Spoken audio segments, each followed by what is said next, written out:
All right, how you guys doing? So we're going to talk about some of the stuff that's been popping up in politics lately, and then we're going to watch this debate between Erudite, not so erudite. At this point, everybody just calls her Erudite, so the not so part has kind of been rendered moot. But we all know she's very erudite, so no need to have the not so part in there. There's a little and then paid her preview, I guess. In the 2016 election. Yeah, and you're sitting here talking about somebody cheating. I mean, people cheat across the aisle. I feel safer under accountability, and I am a Trump supporter all day. First of all, you suffer from Trump derangement syndrome. Oh, got her. 20, 30 years. I don't think any of us probably would sit down and be friends with a politician. Feminism is moral, necessary. Okay. So this is on what? This is on the Dr. Daff show? No idea what it is, but looks a lot like Jubilee. Obviously, probably copying their format. I don't know if they copied their format for somewhere else. A lot of the same guests. But before we get into that, let's talk about the war a little bit.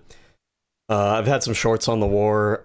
I don't really like diving into the details of the war just because I feel like what the mainstream media has done is by allowing the conversation to shift to the day-to-day drama of the war, we've bypassed the conversation over how this war is literally unconstitutional, right? And it's that's the problem with Trumpism and MAGA, and frankly speaking, the way that centrists and moderates treat Trumpism and MAGA is that by constantly like downplaying and excusing, they're allowing things to just kind of skate on by, and then we're on to the next thing, right? But the war is literally unconstitutional. Obviously, it's a failure of a war. Or moose. The objectives of the war were what exactly?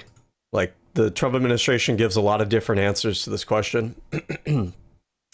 You'll find that Trump supporters, one thing about them is they all just kind of invent their own idea of what's actually going on or why we're doing things. And it's funny because in debates, you'll oftentimes see them say, if you talk about something that Trump did or something that he said, and making obvious implications between his mindset and what he does or what he says, they'll often say, well, we can't read his mind, right? But then you'll notice when it flips around to something that they need to defend Trump on, then all of a sudden, every conservative pundit has a different, theory on why he's doing X, Y, or Z thing. And those theories, coincidentally, just very coincidentally, seem to always line up with what their particular political goals, ambitions, ideology is. So Donald Trump basically becomes like a fill-in, your own blanks for the conservative movement. But so far, the excuses they've given us are what? That Iran was about to obtain a nuclear weapon. Of course, Trump and the Republicans were telling us a couple months ago, oh, well, we destroyed everything. And I think part of the issue, and again, this gets back to what I mentioned earlier about allowing things to kind of float by and we just accept it as normal. I think part of the fact that everyone knew that the Republicans and Donald Trump were lying the first time they bombed Iran's missile site. Everybody knew that was a lie. But because everybody knows it's a lie, we're like, oh, yeah, well, everybody knows that. No big deal, right? Because we all know it, because it's, everybody is aware of it and everything. And, Republicans might lie one way or another, but I think genuinely the country understands that they were lying. Now that they've come back around this time and decided now we want to, actually send ships over there and send troops over there and send planes over there and actually instigate an actual war and regime change. And the pretense is, because Iran might obtain a nuclear bomb, right? Because months ago or a year ago, whatever it may have been, everybody just knew that they were lying. Now that they're coming back around and saying that they needed to invade because because Iran still has the capability to obtain nuclear bombs, people treat it as if, oh, well, you know, even if I disagree with them, that makes sense, right? You know, of course, they're going to feel the need to invade and go in. Iran was on the verge of getting a nuclear bomb.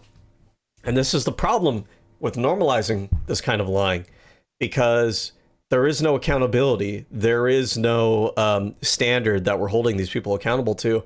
They're able to go float from one stupid idea to the next. And just because everybody's taken a mental note that they're doing these things is not stopping them from engaging in behavior that's harming us and our entire world, right? So they gave that excuse. They're invading because of nuclear threat. They lied months ago about taking out their nuclear threat before. Of course, if they were to wrap this war up and leave tomorrow, they're going to be able to use that same excuse over and over again, because we all know that they haven't taken out Iran's ability to make nuclear missiles. And they haven't last time. They haven't this time. All of those excuses, all of those alibis that they're using in order to manipulate us and to get us into things that are illegal and they shouldn't be doing, they're just going to do those things all over again, because all we're doing is taking note of it. All we're doing is taking account of it. But no one's actually holding them accountable to or responsible to the lies that they're actually spinning. So they use that excuse. Then the next excuse was what? That it was a regime change war because Iran's been a longtime sponsor of terrorism and they've been against our country for such a long time. Okay, so then have you got your regime change? Yes, we killed all the leaders. We killed 3 or 4 different successions of leaders. Okay, so then you got your regime change, right? So why are you still there then? Oh, well, actually, we want their oil. Okay, well, you don't have their oil. You don't have access to their oil. You don't have control of the country like that. Okay, well, actually, we want to shut down the Strait of Hormuz now. And now it's going to be in our control. Okay, well, what is that? What good does that do the American people? How does it solve any of those other issues that you mentioned? All of it is entirely, actually, literally fucking stupid. And we gloss over this as a country, as a society, as a global society, as a news media. All of this, anytime we talk about it in the context of what's going on here, it needs to be pointed out. We need to not normalize. We need to not gloss over. We need to not pretend like, oh, we all don't know what's going on. We all know what's going on.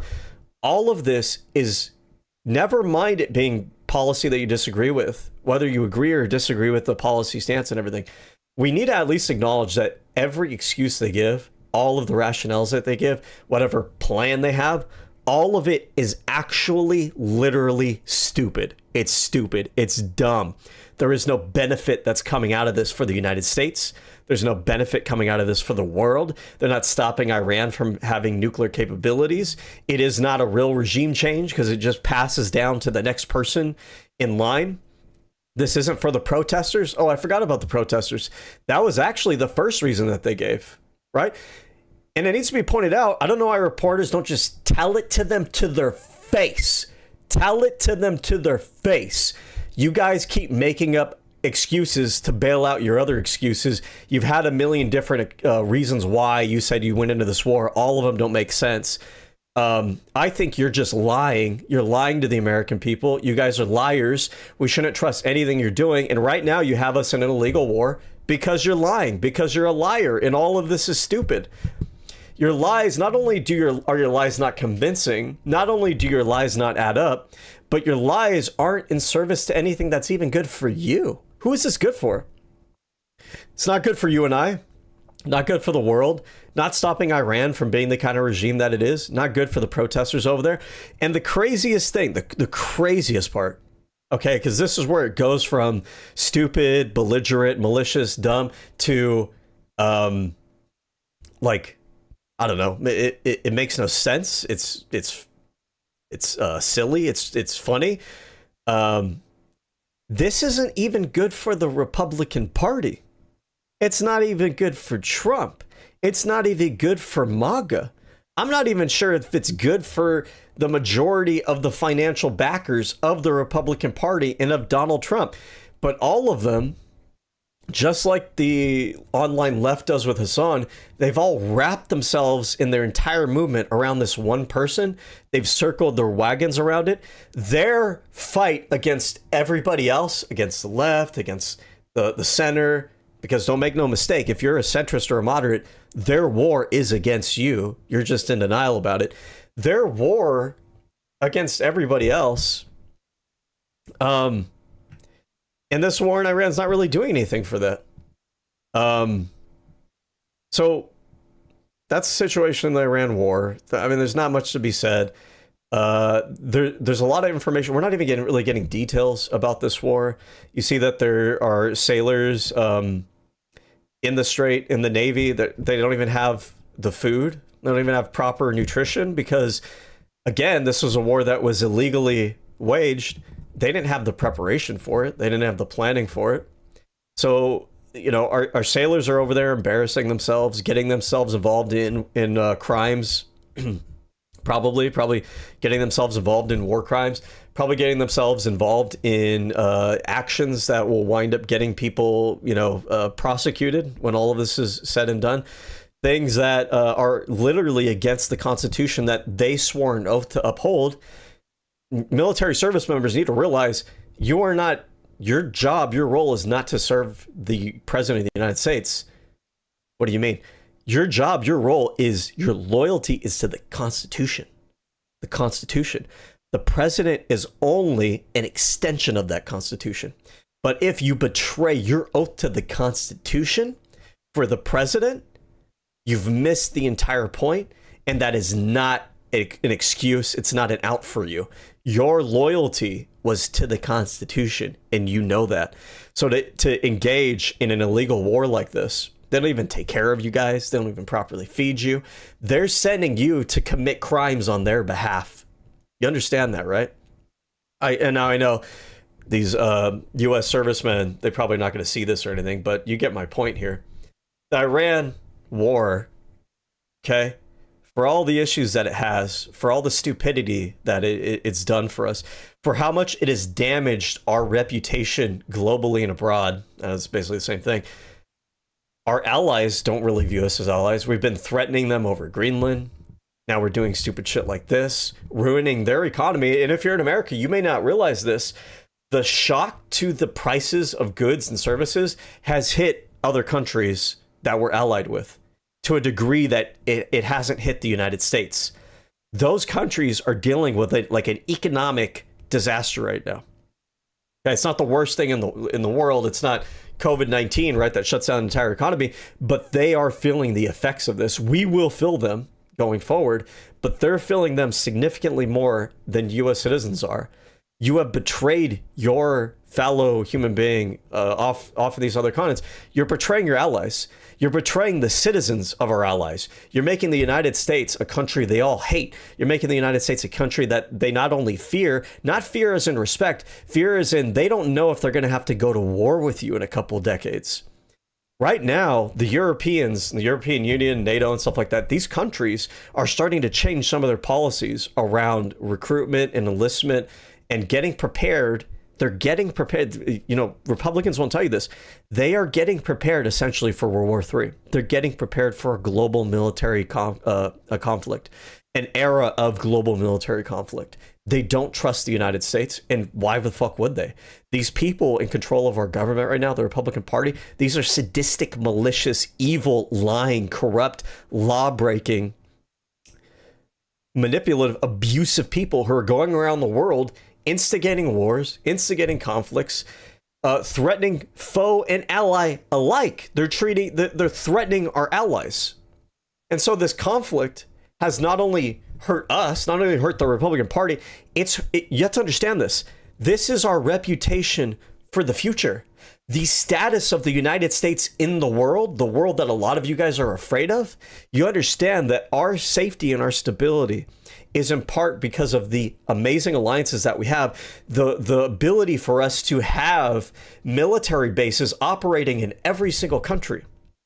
Not every single country, but We have force projection. And what that means from a military sense is that you not only have the equipment, you not only have the technology, you not only have the personnel, you not only have the training, you not only have the logistics, you don't have all the funding and all and the missiles and the bombs and the ammunition to wage a war.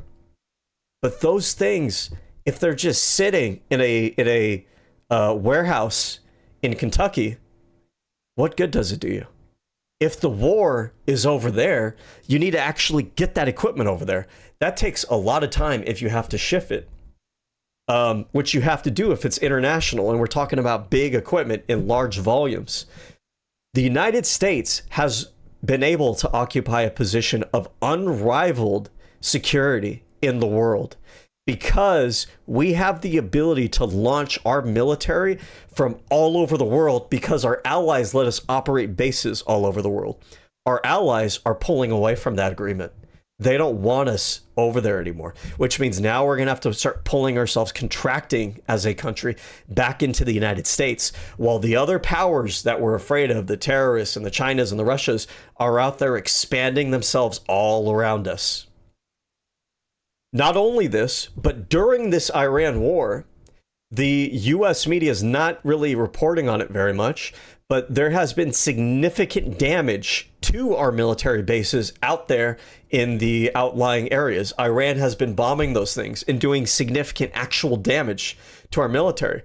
Donald Trump's use of the military and use of our United States government for diplomacy has rendered our country is now looking weak.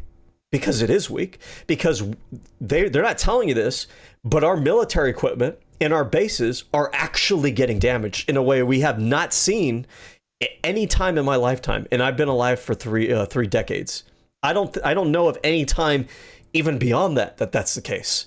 Not only that, but our military is out there pretending like we have some kind of control and dominance over the situation over a country that isn't even really a near peer. And when I say that, what I mean is a near peer power means a country that is roughly on your status of military might in equipment and dominance. This country doesn't have the military technology like we have. They don't have, especially at this point, because we definitely have destroyed a lot of their military for sure. They don't have the numbers, they don't have the training, they don't have the experience, they don't have the force projection power. And yet our country is over there, supposed to be the most dominant military in the history of mankind. And we're over there, we can't keep the Strait of Hormuz open. We can't keep our ships in there without them getting bombed. We can't protect our bases from their attacks. Israel is getting bombed by Iran. We can't even protect Israel. And because Israel got us into this war, because Trump is a tool of Netanyahu, even though all these MAGA Republicans are so anti-Jewish, so anti-Israel, their president is a tool and puppet of Israel. Israel, for which we fund the defense of with their Iron Dome system, they're just burning through money right now. Our money, our equipment. We don't have the ability to resupply like this. We didn't plan for this. We didn't stockpile for this. We didn't have a plan on how to actually execute this and render the enemy unable to respond back and put us in a position like we find ourselves in right now. This is an absolute, genuine, actual fucking embarrassment for the United States on the global stage. And it tells our adversaries, China, Russia, and whoever else it may be, that we're actually weaker than everybody thought we were. And now, for the next couple decades, they're going to be picking and prying at different areas to see how much more weaker they can render the United States in any of the vulnerable areas that it has.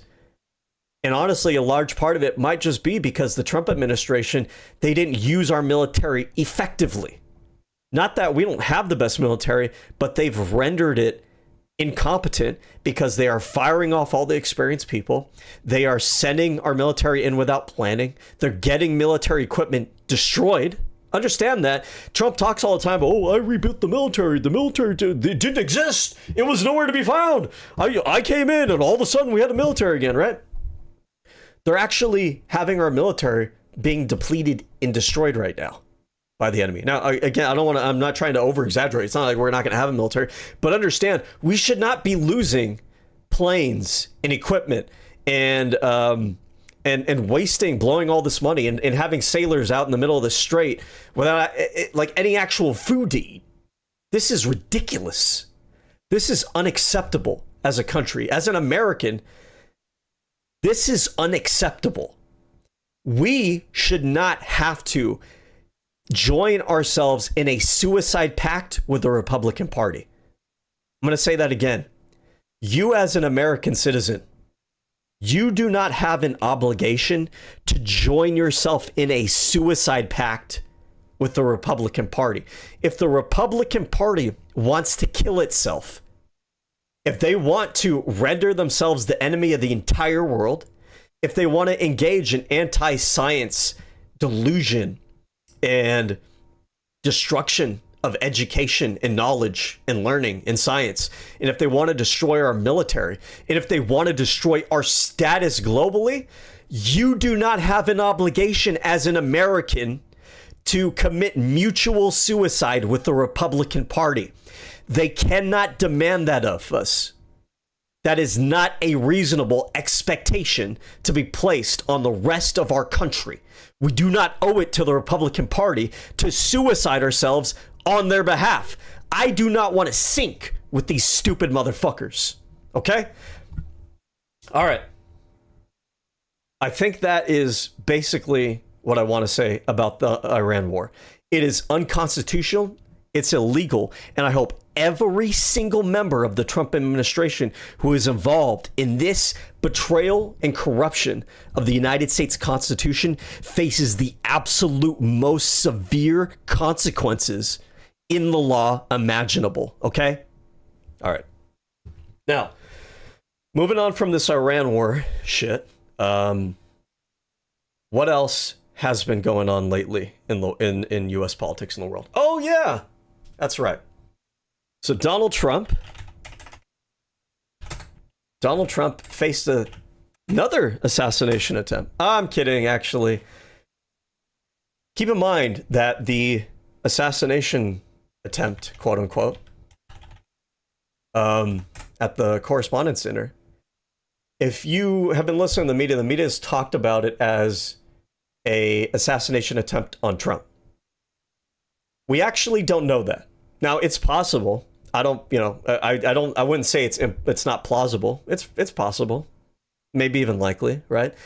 But just understand that White House Correspondents' Dinner had members of the media, had other members of the Trump administration, had all kinds of different people all over the political spectrum. Oh, that's not an exaggeration, because the press that were there, who shouldn't have been there, by the way. I need to ask a question of the mainstream liberal moderate media. Why are you going to the White House Correspondent Dinner with Donald Trump and the Trump administration? So why are you participating in your own cuckolding? Why are you bringing your chair to the hotel room and then sitting there and going, "Thank you, sir. Can I have another?" Why are you doing that? For what benefit is it to you or to the American people that you show up to an event so that you can watch the president shit talk you, demean you, dehumanize you, put you down, call you the enemy of the people, and spread more hateful rhetoric and more violent extremist rhetoric to threaten your profession and the free press in the United States? Your obligation to the American people as the fourth estate is not to be there to launder the image of this administration. Your duty as the fourth estate is to hold truth to power. You do not hold truth to power by showing up to an event so that you can make their attempt to delegitimize and attack the media in our country, the free press in our country, to lend your support to making it look official and condoned by the media apparatus in this country. What are you doing? It's a betrayal of yourselves. It's a betrayal of the people in this country that you have a responsibility to. And also, it just makes you look incredibly fucking pathetic. Nobody has respect for you anymore. Donald Trump and the right and the right wing, they have absolutely no respect for you, and they want to see you fucking dead. They do. They hate you. They want you to fucking die. Okay? Don't get it twisted. Don't lie to yourself. They want you people purged out of our country entirely. They don't see you as legitimate. They don't think there's a place for you in their country. They're doing everything in their power to increasingly normalize and try to get into law the ability to strip your ability to have free speech and free press in this country. They do not respect you. But also, because you're cucking yourselves out to them, I don't respect you. And the liberals in this country who make up, half of the country, who you all of a sudden you think you don't have an obligation to, because you guys have betrayed your obligation to the other half of the country. You have gone so far out of your way to capitulate to this part of the country who wants to see you purged and wants to strip away the free press in this country. You've abandoned the other half of the country. I don't look at this event and think better of you or think that you're representing us. I think that you are betraying us, and it makes me respect you even less. You're nothing to me. You're dust to me. So anyways, this guy shows up, probably wants to attack some people. Okay, I don't know if there's a conspiracy hoax behind it all. I don't really care. I'm not one to dive into conspiracies for no fucking reason, although I think it's absolutely hilarious, and I think that Republicans deserve it 1,000,000% that they created an atmosphere, an environment of conspiracism, and nothing's real and everything's a meme, and violence is so normalized and extreme rhetoric is so normalized that here's the truth about the quote-unquote assassination attempt on Donald Trump. Nobody in this country gives a single fuck that they wanted to kill your president. Nobody in this country gives a single fucking shit that there may have been an assassination attempt. It's another Tuesday. And all these people spreading conspiracies about it, that's on you. That's the environment that you created. For a party that tries to claim that it's conservative and it's about order and it's about law and it's about a high trust society and having strong people in our institutions and everything, for a conservative party who's all about that, you guys making that deal with the devil that you made 10 years ago to attach yourself to conspiracists and neo-Nazis and extremists and all these delusional, weird, crazy fucking people, is that you have created a society now. The society that you have created as conservatives, your political project, your social, cultural, political project, all you've managed to do was create a society of chaos. There is no order in our society anymore. People don't believe in anything in our society anymore. People don't care about anything in our society anymore. And nobody can believe any of the stuff that you guys complain about, cry about anymore, because you've rendered everything a silly meme joke conspiracy. So I'm happy that there's all these conspiracies about the shooter or the whatever we want to call this person in this case. I'm glad. I love that for you. You deserve every single ounce of that. And I think, frankly speaking, I'm going to call it now. Call me a fortune teller. Check back in a few years. I think that this is the end of your movement. I mean, not here right now, but I mean, the destruction of your movement will be internal because you built it. It's the foundations of your movement are not Christianity anymore. You wiped that out. You replaced the Christianity with this. You used it. You used the Christianity. You used the fuck out of it. You drove it in the ground, but you don't realize that you were replacing pieces of it the entire time. It doesn't exist anymore. The Christianity is no longer an actual foundation for your ideology. The rule of law is no longer a foundation for your ideology. Reason, no longer a foundation for your ideology. Prudence, no longer a foundation. Concern for the future generation and what you're leaving behind, no longer there, right? You've built your entire movement on chaos, and chaos will consume you. Chaos is what you will become. And chaos is just like this, man. It's incoherent. There is no coherence to your movement anymore. and all the little people in your movement are going to start pulling apart like a diffusive gas that's released into the ether. There is no order to it. There is no structure to it. It's just chaos, and you guys are all going to pick each other apart and go off in different directions. And when Donald Trump is actually dead and gone, because he will be, he's not immortal. I know some of you guys think he's Jesus Christ. He's not. He will die of old age if someone else doesn't assassinate him. That's not me calling for it at all. I'm just telling you something that is factually true. He will eventually not be here anymore. And when he's gone, what is your thing built on? You've destroyed the Christianity. You've destroyed the order. You've destroyed the respect for the rule of law. You've destroyed any ability to have a cohesive narrative about your country. You guys sank your entire movement for this. For this. And he's like 105 years old. He's got like, I don't know, like 10 years left if he's lucky with his life. And that, you guys put all your eggs in that stupid fucking basket. And the best thing about this is he surrounds himself with people like this. Like this guy right here. Look at this guy. Everybody knows he doesn't know what the fuck he's doing. Everybody knows he's an idiot. His entire administration is made up of jokes and people and memes and influencers and people who don't even really seem to actually have his best interests in mind. The funny thing is, like, again, this isn't even just bad for us and the world. It's actually not even good for you guys. Not even good for the Republican Party. This guy right here, he's not even good for your party. He's not even doing a good job for you guys. All the rest of the dumb fucks in your administration aren't good for your movement either. But you guys, you cannot admit that you're surrounded by something terrible and wrong. And you hate liberals with every single fiber in your being. You're raised to do so. And every time that you have to justify and downplay and support and defend all these people, you are sinking more and more and more and more cost into this position that you hold. And so you are entrenching yourself in it.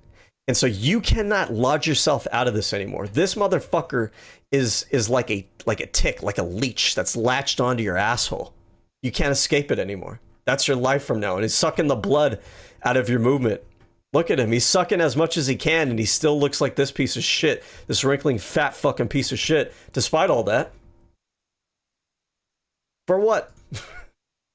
Not even good for the Republican movement. So look, after this happens, of course, every social media, every independent, alternative, free thinking, free speech, marketplace of ideas, political influence. Oh, I'm just a moderate. I'm just a centrist. I'm politically homeless. Every single one of them online goes, oh, you guys, wouldn't right now be a good time to give Donald Trump his ballroom? Like, hasn't he been through enough? I think he deserves a lollipop. I think we should buy him a toy. I think, shouldn't we build his ballroom now? Every single one, like, they all just come out. They all have the same talking points. There is that story that came out from that Ashley St. Clair lady who is Donald Trump's baby mama, and she got burned by the Republican Party like all the rest of you stupid fucking idiots. And now she's spilling the tea. What we all already knew, which is that all these MAGA influencers, they all get paid by some kind of, I don't know what you want to call it. I don't know what this superstructure is called. It's made up of the Republican Party, Heritage Foundation, Federal Society, and all these other fucking Peter Thiel and whatever you want to call it. The right wing in the United States, they're all funded by it, and they're all sharing each other's talking points, and they're all like the actual literal NPCs. They are actually the Matrix. This is actually the deep state. That's a whole nother story for another day. Maybe we'll go over it later. Let me just say, I just want to reiterate that for a second. The deep state is real. The deep state is the Heritage Foundation and the Federalist Society. And, people like Steve Bannon. And again, if you go back to the Epstein files, the whole strategy of Steve Bannon and Epstein was to basically accuse everybody else of what they were doing. So, the deep state's real. All that shit's real. It's just, it's the Republican Party. And so all these influencers come out and they're all like, "Oh, hey guys, let's fund that ballroom, right? What a coincidence! Everybody says it at the same time. What a coincidence is this shooting? And hey, now's a good time to talk about that ballroom, right? Right on cue." And here's the thing. I don't know about you guys. I didn't ask for Donald Trump to knock down half of my fucking White House. Make it asymmetrical. Did you guys want that? Did you want our White House to have one fucking side all fucking oblong and shit because of the Republican Party? The Republican Party wanted the Republican Party building over here on this side? I didn't ask for that. I didn't agree to that. My Congress did not vote for that. For that fucking piece of shit to tear up our building. And you know what? I don't give a fuck that this fat fucking piece of shit had people shoot at him or hate him or want to kill him. Or I don't fucking care. Okay? That's your problem. I don't think you get to have your little fucking ballroom because someone hurt your feelings. Or because people hate you. Okay? Sorry, not sorry.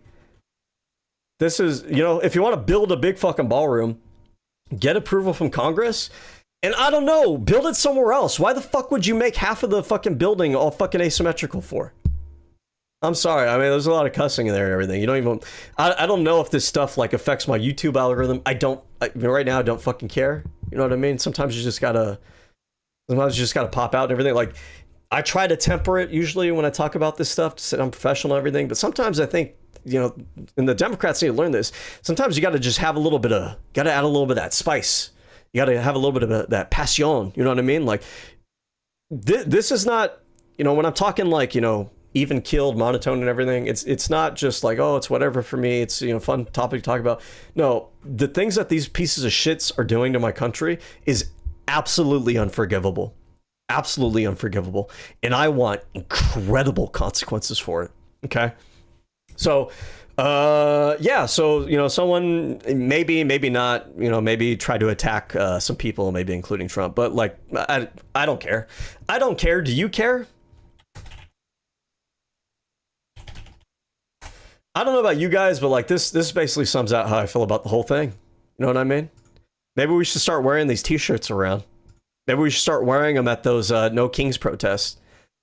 Yeah, I mean, Republicans, conservatives, whatever, you guys don't give a fuck about other people dying and, bad things happening to them, kids getting separated, child abuse and all that shit. So, like, I don't know what makes you think or why moderates or centrists think that anybody owes these people anything. I don't know why. What is it about moderates and centrists that, like, you say something bad about the Republicans and moderates and centrists are like, oh, what did you say about me?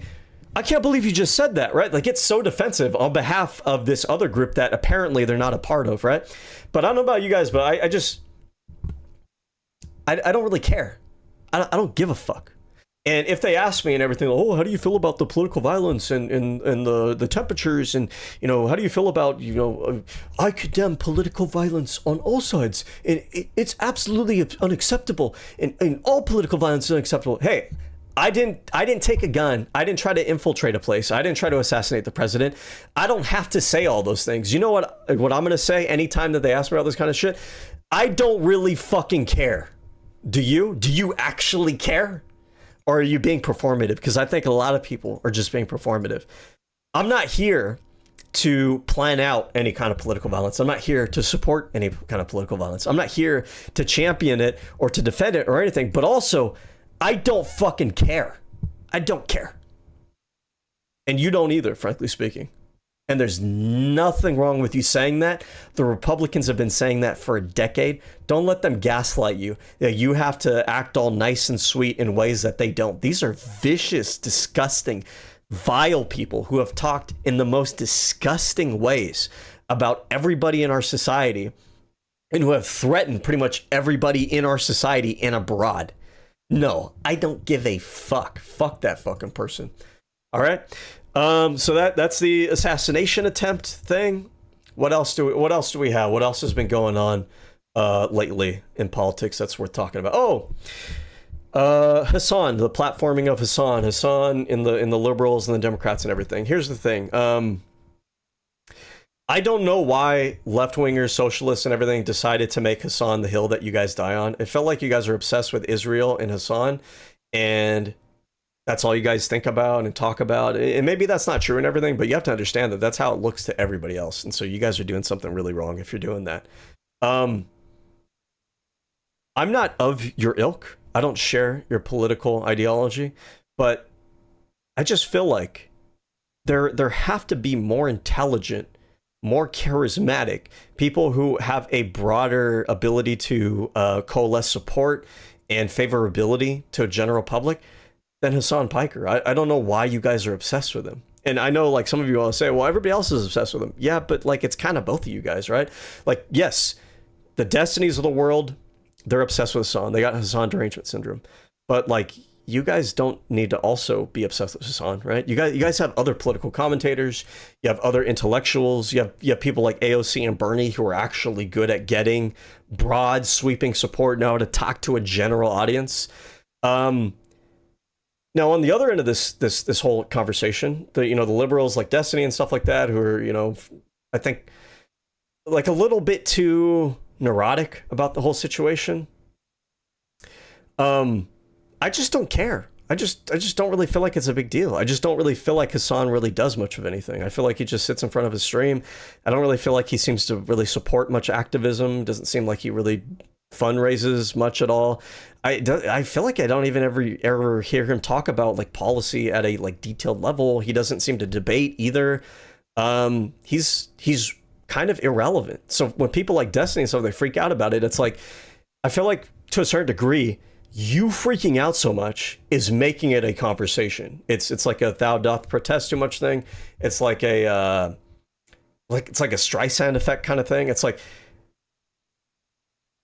if you just don't talk about him as much, nobody's gonna care because he doesn't really actually do anything, and he puts his foot in his mouth so often that like he basically deals with himself. Now, I don't hate the left. Again, I'm not the left. But I don't hate them like someone like Destiny does or whatever, right? And I think that a lot of people who call themselves leftists are more moderate than some of their talk show hosts and everything. But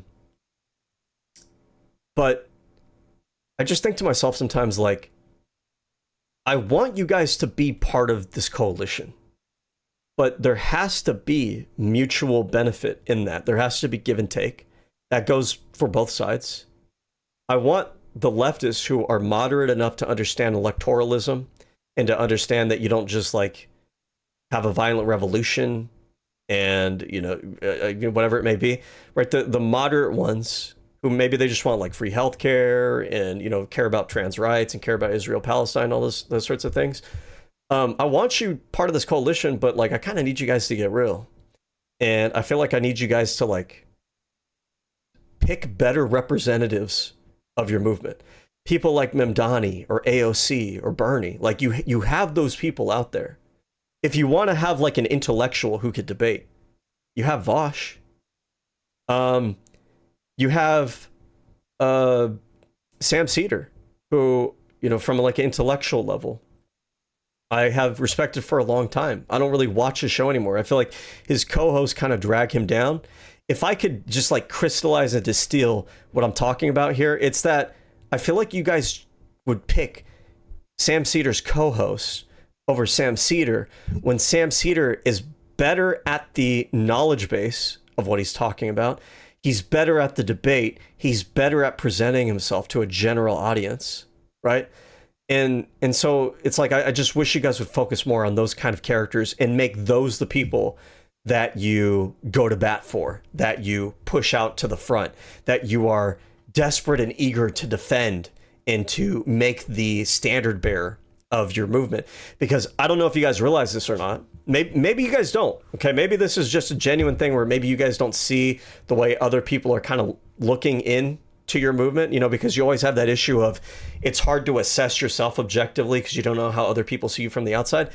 If you don't realize this yet, Hassan has managed to make the left-wing movement in the United States look like his movement. he's made it look like he is the standard bearer representation of what left-wing politics is in the United States.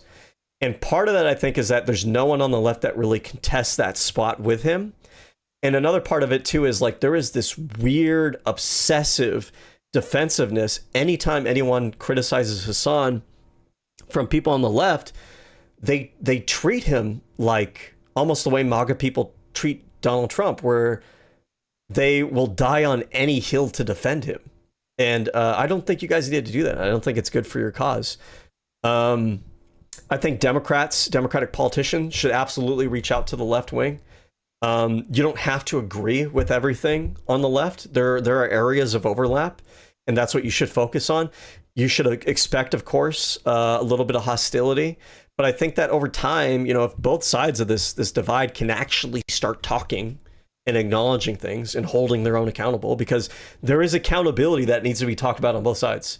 The establishment has fucked up in a lot of ways. Make no mistake about that. When I talk about this, make no mistake. Don't think that I'm a establishment type and I suck their ball sack and I hate you guys. No, I've been talking shit on the establishment longer than we've had online politics, basically. Longer than I've been talking about you guys, longer than you guys have even had a presence. It's just that I got to keep it a stack because I want to actually win. I actually want to build a better world for people. I don't want to just talk about it. And so if you guys are going to be part of this coalition and everything, I'm going to criticize you as well, right? If you're engaging in political malpractice, I'm going to call that out. Just like in the same way that the establishment has consistently, even up until this day, today, have absolutely failed at their ability to engage in politics, to build up political capital, to build networks of support in the country for their party to actually have influence on the public discourse and the narrative framing and the different populations in the United States that they need to win in order to win a plurality of votes in a republic with different distributions and districts and everything. Absolute failures on that, 100%. Chuck Schumer and Hakeem Jeffries are I don't want to be too rude here, but they're just like the lamest, driest. If I had a vagina, my vagina would be fucking dry as the Atacama Desert looking at those two and hearing them talk. They're the boringest, least charismatic, least convincing, cheesiest, fakest looking motherfuckers that you could put in front of your party possible. And that matters. That matters so goddamn much in today's day and age that it's unacceptable that the establishment of the Democratic Party thinks it's okay to just keep pushing that out. It's an absolute failure. The reason why I said I don't want to be too mean here is because I don't necessarily think that Hakeem Jeffries, I think his heart is in the right place. I don't agree with him on everything. Probably a lot we disagree on, but I think his heart is in the right place. I think he's trying to do a good thing. So I'm trying not to be too mean because it's not that he's a bad person. It's that, my God, brother, you are not the right person for this moment or for this job. You don't have the personality for it. You don't have the leadership for it. You just don't. I'm sorry. You need to step down. You need to step aside. But here's the flip side of that token is we can't just simply ask him and Chuck Schumer to step down without having somebody to put up in their place, right? It's easy to criticize from a position where you're not in power, but real, genuine, good politics is not just the ability to criticize everybody, but it's to actually have effective governance and politicians and political rhetoric yourself. We cannot, and this is an issue I see on the left, we cannot just endlessly blame the Democratic Party for everything in the country. We have a role to play in this. And if we can't be politically effective, if we can't be politically convincing, if we can't put up people who are better candidates, better nominees, people who can galvanize more support, that's on us. That is on us. And we need to be honest about that. So, liberal left-wing divide, I want us to work together. I don't want to work with tankies. I don't care about tankies. I also think that tankies are irrelevant, frankly speaking. I think some liberals, they freak out too much about it. I think the tankies would just destroy themselves. I don't care about tankies, but I think there's a lot of people who call themselves leftists who are like people who want like universal health care and, you know, maybe universal child care and public, you know, subsidizing of the public education system a little bit more, and things of that nature. Like they don't want some kind of socialist tyrannical revolution, right? So when I say tanky, I'm not including people like that in that grouping. I think that so the left is a small portion of our public in general, and then even in the left, there's a even smaller portion of those people who are actual genuine tankies. I don't even care about those people. They're basically politically irrelevant. But like, no, I don't want to break bed with them. But I think that there's actually a lot of people who call themselves leftists who I may not share 100% overlap with you guys, but we're some sort of Venn diagram circle or something. And there is a lot of overlap, especially when it comes to immediate policy priorities, you know, election reform, you know, ranked choice voting, public funding of elections, get, you know, too much private money out of the elections, holding the Trump administration absolutely accountable to the absolute furthest extent of what the Supreme Court has allowed the president of the United States to do. Okay. Universal healthcare. Absolutely. And I think that we've reached a what's the term I'm looking for? We've reached a critical mass on that issue that I think that the Democratic Party, it would be remiss of them not to run on that and to make that like a staple of their political movement for at least the next couple, you know, election cycles until we actually get it done. It's incredibly popular across the spectrum. But I'm with you guys on that. So I'm with you guys on trans rights. I'm with you guys on a lot of other things, right? There's a lot we can work on, especially in the mean term.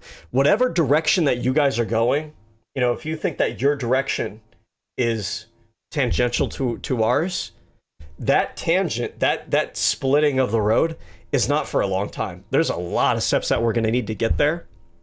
So in the meantime, let's work together to get these crazy bastard fucking fascists out of our government and make our system, you know, fair again in terms of the elections, in terms of like people's wages and stuff like that, so that we can have that debate over what we want our country to look at, with everybody in our society empowered to have that discussion and make those decisions, so that they're not trying to make those decisions and negotiate and bargain in a system that they are at a disadvantage in, and they're going to be coerced into things that are not good for them.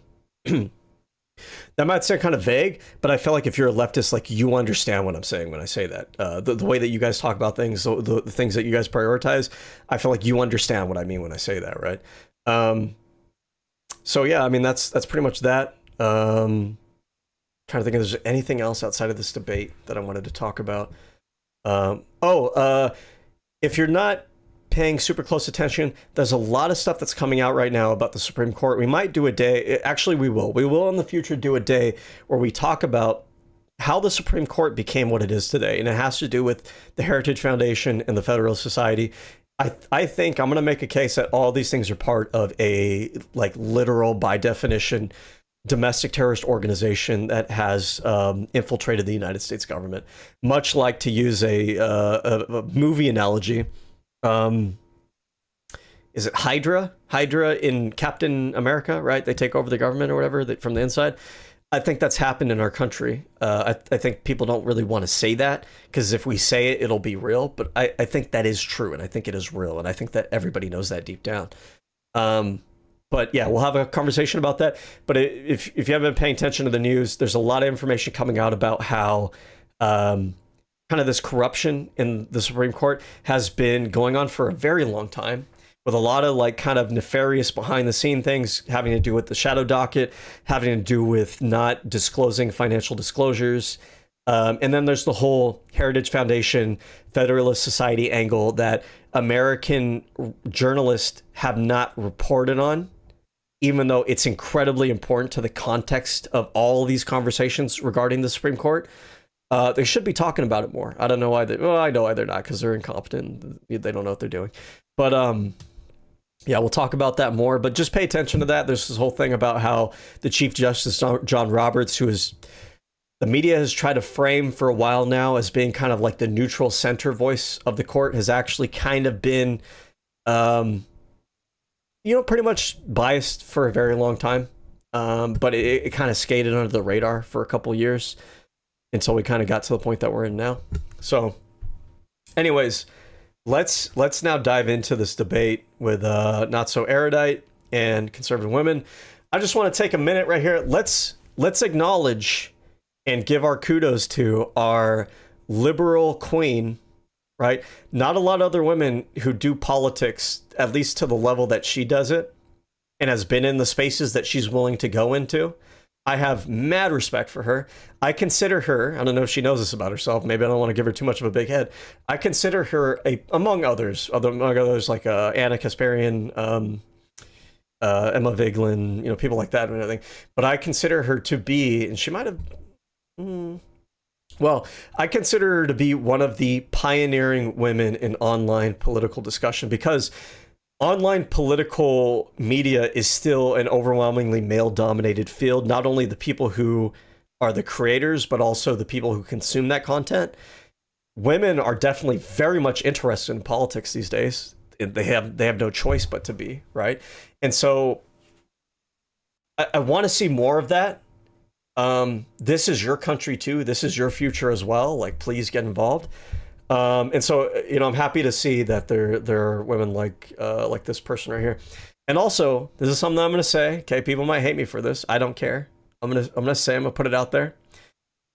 The right likes to talk about, conservative women are more attractive, all this and that and everything. What I love about liberal women is look at the drip on this motherfucker. This is some kind of weird, witch lady stockings. I don't know. It looks like some kind of like Halloween stocking thing. She got like the red shoes. I don't know why that gives me witch vibes, and the dress thing and everything. Probably doesn't, hurt that she's got like the dark hair and the pale skin and everything. She looks like a witch. Right? But like the point I'm making is what I love about progressive and liberal women that I don't see with conservative women. I don't care how many Fox News bimbos you throw in front of me on Fox News. They are boring to me. Liberal progressive women are unique. They express something about themselves. They're not dressing like everybody else. Conservative women and conservatism, I guess it serves as comfort that there's like a mold that is given to you that you're supposed to fit into, right? Like here is what you're supposed to look like and how you're supposed to think and what you're supposed to do and how you're supposed to live your life. But liberal women are unique. They got character. They have their own style. They got their own ideas, right? And I think that is way more attractive than any conservative women that you could put in front of me. And we just need to remember to champion and love our liberal progressive sisters, okay? They are queens, absolute queens. All right. Trump supporters have abandoned all conservative values. Mentioning women, True. he cheated on his pregnant wife with a porn actress and then paid her hush money in a 2016 election. Yeah, and you're sitting here talking about somebody cheating. I mean, people cheat across the aisle. I feel safer under accountability, and I am a Trump supporter all day. First of all, you suffer from Trump derangement syndrome. Oh, Every got politician him. Going back 20, 30 years, I don't think any of us probably would sit down and be friends with politicians. Feminism is moral, necessary, and True. inevitable. Trump doesn't care to free Iran.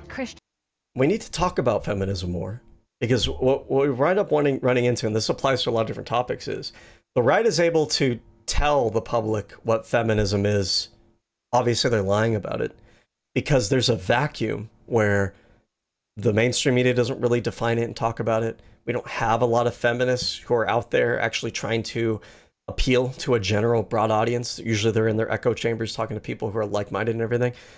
I'm a feminist. I have no problem saying that. I'm a male feminist. How cringe, right? But I don't give a fuck. It's true. I am, and I have been my entire life, and I will never not be. I don't care how many other people try to come out there and try to shame me for it and make me feel embarrassed and everything.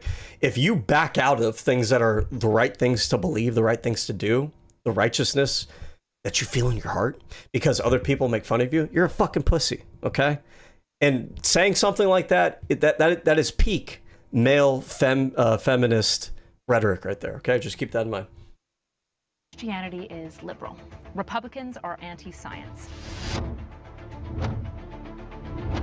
I mean, I can even debate these, it's I true. don't care how much you want to dress up. I cannot become an indigenous trans person overnight like that. Do you know if I have a vagina or not? You seem to think that you can snap your fingers and free Iran. Out of context, it sounds wild, but I know where she's going with that argument. Wait, no, I don't want you. I don't want you to go yet. Stop. Yeah, you don't want to talk to me because I just nailed it with you. That's right. Boom. Hi, and welcome to the Dr. Daff Show. I'm your host, Dr. Michelle Daff, and today we're having a conversation with 1 liberal and 20 conservative ladies.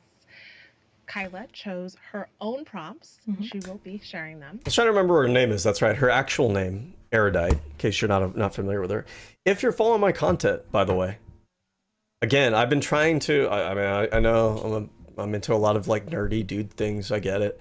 But I try to keep myself open to appealing to women, LGBT community. Okay, if you're ever thinking to yourself, you watch my stream, you're a woman, you're like, I want to get into politics, I don't know where to start. Okay, Erudite.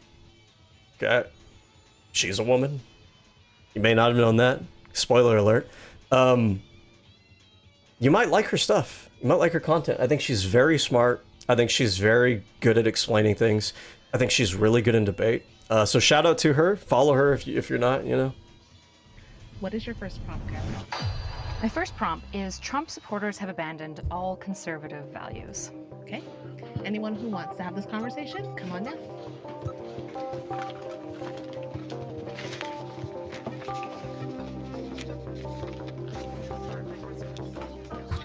Hi guys, I'm Kyla. Hi, I'm Dominique. Hi, I'm Kathleen. Dominique. I'm Daniela Bloom. Alexis Miranda. Cool. So, You know, I was gonna play that game at the same time, but I just don't feel like it. I'm just gonna focus on this. to prep for this, I basically We're gonna went through a speed this list and up said, how because, is as always, Trump these things take not forever. conservative? This is how you turn like a 1 hour 45-minute video into a 4 hour video, is by not turning it up, turn the speed up. We're gonna speed this bad boy up. And I just want to kind of count some of the ways that I think that he's not conservative. So he swears on the Bible as a political stunt, never attends church. Who's his pastor, by the way? What church does he actually attend? Does anybody know? On his 3rd wife, I think, and has children with all previous. There's a slight issue with this argument, which is that a lot of Republicans, a lot of conservatives don't actually care that Donald Trump is evil. A lot of them know he's evil. They don't care. They see him as a tool. As long as he's implementing the policies that they want, they don't care that he's a bad person or whatever. And so if you tell them like he's not conservative, a lot of them will tell you like, oh yeah, I know he's not conservative, but he pretends he's conservative by supporting the policies that I want him to support, so I don't fucking care, right? So you have to understand that there's a segment of his base that this argument doesn't really matter, and they already know it. They may not admit it because they're trying to play politics, but they know it deep down. A lot of them know it, and deep down they won't say it. Yes, ex-wives. But mentioning women, he cheated on his pregnant wife with a porn actress and then paid her hush money in a 2016 election, which resulted in felonies against him. But he doesn't stop there. He actually, speaking of mistresses, he has 8 known mistresses, and that's not including the teenagers on Epstein Island. He has centralized power underneath the executive branch more than any president in modern history. He has increased the federal debt by $2 trillion while lining his own pockets with $1.5 billion. Only really clear example of insider trading than Dan Crenshaw and Nancy Pelosi is Trump himself. It's pretty impressive. And he's weaponized the DOJ and violated states' rights over and over and over again. So I'm not actually sure what he's conserving at this point. I don't even know what Trump is conservative about. Any ideas? Well, Trump is ahead of. The thing that's most important to these people at the end of the day, he's conserving their power. That's what it's all about. It's about the supremacy of the white population of the United States, specifically the white Christian population of the United States. They won't say this explicitly, But like you can look at all their rhetoric and their arguments and the policy platform that they have, and the best way to tell that this is the case is to look at all the contradictions in what they support in their policies and everything. The thing that's never contradicted is that they're trying to maintain like this demographic purity and supremacy of their demographic group in the United States. They want conservative Christian white American control over the power structure and the laws and the execution of the laws in our country. That's what it's all about. The MAGA party, America First. Conservative values are, first of all, the family is the most important institution in society. The Democratic Party, and particularly white liberal women, pumped free sex feminism, sexual liberation, mass immigration, illegal aliens. This is breaking up families. They've been pumping this since the 1960s. Sure, liberal's gonna liberal, but the thing you actually have to defend here is that Trump's a conservative. The guy, wait, did you guys vote for Trump by show of hands? Who here voted for Trump? All day. Are you guys all conservative? Definitely. Okay, so what is Trump conserving for you guys? I don't care what liberals are up to. How is he conservative? The question isn't. That's a very good question. Very good way of framing that question. You feel like Trump supporters have strayed away from conservative values, right? By voting for Trump. But that is the prompt. So as a Trump supporter, I'm going to tell you how I align with conservative values, because you just gave me a laundry list of something that a flawed human has done. I don't see Trump. And let me just tell you, I'm a black woman. I got good people in my family. I got killers in my family. Half the people in my family on my mom's side, the men are locked up in prison. Would you point to that's a conservative man that I would vote for? No, but let What me a say what I have flex. to say. You just gave me a laundry list of something that a flawed human has done. I'm going to tell you, as a conservative, the values that I align with as a conservative. Number one, family structure, tradition, upholding traditions within society. That is. You see what she's doing here, of course, right? Like the point is, Erudite's making the point that they've abandoned their conservative values because they're supporting a leader who is like 180 degrees away from conservatism. And so now what this girl's trying to do is she's trying to divert the conversation like, oh, let's not look over there. Let's kind of hide all of that mess that Donald Trump is responsible for. That's making us look bad. Let's just kind of scoot it under the rug. Let's just focus on me. Okay. If we focus on me, like I didn't cheat on my wife. I didn't commit felonies. I didn't try to overthrow the government. I'm conservative, right? Well, yeah, maybe. But you've betrayed your values because you're supporting a leader to lead your political movement who is 180 degrees away from conservatism. Very important, so that we stay structured and that we have boundaries in society. We need that. I know what a community is like when it doesn't have a foundation, a core foundation of tradition. But these are the conservative values that I align with, that I feel like Trump and the administration and the things that they are enacting and activating, to me, those things protect certain things, like just the basic things, like a man and a woman.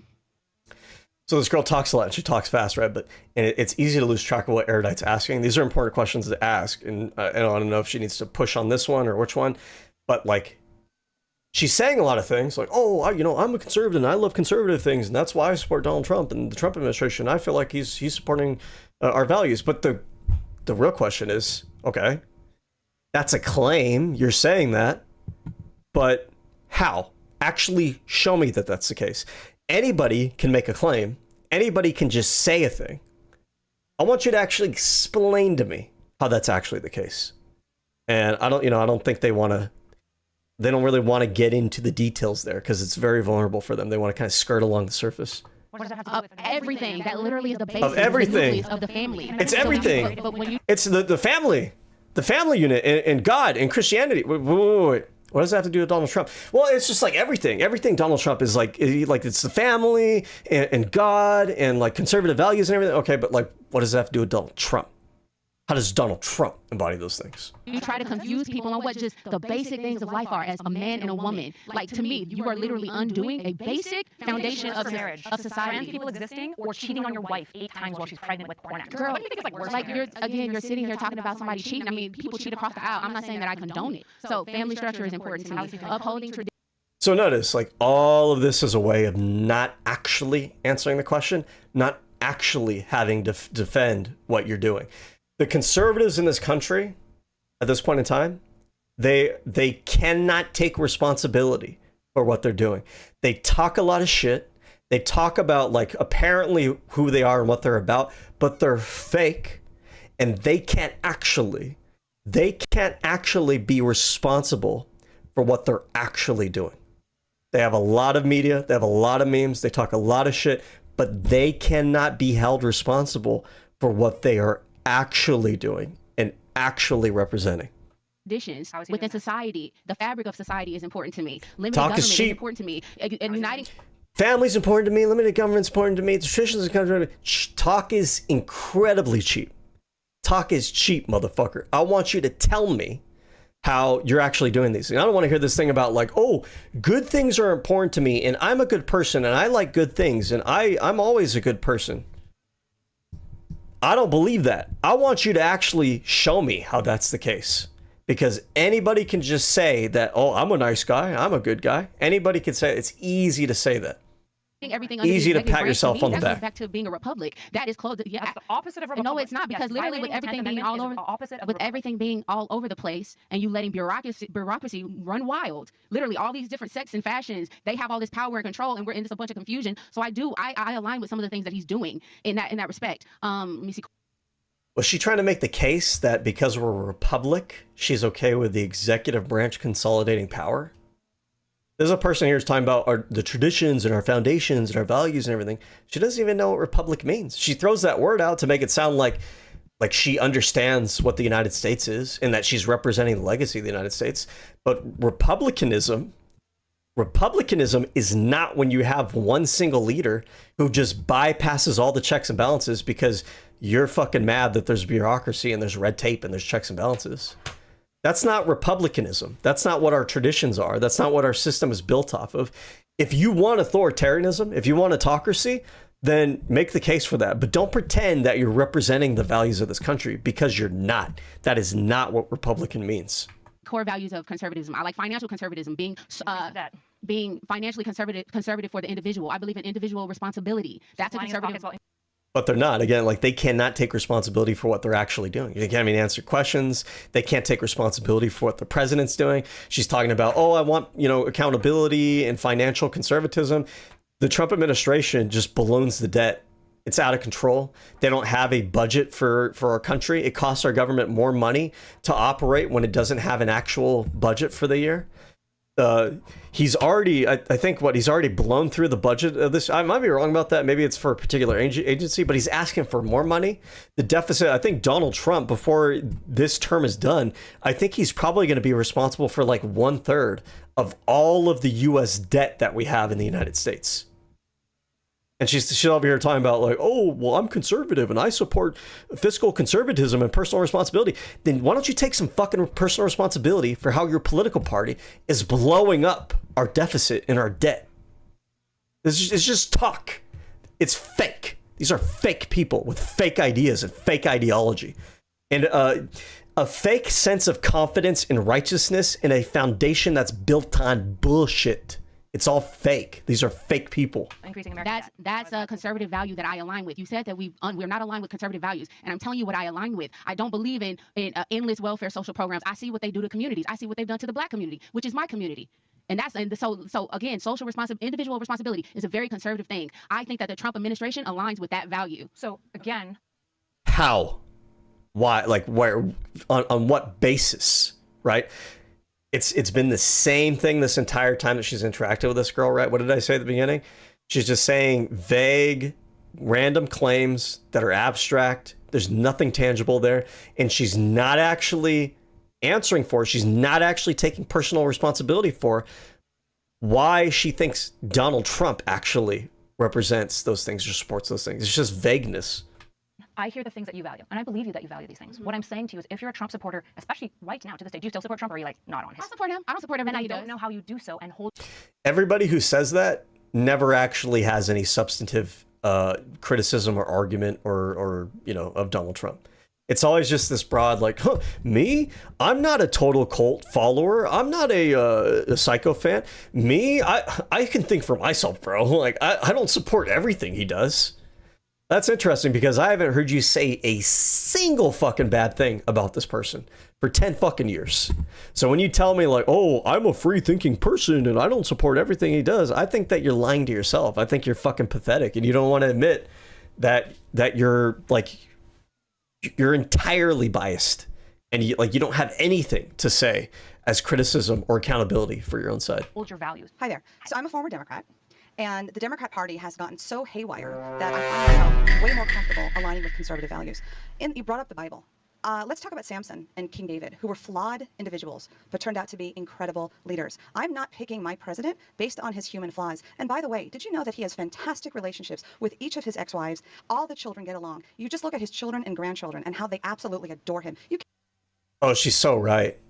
I like how we go from on one side, you know, some of these conservatives will be like, well, you know, Donald Trump, he's not a saint. You know, I didn't vote for him to be like a family man. I don't agree there. And then on the other side, you'll get some of these conservatives that are like, actually, Donald Trump is perfect and he has like the best family.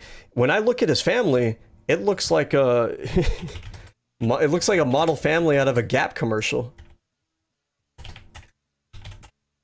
Like when this lady describes Trump's family, she sounds like she's describing like this family. You know, like these people. Like, oh, we're so wholesome, we're so like regular, normal people. Okay, maybe this is a little risque, right? But like, you get my point, right? Like, oh, it's like cute, like family, conservative values and everything. You're talking about Donald Trump, who's cheated on all of his wives, who talks about women as he talks about women the way that like disgusting pedophile men talk about women. He talks nasty about people. He talks with like sadism with the things that he says. His family are involved in like cryptocurrency scams. His sons are sleazy and stuff like that. Like, you cannot say that about the Biden family, but I don't even want to split hairs. The bottom line is what Trump has brought back to the American people is peace through strength. And when you have accountability. These are just talking points. Republicans just repeat this. They've been repeating this for like the past 20 years. Like, peace through strength, peace through strength. If you don't know this, you might have heard Donald Trump say it. Donald Trump did not come up with this expression. This has been like a mantra from the conservative party, the Republican Party, for like decades now. But they just repeat it. And it's like, oh, you know, if I say it, if I think I support it, if all my politicians say it, then it must be true, right? Well, how are you actually embodying that? Again, this goes back to like, I'm a good person. I'm righteous. God loves me. I'm very Christian-like. Okay, but you don't actually embody those things. You don't actually have responsibility to being accountable to those standards. You just say those things about yourself and just tell yourself that over and over again. It's a nice, cheap, fuzzy-sounding slogan, but you have no intention of actually holding up to those because you're fake. Your ideology is fake. Your talking points are fake. Your personality is fake. The depiction of the president that you depict is fake. It's based on like this cheesy, corny, fucking 1920s sitcom family that you're depicting Trump at. Oh, his family's so wholesome and everything. That's fake. You just made that up. You want it to be like that. That's like your ideal model of like what we're supposed to be as a country or whatever. But like, you're not actually that. You want the credit for being a Christian. You want the credit for being a good person. You want the credit for being an American. But because you think that you get to just say these things and attack everybody else, you think that's enough for you. You think that you get credit now for that. No, you're not actually doing the work. You're not actually embodying it. You're not putting your money where your mouth is. You're just being fake. And you understand that diplomacy doesn't often work with bad actors, but deterrence does. I feel safer under law and order. I feel safer under accountability, and I am a Trump supporter. I am a Trump supporter, and I feel safer, and everything's better. All day. Do you feel safer knowing that the FBI had to release a statement that Iran was setting up drones to attack the California coast as a result of his war? I think do you feel safer or less safe? So I think the FBI and the DOJ have a lot of corruptions under both administrations. So they just lied about that? No, I mean, again, you're not responding to what I've said. Crime.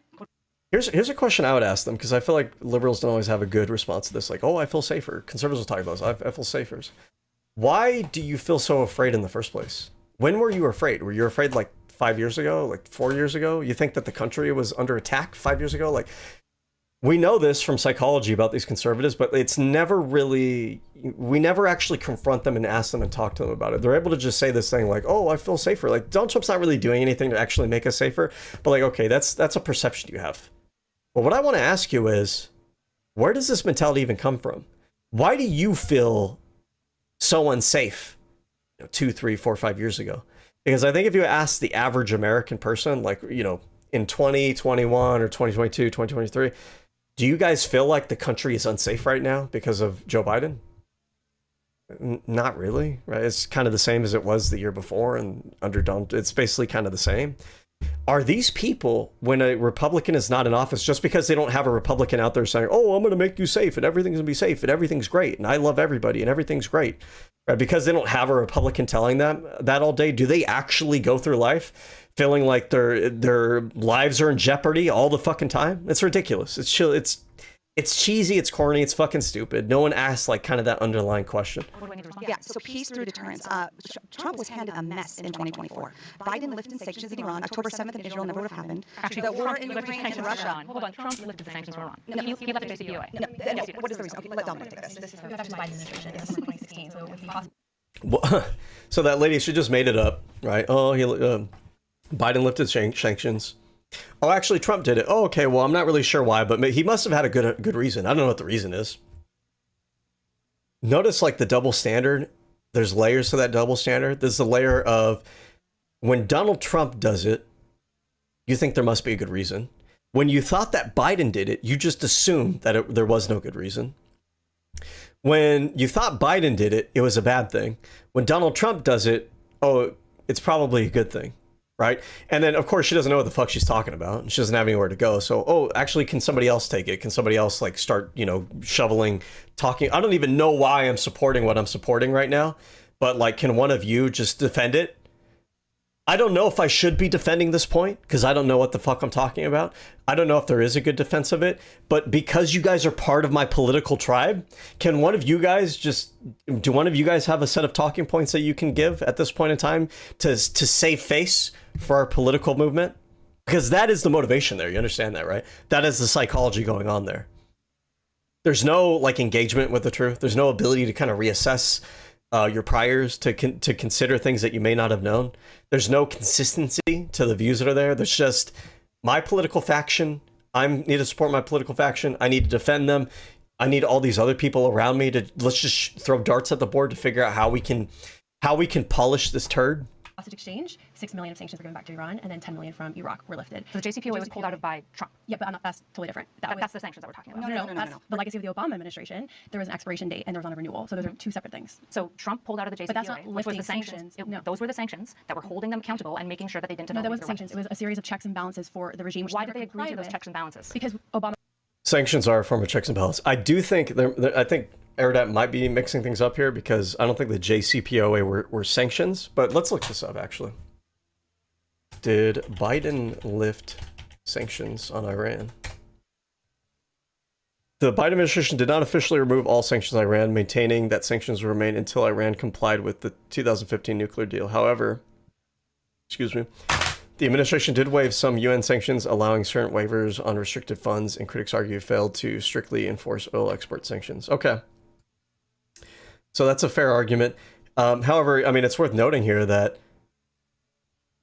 it's so stupid that I even have to say this.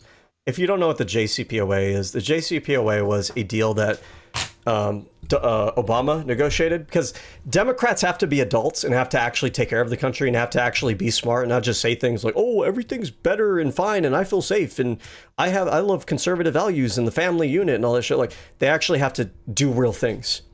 So the Obama administration made a deal with Iran so that Iran, understand this. If you don't understand this history, just think about it. Think about where we're at right now, where we're at war with Iran.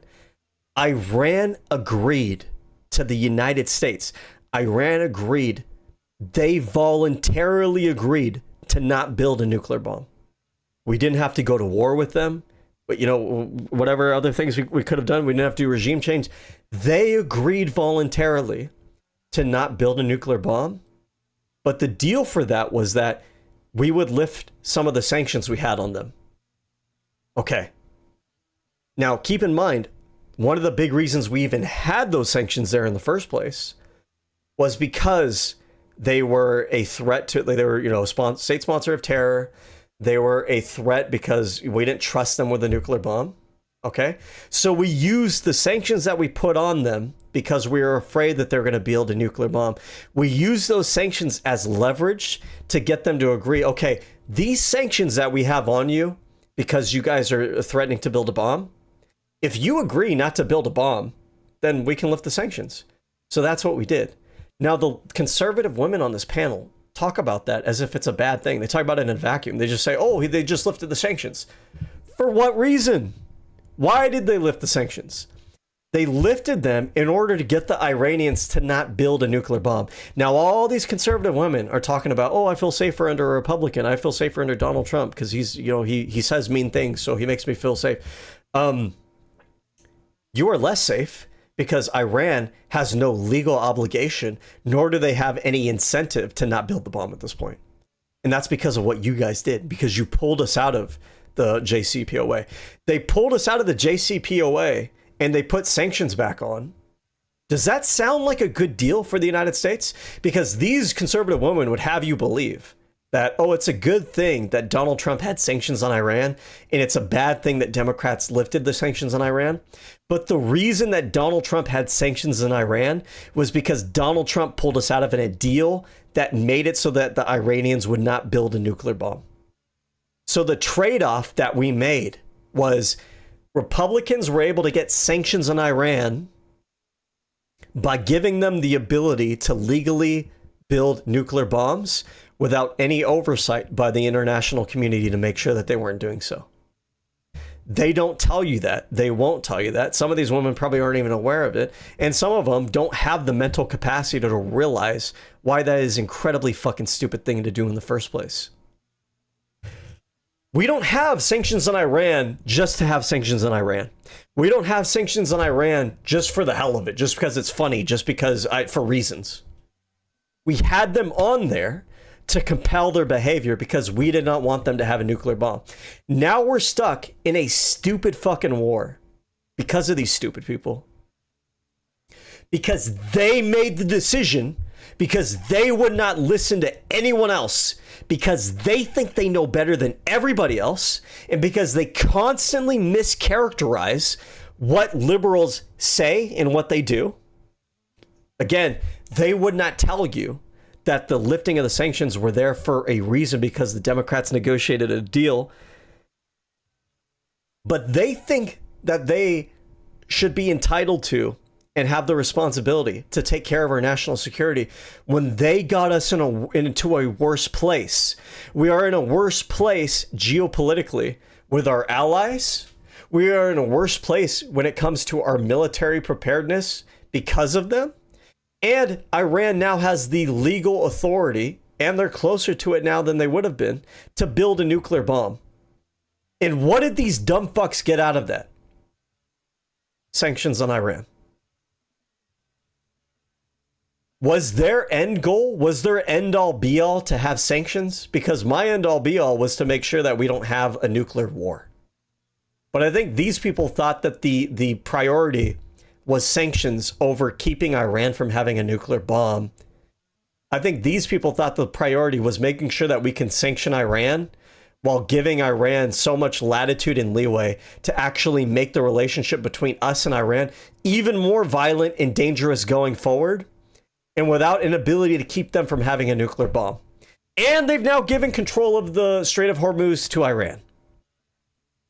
And they will bitch and complain about the Obama administration giving Iran money for the JCPOA deal, but it was actually Iran's money. It was money that the United States had frozen from Iran, and we used it as a negotiating bargaining chip to say, you can have your money back, but you have to agree to not build a nuclear bomb. When Donald Trump pulled us out of that nuclear deal with Iran, he did not get any of that money back. Never forget that when they bring up this argument. Remind them that for all their bitching about the money that Obama gave to Iran, which was Iran's money, the Republicans decided to give Iran all of that money for nothing. They decided to get nothing out of it.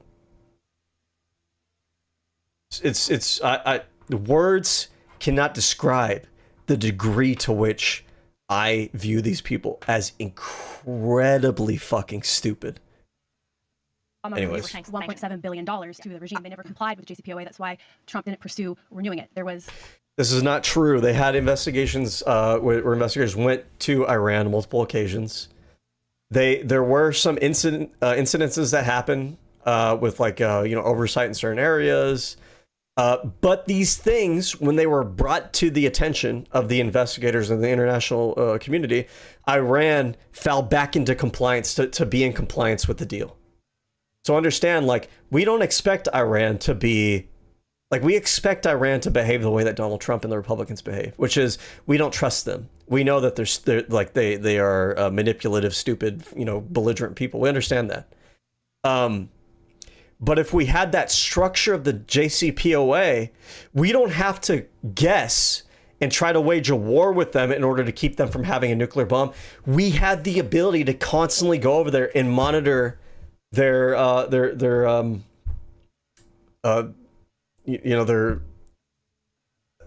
nuclear facilities, right?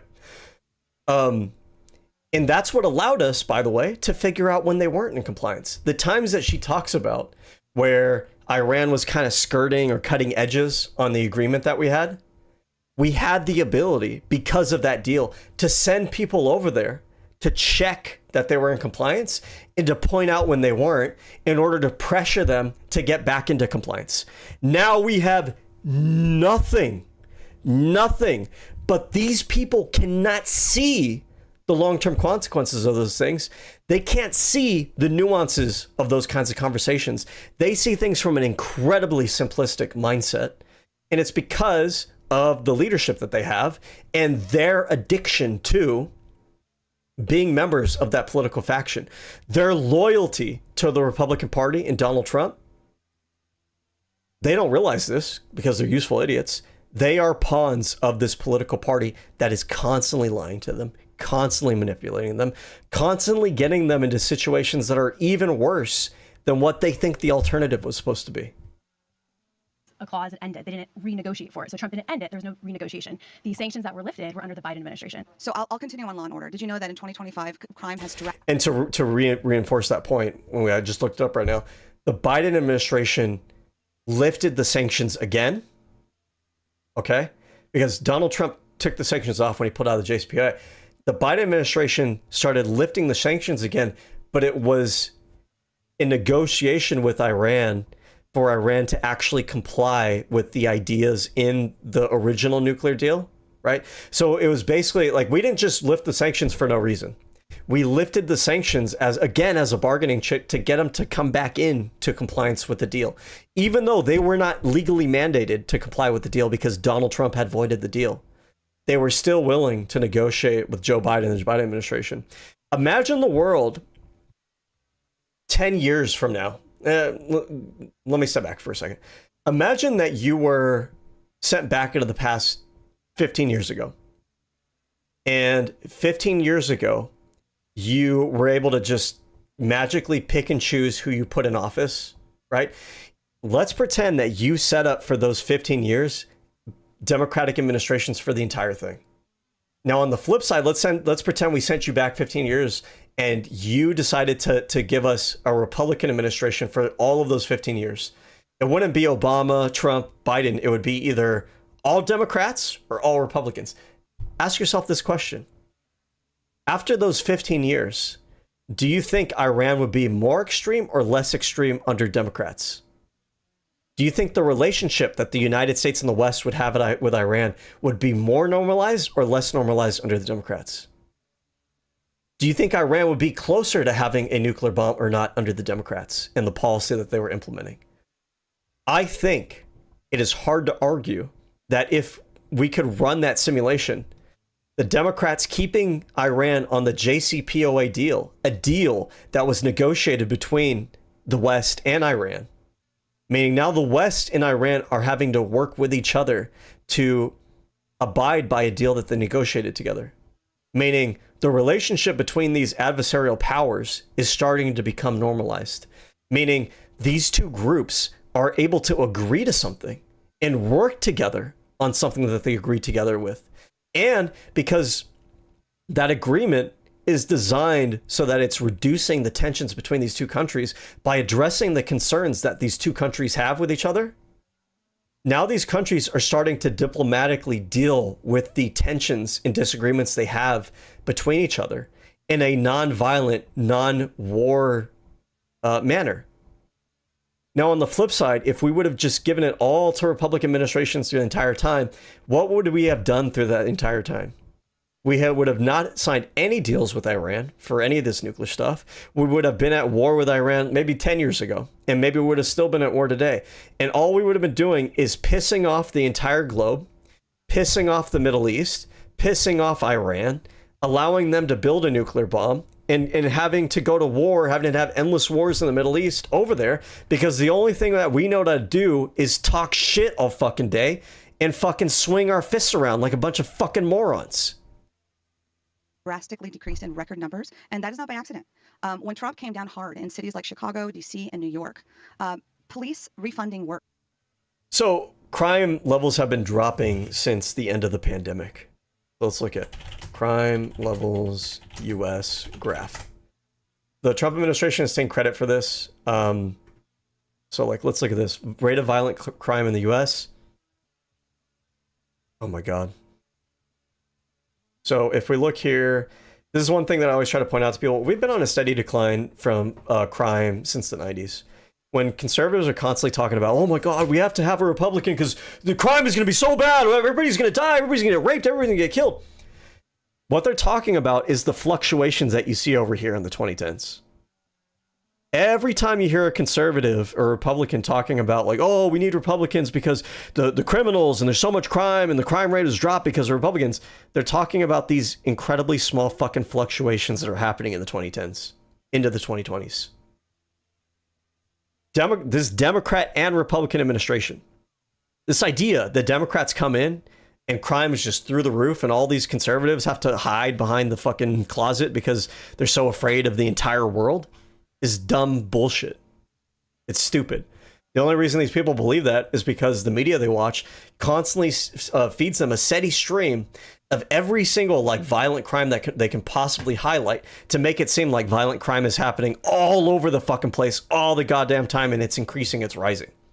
Now, this doesn't really answer my question of what is the crime rate post-COVID. I need a graph that's a little bit more recent. 2018. We have murder rate. This goes in the 2010s.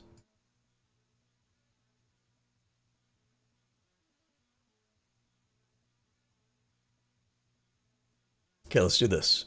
Tools. Past year. Okay. Reported violent crime rate in US. Where's the time scale on this graph? Or this graph?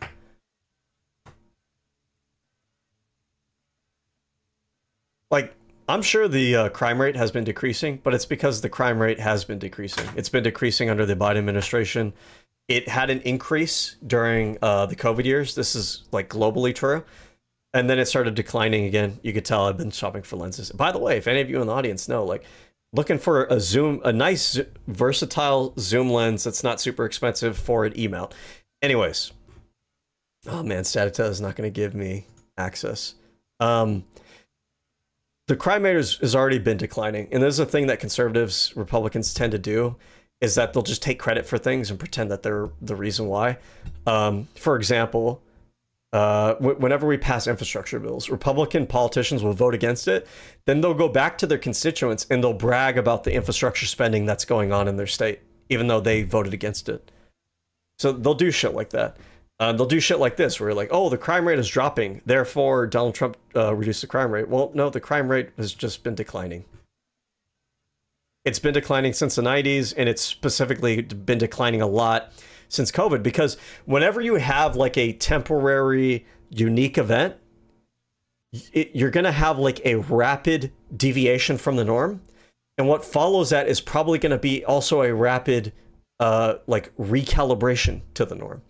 That's pretty typical. Like, for example, when you have a recession, you tend to have a lot of growth after that recession, right? And politicians will take credit for these things. But whenever you have a recession, you always have a boom that comes after it. It's a boom bust cycle. That is like a normal long-term cycle that we see in capitalist systems. We've been seeing for decades. So they'll take credit like, oh, the economy is growing so fast. And it's like, well, yeah, but we're coming out of a recession. I mean, I'm going to give you credit for not blowing shit up, but to pretend like you specifically are responsible for this increase in productivity and everything. Like, this is just the natural nature of when you come out of a recession, there's going to be, you know, a pretty sharp increase in productivity. Then it's going to taper off again. Then it's going to go back down again, you know, so on and so forth. It's a cycle of this kind of thing. But, so yeah, look in here, U.S. violent crime. So what decrease are they talking about? They're talking about decreases that are pretty marginal. Because, like, look at here, 1990s, 1990 what? 2, whatever this year is right here. That's a huge uptick. And if you were to tell me from here to here that your administration did a lot to fucking deal with crime, like, I could find that plausible, that you might be responsible, or something must be happening here that causes, like, a dramatic decrease. When you're over here in this territory and you're barely decreasing a little bit, like, you want to take huge credit for it, like, oh, we decreased the crime rate so much. It kind of seems like it's just kind of following the same trend it always is, and this is regular fluctuation. Now, again, this is 2024. We want to see 2025 and on. The sad thing is, these days, I don't know if I can even believe DOJ statistics under the Trump administration, because these people lie so much, and people treat lies from Republicans and Trump as it's no big deal. But part of the issue is that when the president and our politicians lie so much, I'm not talking about like everybody is a liar, or I'm sorry, everybody lies from time to time. Sometimes we tell white lies. Sometimes our girlfriends ask us if the dress looks pretty on them, and we lie. Sometimes, you know, you want to reject a guy, but you don't want to tell him that straight up. So you kind of lie a little bit. Oh, I have a boyfriend or something. We all lie from time to time. But when you're an actual liar, meaning like you just lie about things constantly, you have no shame in lying. You lie about things big and small. You lie about things consequential. You lie to manipulate people. When you're in that category, I can't trust anything that comes out of your administration, because I know you guys lie. I know you guys try to corrupt the government to get the government to say and do anything that makes your side look good as possible. I can't believe that your numbers are real. But if we look at like these numbers, right? Now we're getting 2025 numbers here. Okay. So we have, yes, there is a decrease, but what do you notice about that decrease? That decrease, here's the spike we had during COVID, right? That decrease is the same trajectory as it's been decreasing this entire time. So if you want to give Trump credit for reducing crime, you have to give Biden credit for reducing crime, because look, Biden started off somewhere over here, and it's been on a steady decline the entire time. And this is a sharp decline. But like, this is how these talking points work. This is how their lies work. Mostly these days, a lot of times, I mean, they're getting better. They're getting even more brazen about just straight up lying about shit. But a lot of times the lies are lies of omission. It's not what they're telling you. It's what they're not telling you. Anyways, let's continue on here. Order works. It protects all Americans. Did you know that crime has been decreasing steadily every single year since like 1960? There you go. You can't ignore the drastic drop. Does that not matter? No. Yeah, if you want to talk about a drastic drop, then you're talking about the drop since COVID. But of course, like, these ladies don't even know that.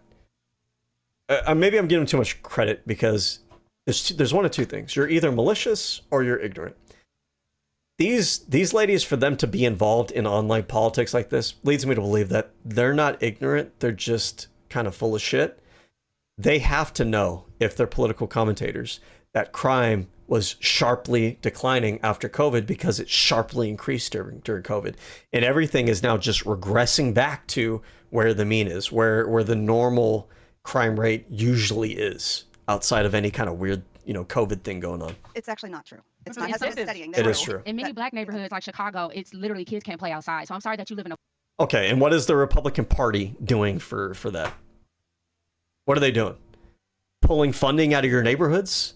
Pulling funding out of your schools? You think that's going to make the crime rate decrease in your neighborhoods? Because, by the way, the Department of Education, which a lot of people in this country don't know what it does, was helping subsidize some of those low-income, at-risk schools. Those tend to predominantly be in minority areas, you know, especially a lot of black neighborhoods. And so when she's talking about, oh, well, the crime is particularly high in my neighborhood right now. Number one, what does that have to do with the Democrats? Number two, what does that have to do with Donald Trump? It's nothing. This is stupid. It's actually stupid. In a bubble, and you don't understand the suffering in other communities, in certain communities. Oh my God.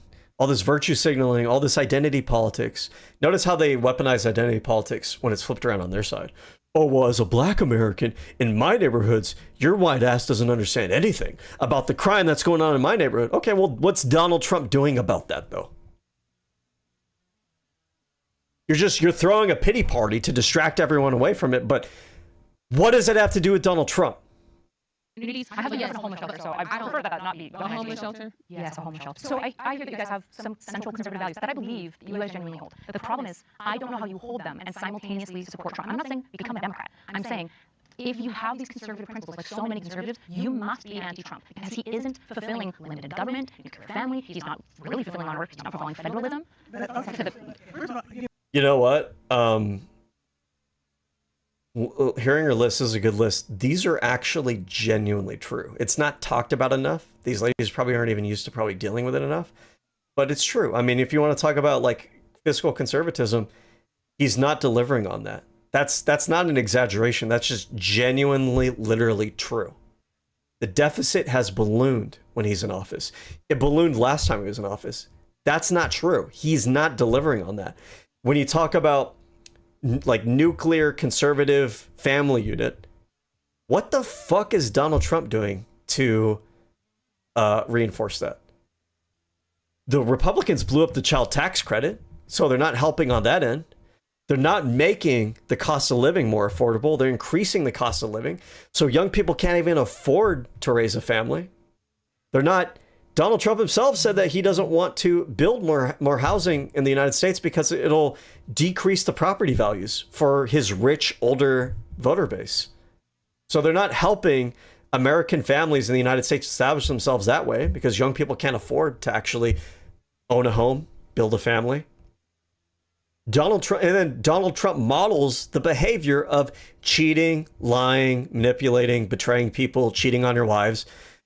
Not in policy, not in personal behavior. Nowhere can it be found that Donald Trump is actually doing something that's positive for the family unit in the United States. And then I forgot what other ones she mentioned, but we'll carry on because we're going to be here all day, basically. You are obsessed with Trump. Trump is a figurehead for We're here to talk about politics. We're here to talk about Trump. Trump is the president. All of this is relevant. If we were having a conversation about Hello Kitty Island adventure, and then she started talking about Trump. Okay, yeah, you're obsessed with Trump. Why are you talking about Trump? Motherfucker, you came here to talk about politics. You wanted Donald Trump in office. You wanted this. And now you don't want to take personal responsibility for your politicians and what they're doing. You don't want to take responsibility for your political ideology. You want to foist your political ideology over the entire country without actually having to justify it and without actually having to produce results and be accountable for what you're doing, what you're supporting. MAGA, but that's not all. President? Wait, first of all, you keep interrupting me, and that's why you have Trump derangement syndrome. That's not why. I actually interrupted because we talked about how lots. Now, I don't know. You tell me. I feel like Erudite, when she's talking about, oh, you interrupted me, I feel like Erudite has talked a lot less than the rest of the people here. I feel like the rest of the people have been either filibustering or meandering with like these lame, stupid narratives that offer nothing to the conversation. I like conservatism because Donald Trump's the greatest and he's doing everything for family and for cost of living and fiscal conservatism, and I don't like crime. Wow. Thank you for your contribution. Can we let's ask somebody else now? But she hasn't really talked. They've just been wasting their time talking about bullshit. Last session, everyone was monologuing, so I'm interrupting to like move the flow. I can interrupt less if yes. I prefer, but I'm interrupting because of the result of the last one. As a Black American, there's no way I can. And it's not really interrupting. An actual conversation has to be a back and forth. It's not just Republicans lecturing everybody with their stupid base level baby child talk fucking ideas that they think are so impressive. They think we're all impressed by their ideas. Like we've heard them all before. You guys repeat the same stupid shit over and over again. Your ideas are not particularly deep. They're super childish. Like, oh, I don't like crime and crime's bad and I like families, and you're not saying anything. No one thinks what you're saying is interesting. No one's looking up to you thinking like, oh, what a model of a strong woman who's a maternal figure.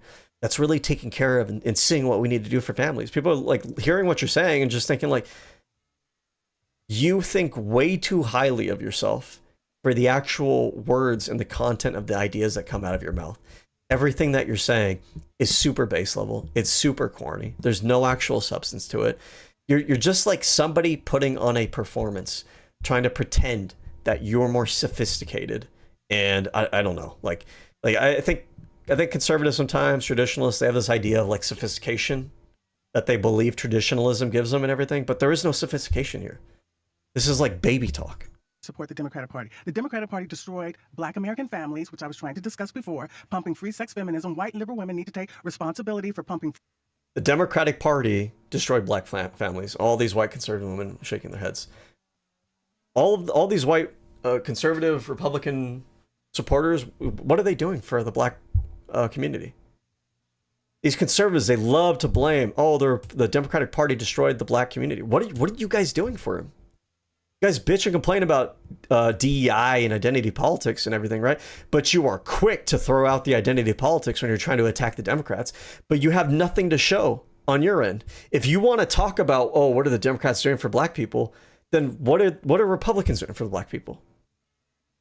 If you want to have this idea that we should actually look at different demographic groups in the United States and try to cater policy towards it, then why are you at the same breath trying to pretend like anytime Democrats try to do that, it's a bad thing? Free sex feminism, sexual liberation. The Democratic Party destroyed Black America by pumping mass immigration, illegal aliens. We know the data on this. And like Republicans, they don't care about the Black population in the United States. They're just using these groups to fight against each other, right? She goes directly to, oh, you know, the Democrats destroyed the Black family because they're bringing all these immigrants. Immigrants aren't the reason the Black population is what it is in the United States. The Black population in the United States had to deal with Jim Crow. They had to deal with not having access to the GI Bill. They had to deal with redlining. They had to deal with, you know, just regular rank and file racism. They had to deal with a lack of access to networks of success and financial opportunity. And she's been told by the Republican Party that, oh, actually, it's immigrants. How is it immigrants? Is she going to tell me, oh, because the immigrants are taking all your jobs? Or the immigrants are what? Taking all your housing? Like, no, they're not. The numbers aren't there for that. And the timelines don't match up because this has been an ongoing problem way before immigration was ever an issue. But Republicans will use this as a scapegoat to get these demographic groups to fight amongst each other without actually solving problems, without actually proposing solutions. There is no solution proffered here. There is no, oh, the conservatives or Republicans, Donald Trump, are doing this X, Y, and Z thing for the Black population. What are they doing? Popularizing Nick Fuentes? Making it so that DEI can't be a thing? Like you erasing Black history from our national monuments? This is helping the Black community? How? Since the late 1800s, mass immigration destroys Black America. The reason why I support Trump, he's mass deportation is a good thing. He supported less than Obama. He's you know, but for liberal women. Thanks for pointing that out. But for liberal women, I'm not for open borders. You probably shouldn't assume that about me, right? But for liberal white women in Minnesota, in Minneapolis, precluding ICE from deporting illegal aliens, getting in the way. Liberal white women have destroyed Black America since the 1960s, and we've had enough. Black America has had enough of it. So liberal women being okay with there being immigrants has destroyed the Black community. How? It's like an ad libs of just Republican talking points. Every topic, it's immigrants, trans people, family, security, right? But like there's not really like a substantive explanation of how these things are connected or related. They're just like the same theme talking points thrown out there. And she says it with like this certainty of like, oh, we all know that this is a thing. This is, you know, we all know that Democrats destroyed the family with Minnesota and immigrants, like, you know, right? No, I don't know what the fuck you're talking about. Why don't you explain yourself? That makes no sense to me. Trump, listen, liberal progressive policies. I'm not talking about liberals. I'm talking about Trump. Yeah, because you're so. Liberal progressive policies have destroyed the black population in the United States. I don't even know if progressivism as a movement has been around as long as the discrimination of the black population in the United States. I don't think that's the case. Jim Crow, as far as I understand, Jim Crow predates progressivism entirely. And liberalism and progressivism are the reason, like, I hate to say it, but it's true, that black people have rights. Conservatives absolutely did not advocate for this lady to even have a voice in conversations like this. They did not advocate for black people in the United States to be desegregated. They did not advocate for the abolition of slavery. They did not advocate for desegregation. Did I say that already? They didn't advocate for any of these things. When you're talking about like, oh, liberals and progressives are the reason that the black population is destroyed. Like I don't even know what to say. It's the stupidity of it betrays word. I don't have words for it. I don't need to be liberal. I need to tell me why Trump has a Notice, like she's talking about Trump's derangement. This lady has like liberal progressive derangement syndrome. The entire reason she support most of these people on here. If you are actually in conservative communities, if you go to rural America, you have to understand these people have been conditioned for generations. Okay, I'm not exaggerating. If you're not from the United States, maybe you don't understand this. If you don't travel to rural communities, you don't understand this. These people are born and raised in an entire community that absolutely reinforces and enforces a cancel culture to make it such that part of your identity and your buy-in into the community is that you have to hate liberals and progressives. And it turns you into the kind of person that supports the absolute most extreme, stupid fucking shit from the Republican Party because you've been convinced that the liberals and the Democrats are so fucking bad that you'll accept anything. And then on top of that, you say stupid shit like this that makes no fucking sense and has no connection. Like liberals and progressives destroyed the black community. That's liberal derangement syndrome right there. Not even really like a cogent argument for why that would be the case. It's just, we all know it is known that that's the case, that liberals and progressives, how? And we said the most important value is the traditional family. Liberals believe in transgenderism. I don't need you to be a liberal. Right, but you're not making an argument. I'm not trying to say you should all be liberal. No, but you're taking Trump as an individual, as the leader of the MAGA party. Republican government? Yeah, you're taking. Probably embodies some of the things that we're talking about, at least all of IVF, right? incentivizing abortion. So it's like all of them, they cannot talk about Trump. They cannot defend his record. They cannot defend the record of the Republican Party. All they can do is just attack liberals, and they're like the weirdest, vaguest, like contradictory, doesn't line up with the facts, like arguments against liberals and progressives and how trans people are destroying trans people and immigrants. These people like that. I've been saying this for a while and it'll continue being true. And it's just sad that they keep putting their foot in it. They are obsessed with trans people and immigrants. Everything comes down to trans people and immigrants. The reason that black people can't do anything good in the United States, it's not because of all these fucking decades in the legacy of Jim Crow and segregation and slavery. It's liberals and immigrants and trans people. He's getting IVF to be covered under health insurance. That's supporting families. Love his tax credits. Wonderful. The other thing is in the tax credits, every time there's a new baby, it's $1,000 tax credit. How is that not supporting families? I think How is that not as encouraging? I think it's a small level, but I would say. Wait, what is this tax credit? My understanding that the child tax credit was actually destroyed by the Republican Party. Let's see. Hold on. Trump tax credit. Kids. Is this a thing? For 2026 or 2025 and 26, the child tax credit increased to $2,200 per child. Oh, it was reinstated. How was this reinstated? I thought the hold on, because I have a feeling and I have a vague memory. I think that this was part of the negotiations when the government was under shutdown. I want to say that actually the Democrats were the ones who had the Republicans cave on including the tax credit. Maybe I'm making shit up. Maybe that's my bias. But let me just double check this, because this would be one of those misleading things, those lies of omission. Democrats negotiate child tax credit 2025. Democrats are negotiating to permanently expand the child tax credit. See, this is why I'm saying this, because number one, I know that at some period in time, the child tax credit lapsed under the Republican Congress. And I know that Democrats were fighting for it. I believe, I could be wrong with this, I thought Trump like actually fucking like campaigned against it, ironically.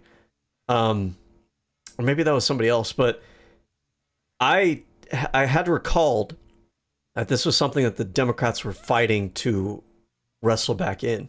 And so that's why when I heard this, I was like, wait a second, this doesn't sound right. It doesn't sound right that this is credit given to Trump. I haven't heard anything about Trump, you know, fighting to put this tax credit in place. So I think, let's read a little bit further here. Democrats picked, most of the Democrats, okay. Let me see here. What did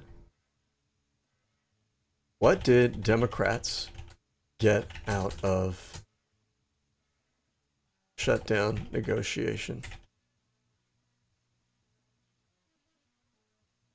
Democrats secured promises for a Senate vote on the Affordable Care Act, subsidy extensions. Remember that, by the way, guys. These Republicans wanted to strip like healthcare from people too, by the way. Talking about families and support families. Protection for federal employees from layoff and firings.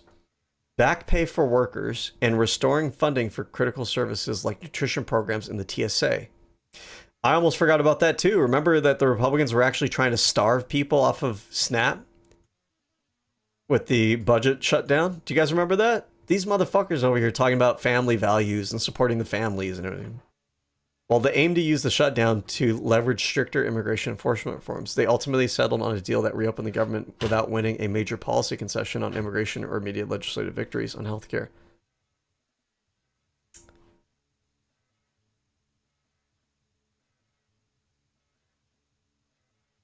Republicans and child tax credit. So the one big beautiful bill. So see, this is what I'm talking about. The Republicans initially excluded the child tax credit from the bill. They didn't want to include it. And I need to read a little bit more into here to know for sure. But it's my understanding, and everything I'm reading so far is the Democrats had to negotiate to get this re-included into it. So when they're giving Donald Trump credit for this, like, this is unearned credit. This credit doesn't really belong to him. This is, again, what I was talking about earlier, them taking credit for shit that they, like, I mean, ultimately they did vote for it, right? But like they had to be dragged into that kicking and screaming. And now they're pretending like, oh, well, actually, we did this for families.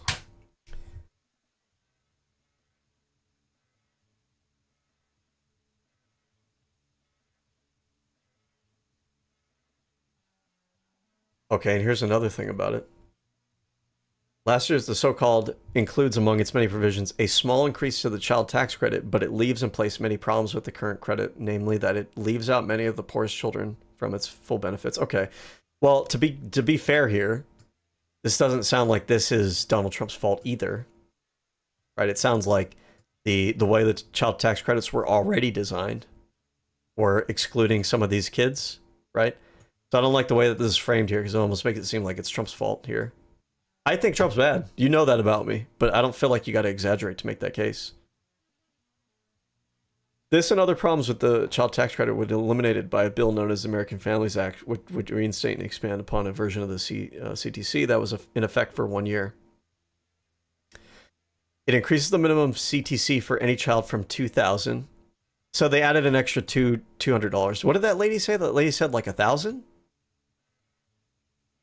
So that's not even true. But leaves in place restrictions based on earnings and other income. Notably, the $2,200 tax credit is lower than it would be if Congress had simply adjusted the credit for inflation. So this increase, I mean, even calling it an increase, it's like, well, kind of not really, because this didn't even cover the increase in inflation. Like if you wanted, like, let's say, because of the effects of inflation, you guys all kind of understand this, right? If you're working a job, like, oh, I get paid such and such, and I had a raise, but like, did your real wage grow? Did your ability to afford the cost of living grow? Because is the cost of living rising faster than your actual wage? So if we're giving a child tax credit, but we're not updating that tax credit so that it's adjusting with inflation, then in reality, even to say that you're increasing the tax credit here is not, it's not really true. It's true in a nominal sense that the dollar value or the numerical value is increased, but the actual buying power of that increase, like $200 or $2,200 is what $2,000 was, 2 years ago. I'm using it as an example here. So when you pass the child tax credit, it was $2,000. The equivalent of that in 2025 money should actually be higher than 2,000. So even this increase is like, it's not the 1,000 that lady was talking about, and it's not even really that much of an increase because it's not even keeping up with inflation, really. Okay. Well, I don't want to linger on this too much. You get the idea, though. Republicans fought to not include this in the bill. Democrats had to negotiate to get the child tax credit in the bill, and now they're giving credit to Trump for it. It's fucking stupid. One thing that's not helping families is completely destroying the economy through a tariff system that he's using. And then another thing and this is a good point for her to bring up too, is like, even if we were to give them credit for that, which they do not deserve credit for that, like, just being frank, being real, like, why would you give credit to the people who actually were trying to exclude that from the bill, who had to be like, they had to be dragged into a shutdown fight in order to get them to include this kind of stuff? Why would you give it? Like, they don't deserve credit for that. That's not me being unfair. That's me being fair. Being unfair is giving Republicans credit that they don't deserve and that they fought against. That's not fair. That's unfair to the American people. It's unfair to everybody else in the political process who was actually fighting for child tax credit, right? But on top of this, yes, she's right. Even if we gave them credit that they don't deserve for this child tax credit, okay, you gave them an extra $200 a year, but you raised everybody's costs by an extra, what, $1,000 a year? How much does the tariff increase cost of living for the average person? So, yeah. Okay, cool. You gave us an extra $200, but you raised everybody's cost of living by like $2,000. You're not helping families. Actually, you're working against American families. So and increasing debt. You're right. And in a single year, did you? And then, like, the Trump administration wants to put like a moratorium on any kind of regulation on AI, which, by the way, like, why the fuck is the president allowed to do that? That's not the role of the president. That's for Congress to decide. All these Republicans talking about, oh, I hate regulations, I don't like regulations, blah, blah, blah, right? Why should the federal government get to decide for the entire country? And then they just decide, like, one person gets to decide without having it go through the legislative process, that, nobody's allowed to write any regulations on this new technology. And by the way, the reason I bring this up is because how are you going to say that you're for American families and you're the American Family Party when your party is making it so that all of our families are going to get their jobs automated away by AI? And you don't intend, not just that, like, hey, AI is a technology that's coming and it's probably going to displace some jobs, but you are actively working against any ability for anybody in the future to go, hey, you know what? This AI is really damaging like our livelihoods, our ability to get jobs. Like, you've just ruled out entirely, like, we can't make any regulations. So it's a big concern that everybody has, and it's a legitimate concern. How is this going to affect American jobs? And like, American families are nothing without having somebody paying for, bringing home the bacon. How are you going to say that you're for American families when you've restricted them from the ability to actually secure their jobs from AI? If this becomes an increasingly bigger issue. No, here's a crazy fact for you. But from JFK all the way to Trump's first president and Biden, Trump has lined his pockets. He's made more net worth growth in 1 year, 5 times than the entire cumulative wealth growth. Salary. He doesn't need to do this for money. So first, I also don't know that that's true. I've seen conflicting information on this. He's, again, like, these people, they're just so fake. Everything they say is fake. It's just words. Like, oh, if he says the nice words, then it must be true. I haven't seen evidence that he's actually donated his salary. I think it's something he just says. I've seen some sources saying that he actually never did, and there's no record of that. I feel like I've heard some people say that it is the case. But then again, I have to take it with a grain of salt because I know nowadays reporters, they tend to just repeat shit. There's a tendency to repeat narratives from Republicans and just assume that it must be true because nobody else is like disputing it or whatever, or because they repeat it so often.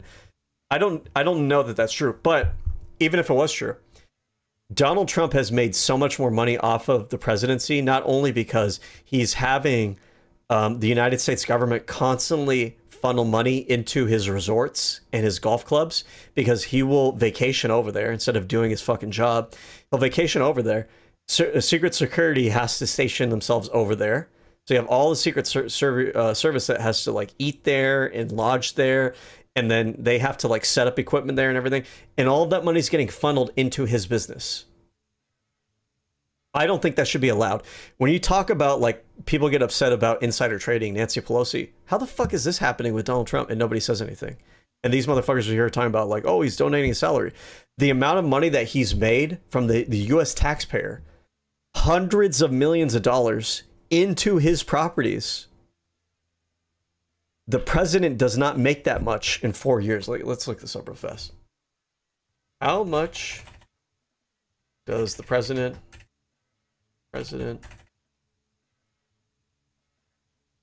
make in a year? Sure, why not? $400,000 per year. And it's taxable, but okay, $400,000 per year. Over a 4-year period, that's $1,600,000. Over 2 terms, so 1,600,000 times 2, it'd be like what, 32 or 3,200,000. Donald Trump has made off of his resorts from the taxpayer. How much have taxpayers paid to Trump businesses while in office?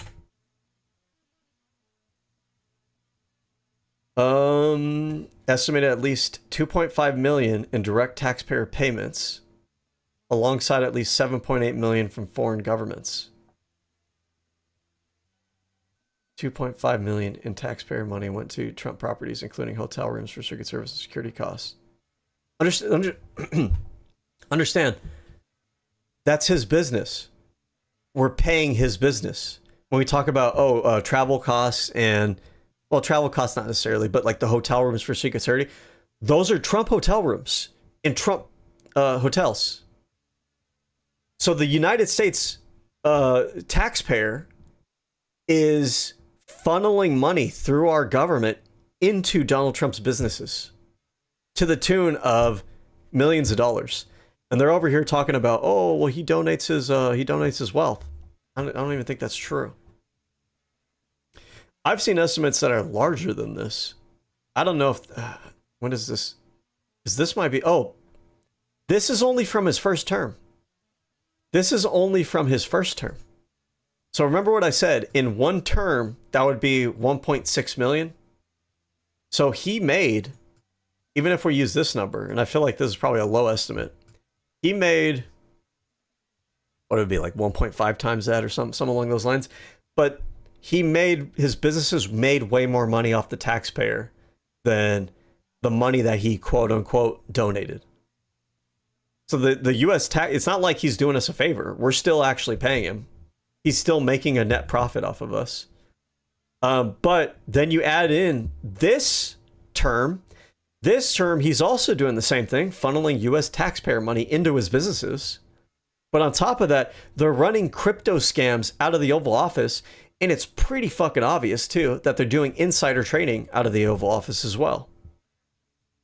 And they're selling bribes. They're selling pardons, right? Some of the officials in his administration selling pardons and whatnot. Like, it's a money laundering racket scheme being run out of the executive branch that's fleecing the American taxpayer.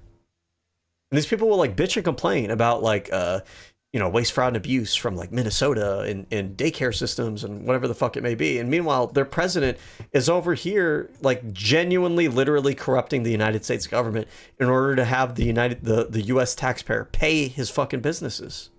It's insane. Obviously, because you're able to prep with stats and stuff. When you say a sweeping generalization, can you cite some of your statistics? Because I'm not aware with like the crime rate. Don't think that's reflected in the stats. However, she's not familiar with the crime rates. That like this is unacceptable from a political commentator.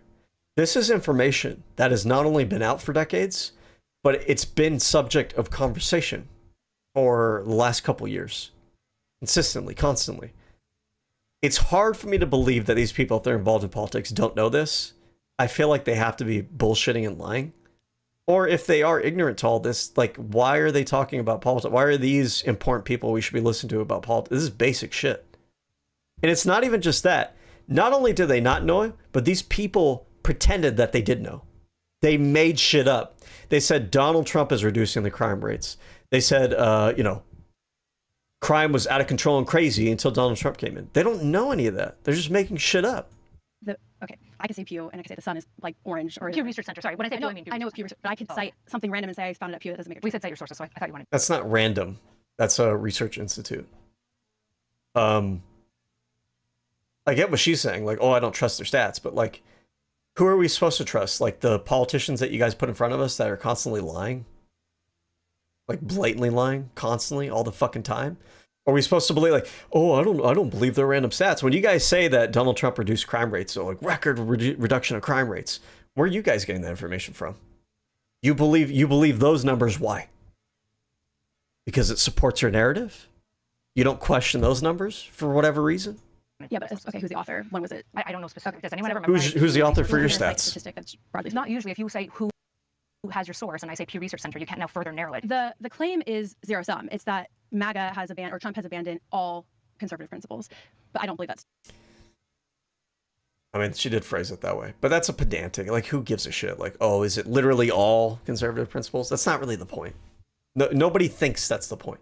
The point would be like he's abandoned like a significant like foundational level of conservative values. To be true. So tariffs, for example, bringing economic industry back to the United States, conservative principle. Well, tariffs aren't bringing industry back to the United States. It's also not really a conservative principle. The idea that you want jobs and shit, that's not really like a conservative or a liberal position. That's just a regular ass position.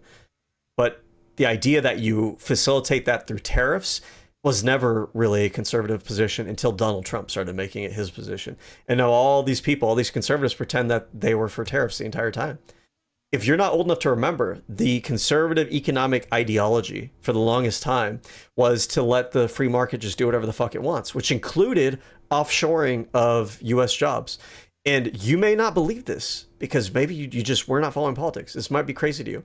The Republican Party for decades were the party that was facilitating and supporting and arguing in behalf of corporate businesses in the United States outsourcing our jobs overseas. I'm not exaggerating. I'm not joking that like they would literally talk about this and defend it and argue on its behalf for decades. It's only until Donald Trump entered the scene and he started talking about tariffs that now all of a sudden now they like tariffs. To say like, oh, it's a conservative principle. It's not a conservative principle. It's a Trump principle. And like now you guys are all pretending that you're in favor of it. But it's not bringing back jobs. If in case you don't know this, U.S. manufacturing has been declining since Donald Trump took office. Just double check this, make sure I'm not lying. U.S. manufacturing decline for Trump. You know, if I type it into Google, Google will just tell me that I'm correct, right? We'll Google the opposite just to make sure it's not true, but I'm pretty sure. Following the imposition of tariffs in April 2025, often referred to as Liberation Day. Oh, yeah, he liberated us from our jobs and our manufacturing. U.S. manufacturing experienced a notable decline in job numbers. From April 2025 to early 26, the manufacturing sector shed roughly 89,000 to over 100,000 jobs. Factory declines. Analysis suggests that tariff-induced uncertainty caused a 14% drop in manufacturing construction spending between December 2024 and December 2025. And if you think this is like hoopla bullshit, like I work in an industry of I don't work in an industry of gender studies. I don't work in an industry of political science or whatever. I work in engineering industry. It is absolutely true that work has been slowing down, that people have been uncertain about jobs, about work. There's been reluctance to commit businesses to big capital long-term projects for the time being, because people don't know what the fuck is going on, because this administration and all these fucking peons that suck the ball sack of this administration also don't know what the fuck is going on. This hasn't been good for U.S. families. None of this has been good for U.S. Again, this is the whole thing of their mentality is, if we just say it enough and we just believe it, and all of our people would just circle jerk each other about how we all believe the same thing, and we're all together on this big fucking narrative that we're all telling each other, right? If we could just tell each other and ourselves that we are so great and so awesome and so righteous and everything, that it'll be true. But it's not, and it doesn't work that way. Reestablishing deterrence, peace through strength, conservative principle.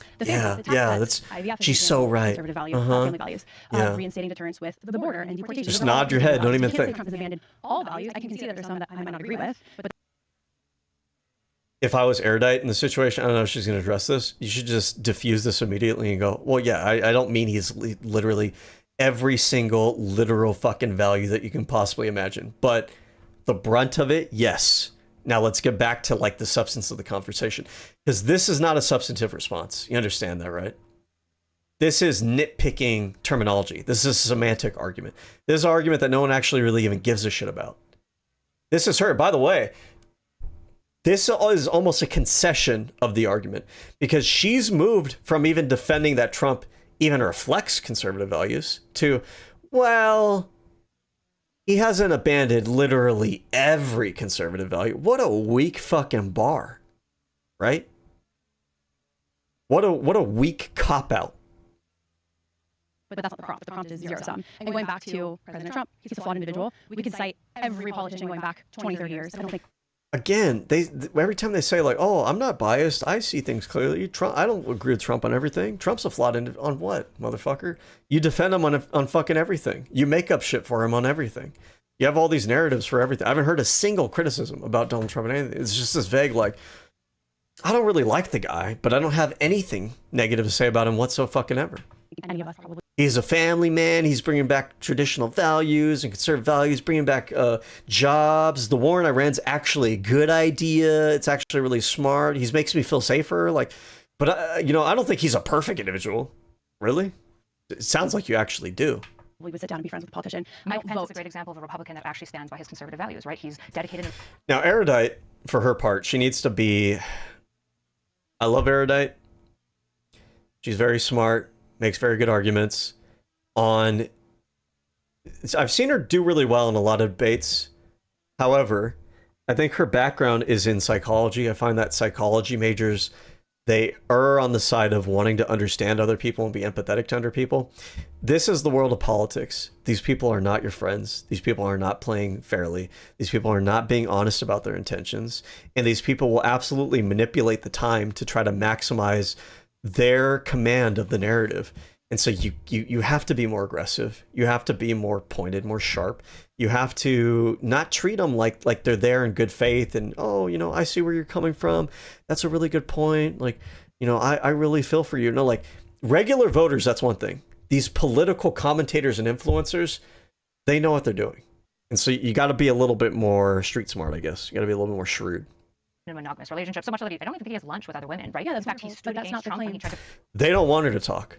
They don't want her to get her narratives out. They don't want to actually address the points that she's making. They don't want to address her arguments.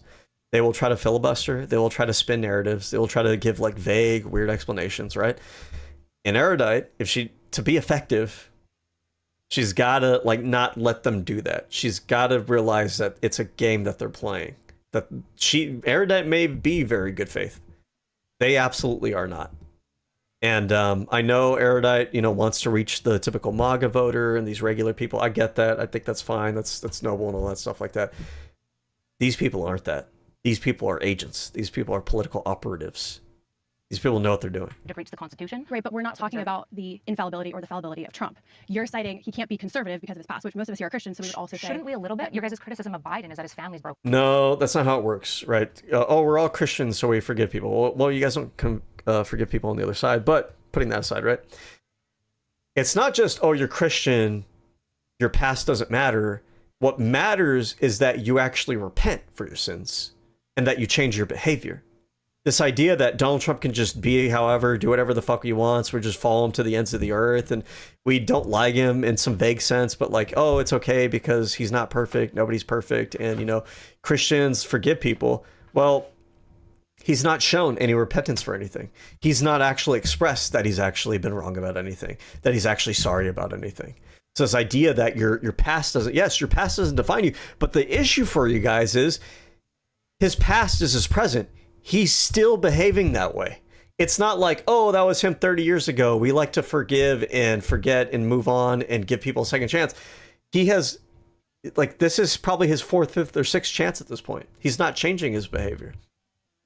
Broken, which is why he's not for like connected No, families. I don't like Biden because he destroyed our country domestically and through foreign policy. You don't like Biden because he's a liberal, because he's a Democrat, and you're like, this isn't literally true for all of them, but for a lot of these people, for the majority of conservatives, your entire life, your entire community, you've been trained to view liberals in the Democratic Party. You have to understand this if you're a foreigner.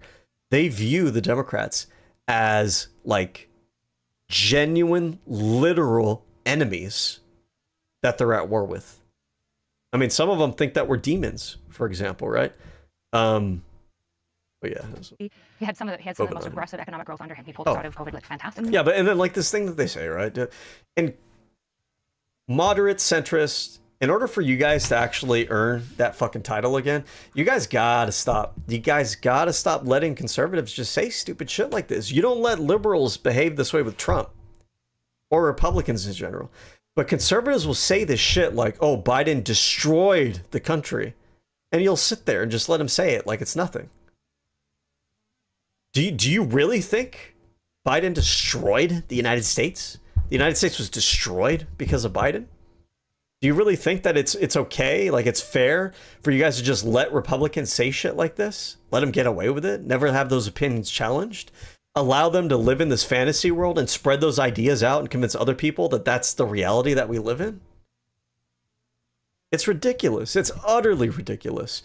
And part of the reason we even tolerate like behavior like this that's so fucking hyperbolically insane, stupid, and unreasonable, like that statement in a normal, regular world should get you laughed out of any political discussion space, period. It's on its face demonstrably stupid and incorrect. The United States was absolutely not destroyed by the Biden administration. The country was not left in actual shambles after the end of the Biden administration. We could talk about the stats if you want to. Unemployment was low. Inflation had gone down by the end of the Biden administration, and so many other things, right? But it definitely wasn't destroyed. But like to allow these people to just exist in an alternative universe and you guys all just pretend like it's no big deal. I see moderates and centrists get more butt mad thinking that they need to correct people on their pronouns because they don't believe in, you know, multiple genders. Then I see conservatives get mad that Republicans are out here spending an entirely fucking fabricated reality that the entire country is fucking falling apart and collapsing and everybody's going to fucking die whenever there's a Democrat in office. And centrists and moderates will sit there and just like, oh, you're so silly, you're so cute. You know what I mean? Like, bro, these conservatives aren't going to fuck you. Stop trying to impress them. What's your, like, if you're a centrist or a moderate, why are you cucked out to the Republican Party? If you're a centrist or a moderate, why do you feel the need to fucking defend these people so much? If you're a centrist or a moderate, why is your identity politically not separated from these people? It seems like you just work for them. It seems like you just cucked yourself out to them.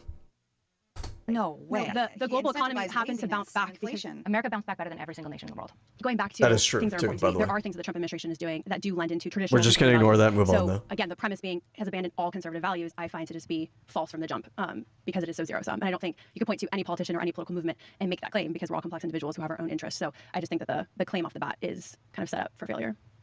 Notice, and I was waiting to see for the end of her statement to see, she goes, yeah, you know, I don't agree with that because there are a lot of things that Donald Trump's doing that is in line with my conservative values. And then notice that she said a lot and she didn't actually mention any single fucking thing that Donald Trump did that was actually in line with her conservative values. Let's go back. Let's go back and watch that part again. Doing that do lend into traditional. Bounced back growth under him. He pulled us out of COVID like fantastic. Okay. No. So again, the point that she's making is there actually are a bunch of things that Donald Trump that he does do that are in line with my conservative values. So I don't agree with your premise, right? So just keep it in your mind.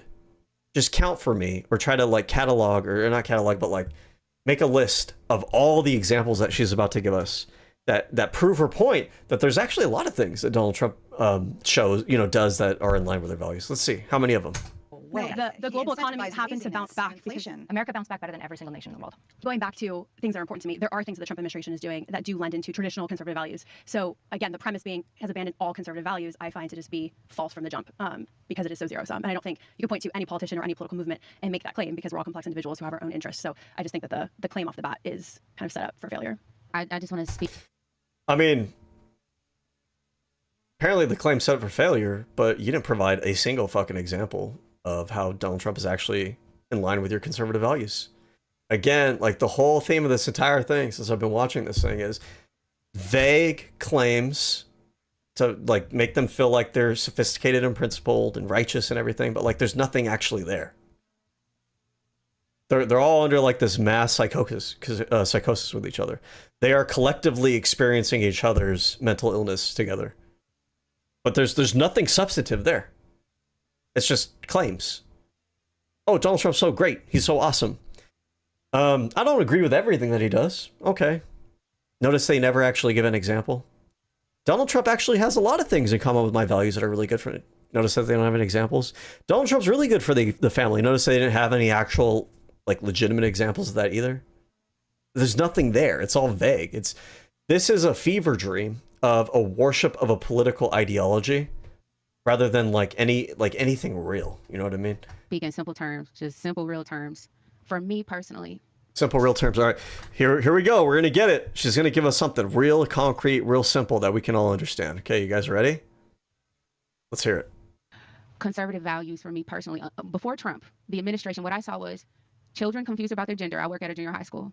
What I saw was people who didn't see the value in boundaries and limitations. I saw people doing crime, going in, getting out because of liberal policies, because lenient policies, people coming back to the streets, being reoffenders in brown and black communities. I saw, it just felt like chaos. I see black people getting displaced in LA by undocumented people. And black people whisper about this. This has been happening for decades. And so this is what I saw.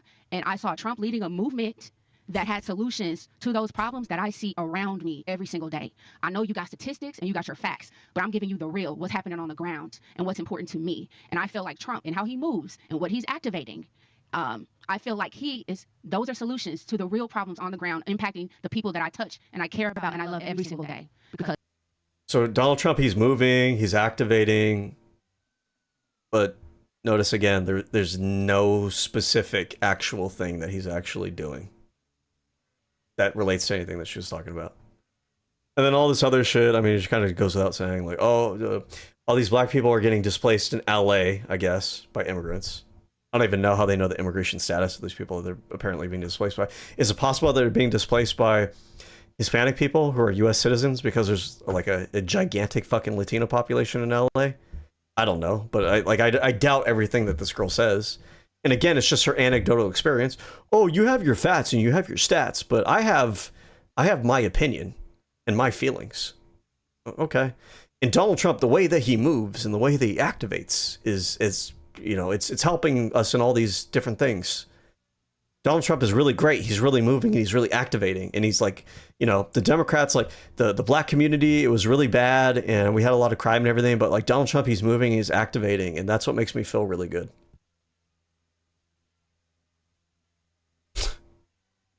Because Biden, that administration wasn't doing it, period.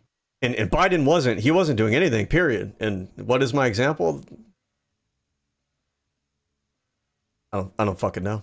When I say that you've abandoned all conservative values, what I mean is that you have historically, as a conservative movement, for example, isolationism. That's not like a conservative position at all. In fact, most neocons were very for aggressive global trade because it's good for America to do global trade. What we're talking about, limited government, consolidating power to the executive branch is the opposite of everything that's in the American Constitution. That's like what this... I wish people would bring this up more often because this is so incredibly obviously true. And this is a point that resonates with libertarians. You can start you know, drive some wedges there with people who actually do care about that issue, because there are a lot of people who actually do care about that issue. But like Democrats, liberals, they don't really point it out enough that like limited government, checks and balances, not having consolidation of power and like federal authority, if you're concentrating all of it into a single person, that's like the absolute worst version of that. That's what the 10th Amendment is about. It's called federalism, state rights, violating states' rights. For example, during... By the way, Erudite is Canadian. She has no business understanding like the principles of this country better than all these women who like pretend that they're fucking American. Like, by the way, like I'm just put this out there. When I hear like these conservatives and they talk about this way and they make all these fucking excuses for MAGA, like all the destruction and erosion of our checks and balances and our system of government, like you are not American to me. You're not an American. I know these people, like the biggest thing in their fucking life is they think that they got like the greatest participation trophy in the history of mankind, that they were born in this country. So like, oh, I'm an American and I'm gonna wave the flag around and everything, but like it's hollow, it's fake. Everything about like their patriotism is fake. You are not American to me. You don't understand like the fundamentals of checks and balances. You're not an American to me. The shutdown. Trump took away $11 billion in federal funding that was only going to blue states to squeeze utilizing the people, his people, because he's the president of America, not of Republicans. And he squeezed blue states to try to force the end of a government shutdown. He will actively weaponize Medicaid, Medicare. He is currently threatening to throw out TSA agents and just replace them with ICE at airports because he doesn't care about the common man. He doesn't care about fiscal responsibility, hence our debt going up by $2 trillion, by the way. And talking about fiscal responsibility, he has played insider trading. He bragged about the fact that two of his friends, when they did some sort of insider trading in like February, I think his exact quote was, this guy made $2.5 million and he made $900 million. And I need you to understand, those people are taking the money from American taxpayers and people involved in the stock market. That's bad. That's fundamentally bad. And if you're conservative... To them, though, this doesn't matter because the reality is, and they'll never say this, is that they fear, and it's very fear motivated, they feel safe only when they have a white Christian conservative man in charge of everything. That's the reality. They won't say this explicitly, but all of these vibes and this vague bullshit kind of stems from that. I don't even know if a lot of these people are even aware of that's like what's going on subconsciously with them, but that is a big part of it. And they want to admit that because they don't want to like come off as, you know, racist or anything. They may not admit it to themselves, but like so much of their rationality is that if you simply just swap in someone who isn't like a white male Christian conservative, they have like this vibe that everything's going to shit. And then it helps that their media ecosystem will feed them like any cherry-picked stories and stats and everything to like reconfirm that bias, but that is what the bias is. So like all this shit about, oh, he's abandoning this and that, the reality is they don't actually give a shit about the rest of this stuff. They will not tell you, and you'll be frustrated trying to figure out, like, I don't get it. Like, you seem like you abandoned all your principles and like none of this shit actually works and everything. Like, why do you still support this? They will support it to the ends of the earth because they genuinely believe that like they have to have a Christian white male in charge of everything because they think the Christian white male is the peak of human evolution, and only the Christian white male has the intelligent brain and the strength and the resolve, and they're so smart and they're so sophisticated and they're so awesome and they're so pretty that only they, these wonderful, our betters, can be the ones who actually rule everything, because if we give it to anybody else, oh my god, it's all going to fall apart. And so everything else is like secondary to that. They have to maintain the supremacy of their social hierarchy. Conservative believes in rule of law. You should be asking questions about the Epstein files. If you care about smaller government, him consolidating power is the opposite of that, actually, right? You want fiscal responsibility? He's not your guy. You want good, respectful relationships with our allies, which has been a consistent conservative position. They don't, though, because they've been convinced by their political party that like they are God's chosen people, that like every other human being on planet Earth is scum, is filth to them, is a speck of dust. You'll hear like Osmongold talk about people in other countries this way, right? Like, oh, fuck them, well, let's take whatever the fuck we want, we'll kill whoever the fuck we want, right? Like, America first. And when they say America first, what they really mean is we should be able to steal, rape, and pillage every other fucking country and people on the planet Earth and do whatever the fuck we want with them because like they don't count, they're not human, it doesn't matter. America first to them, it's not just like, oh, America first and then we help our allies and everything. Like, I would say my family first, but I don't go out there and try to beat the shit out of other people's families. When they talk about America first, the impression that they're trying to sell people is like, oh, we're just putting our family first. When in reality, when they say America first, what they mean is they're going out there and they're beating the shit out of other groups of people. And to them, that's America first. To them, America first means everybody last. It means everybody else doesn't matter. It means fuck everybody else. There's a difference between, you know, I prioritize my family and my family's interests versus I'm going to actively be hostile and try to fuck over everybody else's family. Conservatives have this zero-sum vision of the world where they think that's the way that they need to do things. Position as well. Trump doesn't have that. And yeah, his family dynamics, no, they don't reflect anything. So yeah, I mean, they don't care about, you know, fuck the rest of the world. And their media has been feeding them a steady stream diet of this idea that every other country and every other people on planet Earth are all trying to fuck us over. So it's all, you know, it's justified that we behave this way because they're behaving this way too, or we have to do it first or they're going to do it to us kind of mentality. Christian, because he's not, or anything to do with conservative nuclear values. This is why he like brags about how hot his daughter is, and if she wasn't his daughter, he might get into a relationship. They don't care. They don't care if he's the devil, as long as in their mind he's going to merge church and state, which Donald Trump is willing to do. Donald Trump doesn't give a shit. He doesn't fucking care. He doesn't care if the country merges church and state. He doesn't even care about Christianity. Why is Trump doing it if he's not a big Christian? Because he knows his base wants it. That's why. He doesn't fucking care otherwise. He throws them a bone. And they allow him to just do whatever the fuck he wants, because as long as he's allowing them to maintain their supremacist structure on the United States and globally in their mind, they don't really care. It's just a tool. And I think that's what a lot of liberals and progressives need to understand, is that more than anything, Donald Trump is a tool of the Republican voter base and the Republican Party. He's a blunt instrument. They worship him in the sense that they worship themselves. He is a proxy for them. They worship themselves, their community, their group of people, and they think that every other group of people needs to be subjugated, doesn't matter, or they can rape, steal, pillage, loot from those people, or it's like an existential like competition between everybody else. It's all actually about them. It's about them as a collective, like, political project, social political project, because the social community identity of the conservatives in the United States has been merged with the political movement, and that was intentional. There's a lot of Republican right-wing think tanks, organizations that have worked tirelessly in order to make that the case. So I'll give you an example. Turning Points USA. Turning Points USA is a political organization designed to infiltrate the universities of the United States to try to turn the students there into political operatives that now work on behalf of the Republican Party.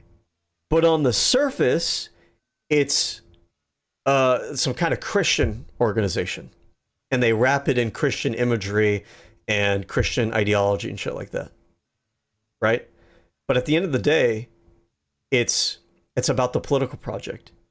And so the idea there is they are taking the social community aspect and the social identity of being a Christian, and they've merged it with the political aspect.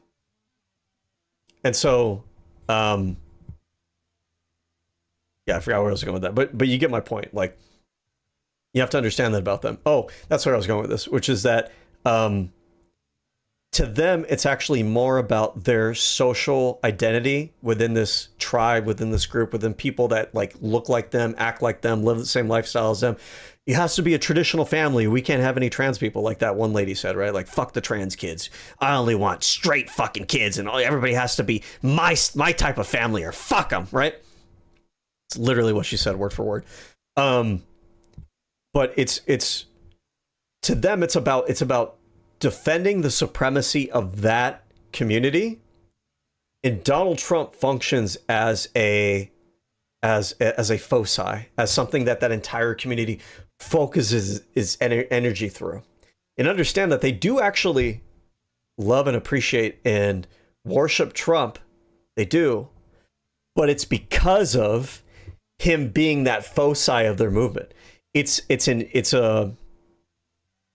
a worship of them and their people and their way of living, and the people who look like them and think like them and share the same religion as them and share the same ethnicity as them. Not all of them, right? There's variation there, but a lot of them are, white nationalists. And And if they're not white nationalists, a lot of them are Christian nationalists, right? There's different like overlappings and stuff like that. But it's about that. It's about that. And because they have that mentality of having this loyalty, not to the Constitution, not to the United States, not even to Donald Trump, really. It's loyalty to their social hierarchy, the dominance and supremacy of their social hierarchy. That when the Republican Party over generations merged that social identity with the political identity, you have to understand that they view their identity as a Republican and their support for Republican politicians, and by extension Donald Trump, they view it as an extension of their religious social identity. Donald Trump is just kind of like, he's like the physical manifestation of their collective ego in one person. He operates as that for them. Their worship of him is a worship of themselves, with him being like a filter, like a thing that's transmitted through. And you can lose sight of that sometimes and think that it's all about Trump. Trump is just the front-facing edge of the superstructure that's behind them.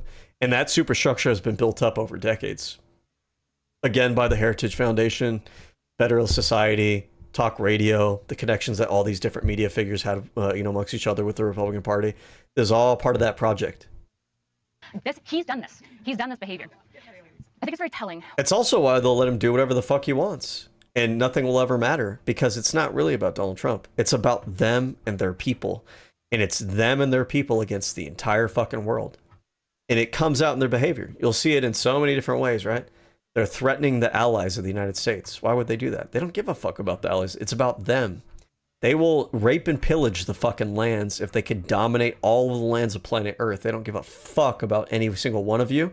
They don't give a fuck about any of these other countries, or the citizens of the other countries. They don't give a fuck about all the people they squash and bury underneath their feet in their mission to maintain like a control freak grip on society, to make sure that they are always the boot that's stomping on other people and not the other way around. When the reply to my criticisms, and credit to Trump, by the way, is just that I have TDS. How can I have TDS if I can acknowledge child tax credit? It's my turn. It's empty and thought terminating. And there are things that I can look back, especially at his first presidency, that I think liberals are very deranged about. Warp speed was fantastic. He did multiple tax credits. But there is... This is useless. This isn't for anybody here. The people here don't even believe that. They just say that in order to discredit anything that you say. This isn't the worst thing in the world, but I would rather her spend time putting forth an affirmative argument.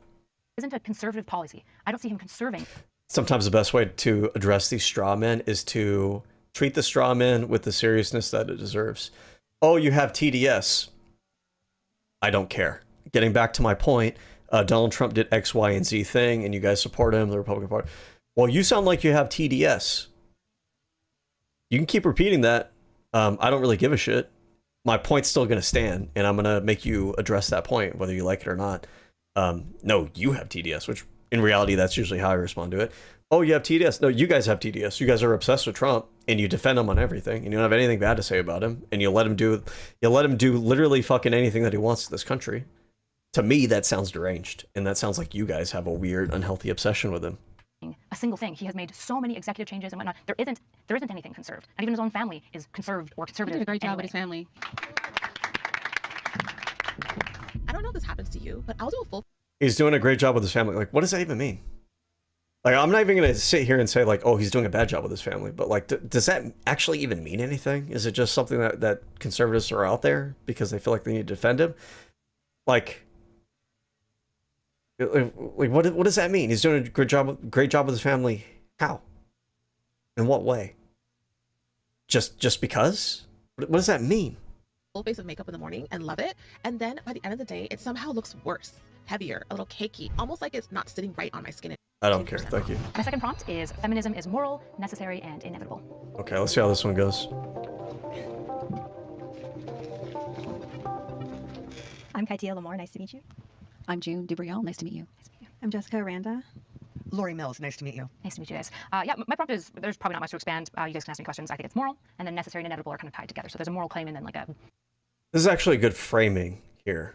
Oftentimes I'll advocate for not taking the defensive position, but on this particular issue, a lot of people just throw out what feminism is. They don't even know what it actually is anymore. All of the arguments and attacks on feminism in the year 2026 are like imaginary. It's like you guys are attacking like an actual straw man. Like it's not actually there. It's shadow boxing. You're fighting like a ghost.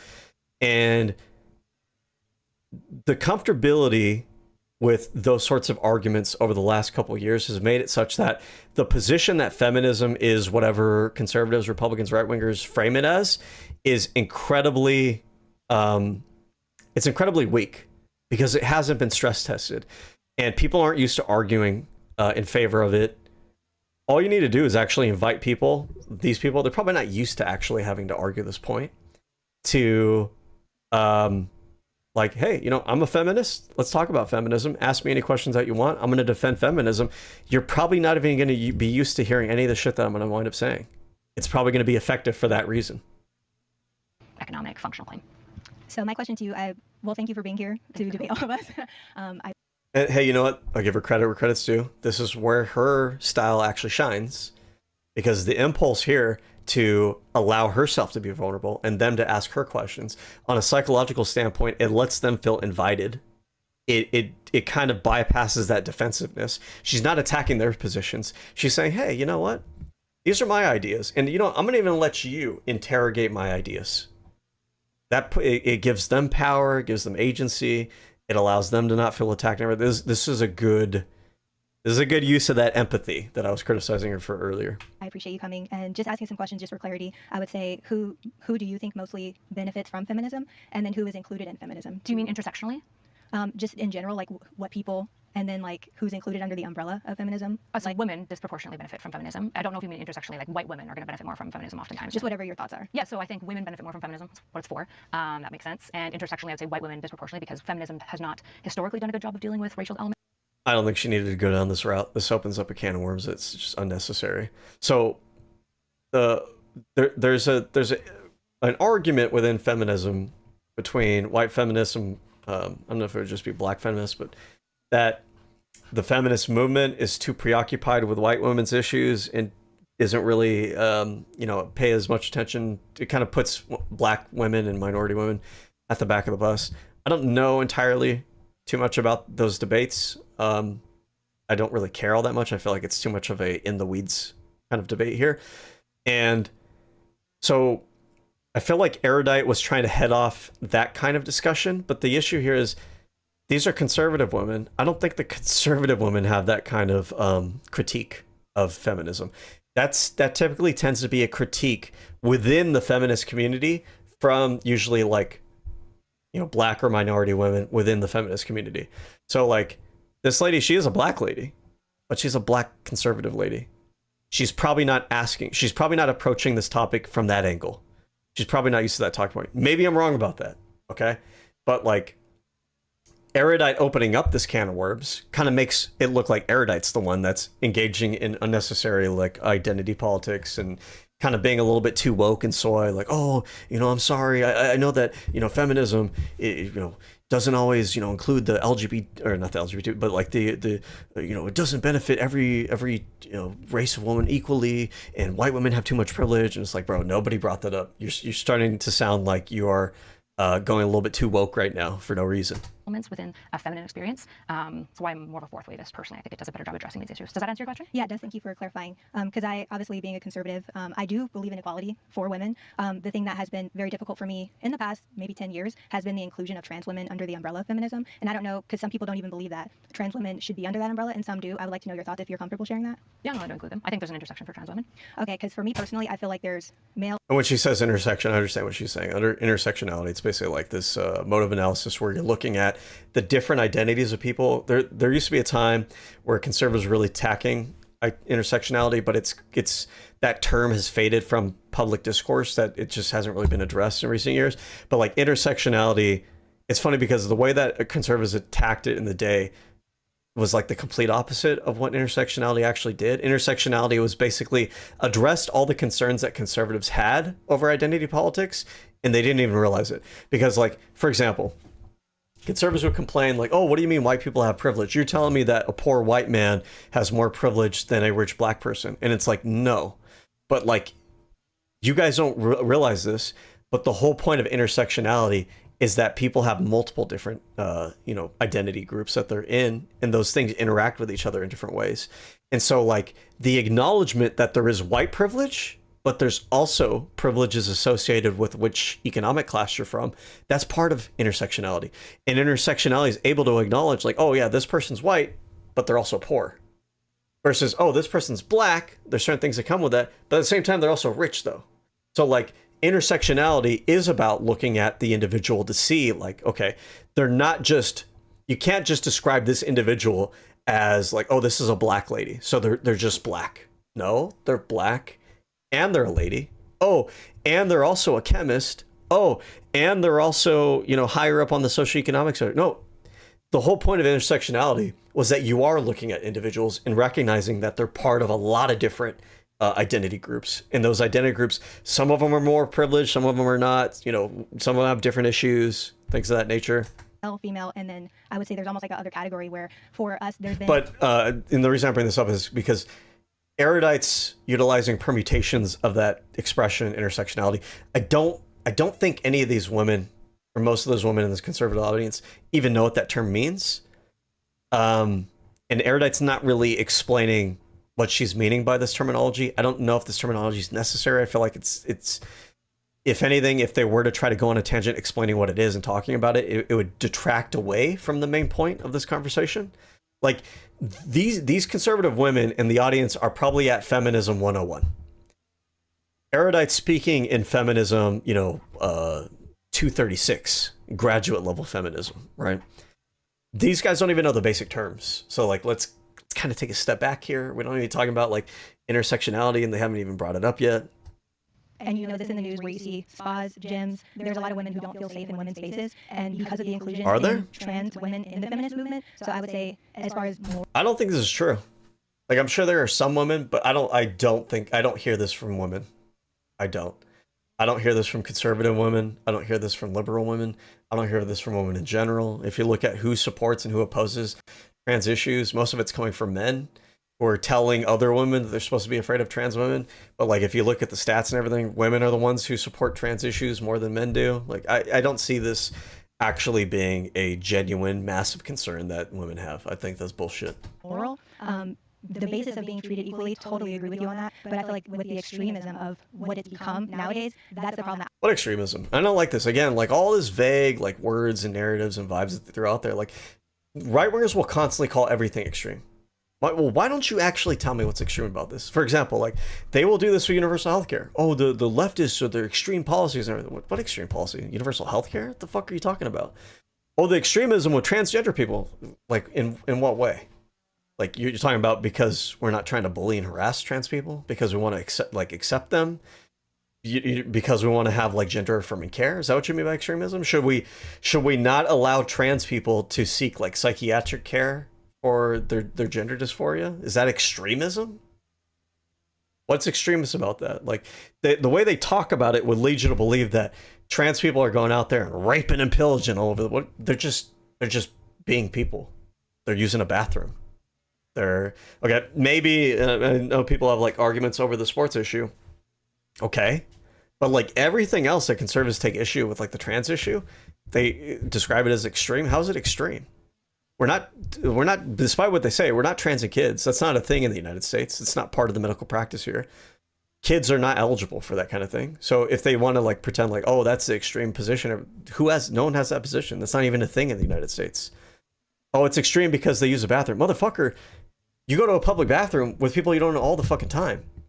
And there's nothing stopping right now currently from, you know, men walking in your bathroom and sexually harassing you or whatever it may be. Like, that's not a thing. Where are we having all these fucking trans women going out there and raping and pillaging in these fucking bathrooms? It's not a thing. They've been talking about this for decades. The extremism to them is that trans women are going to the fucking bathroom. You know, the bathroom that looks like their gender, their sex. Like, let's, for example, fucking hell, I don't even know who I could type in without triggering some kind of like not safe for work thing. Well, let's just do this. You know what? Natalie Wynn. Great YouTuber, by the way. Okay. So look at Natalie. Right? Do you think Natalie is afraid of trans women in restrooms? Well, no, because Natalie is a trans woman. But if you don't know her, you probably didn't know that. And these conservatives think that the extreme position is that this person would go to the women's restroom. To me, what would be kind of weird and out of place is if this person was actually in the men's restroom. Is that really an extreme position to have? Is it really? Is it extreme just because we don't fucking question it ever? This person in a fucking women's restroom, I'm not batting an eyelash. And if this person's in the women's restroom, I don't think this person is going there to rape people, okay? I think it's perfectly fucking normal. I don't think it's a big fucking deal. And I think you guys are like, you guys are just, I don't know, like you guys freak each other out over shit that's just kind of not real. It's just really extreme though. Oh, she should use the female restroom. Or who's the other one? I think there's like a male, like a trans man bodybuilder, trans man. Here's a trans man. This person's supposed, according to them, the extreme position is that I don't think this person should have to go to the women's restroom. You're telling me these the conservatives all over here, they want this person to be in the women's restroom? You tell me they want this person in the women's restroom? This person in the women's restroom? This person in the women's, like, what the fuck? This person, like, really? The extreme position. I'm the extremist because I think it actually makes more sense that to see this person in the men's restroom. That's extreme. That's not just a position they disagree with. Not just, hey, I want to have a conversation about it. That's extreme. It's extreme. Oh my God, it's extreme. And it needs to be called out more because conservatives just throw around these accusations and these terms and we let them get away with it. And it becomes normalized that people start to think like, oh yeah, the left has gone too far. The left is too extreme. For what? What did they do? And I don't think there's like super great answers to these questions. I think it's just there's an impression that has been built up by repetition over time and people not pushing back against it. I have with modern day feminism. So I don't know if you have any thoughts on that. So to make sure I'm understanding, are you saying that it's not moral if it includes trans people? Or are you saying trans people pose a unique issue for feminism to disentangle, but broadly feminism is morally good? I just want to make sure. I would say morally, the modern extreme version of feminism wouldn't be immoral, especially with you need to ask, like, what are you taught? What's extreme about it? Be specific. Because once we start getting into what, you know, she may have an answer, maybe she doesn't. At least I will say so far, she seems like she's willing to have a conversation. So props to this lady. She's not as like kind of obstinate as some of the other ladies here. But if you were to start pressing her on like what specifically are you talking about, I feel like those things will start to fall apart. And a lot of times I think in debate and stuff, they don't really have that impulse to just kind of keep asking the right questions that start to, sometimes you can simply start to introduce doubt into the firmly held beliefs that other people have simply by asking questions that kind of chip away at, okay, well, I know you have this certain perspective, but have you even thought about it in this way? And you don't frame it like that necessarily, but you ask a question that might get them to think in ways that they haven't thought about before. So for example, right? Again, like what we were just going over right now, to ask a person who is like super anti-trans against trans people in restrooms, like, look at these pictures of trans men. You're telling me, you're telling me that all of these men have to go to the women's restroom, and you think that's actually going to make women feel safer? You don't actually believe that, but no one has actually ever kind of challenged you on these presumptions that you have. With what has been included, a lot of perversity, a lot of promiscuity, honestly. And I'm in the entertainment industry, so there's a lot of the Me Too movement. There's been a lot of objectifying of women, which I disagree with, but I feel like even nowadays it's become this horseshoe where women are now objectifying themselves in the name of empowerment, and I'm not really good with that as a Christian who believes in modesty. So that's kind of where I stand with it personally. I'm sure we all have different views on this, but I just wanted to share that and see if you had any. I think you're pointing to like complicated issues within feminism, right? So when I say feminism is morally good, I'm talking about like my definition, which I think most people would agree to. Also, a lot of people don't know this, that whole conversation about objectivity of women and whether or not like it's feminist for women to kind of like kind of slot themselves into that, a like kind of objectified, sexualized role is actually a controversial topic within feminism.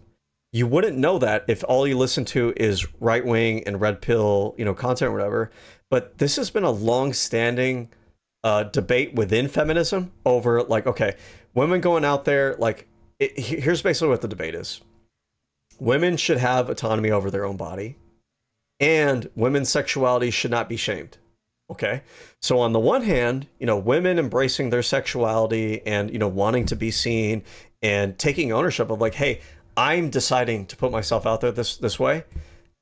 That's feminist, right? Because it's women making their own choices, having autonomy over their body, not shaming women for their sexuality.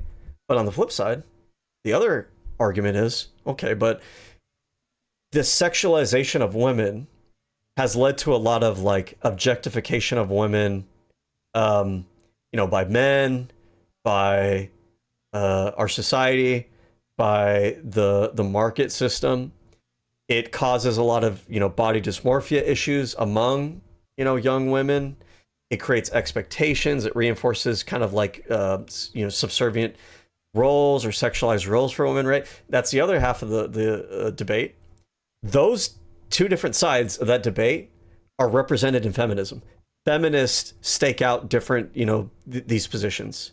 It's not like all the feminists are on this side or all feminists on that. So this has been a debate within feminism because there is validity to both sides of that argument.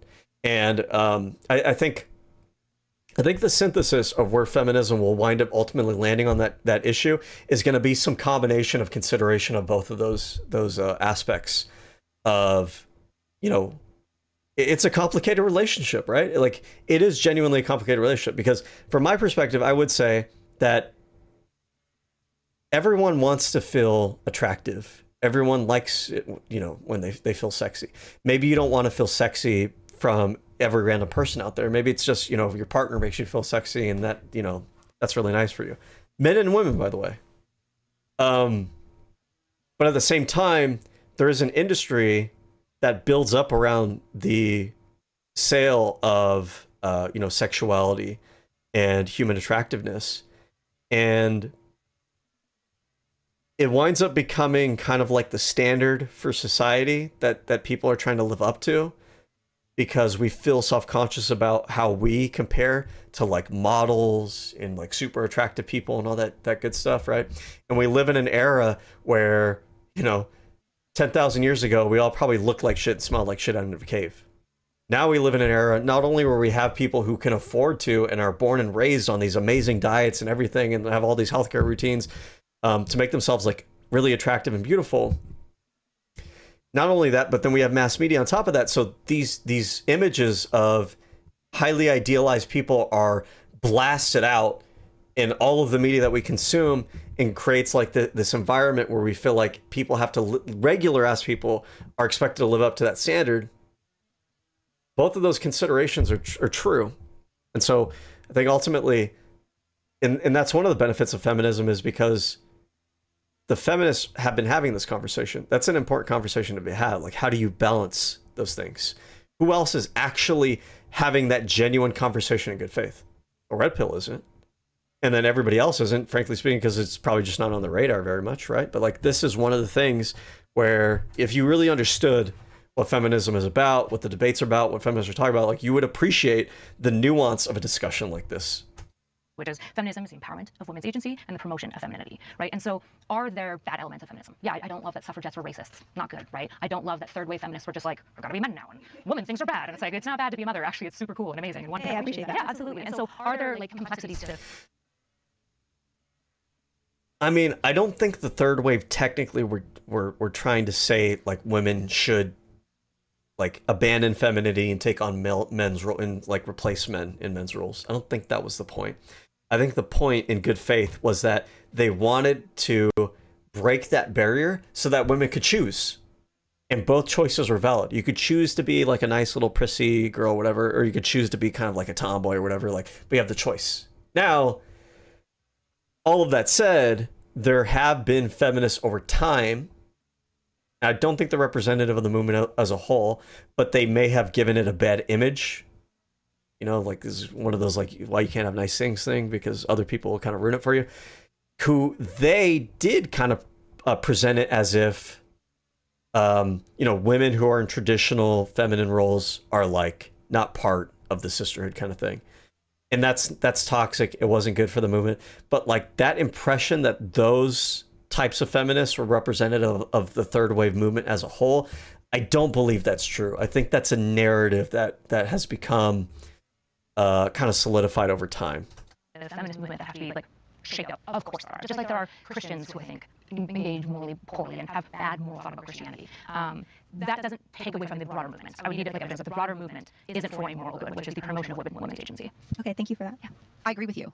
Okay. I agree with you. I don't agree with the sectionality or whatever you would call that. It's worth starting to probe into it, and I understand why some political commentators don't do it. They're not ready to really have the conversation. But this is a really important conversation to start having with conservatives, which is to not simply attack them, but really start to ask those questions that they're not asking themselves about, like, are you against it? And like some of these might sound like adversarial questions, but if you ask it in a way where it's good faith, it's honest, and it's fair, right? It is a fair question to ask. Like, hey, answer however you want to answer, but I just want to ask you guys, like, it seems like you guys, when you talk about concerns over transness, do you just not want trans people to exist in our society at all?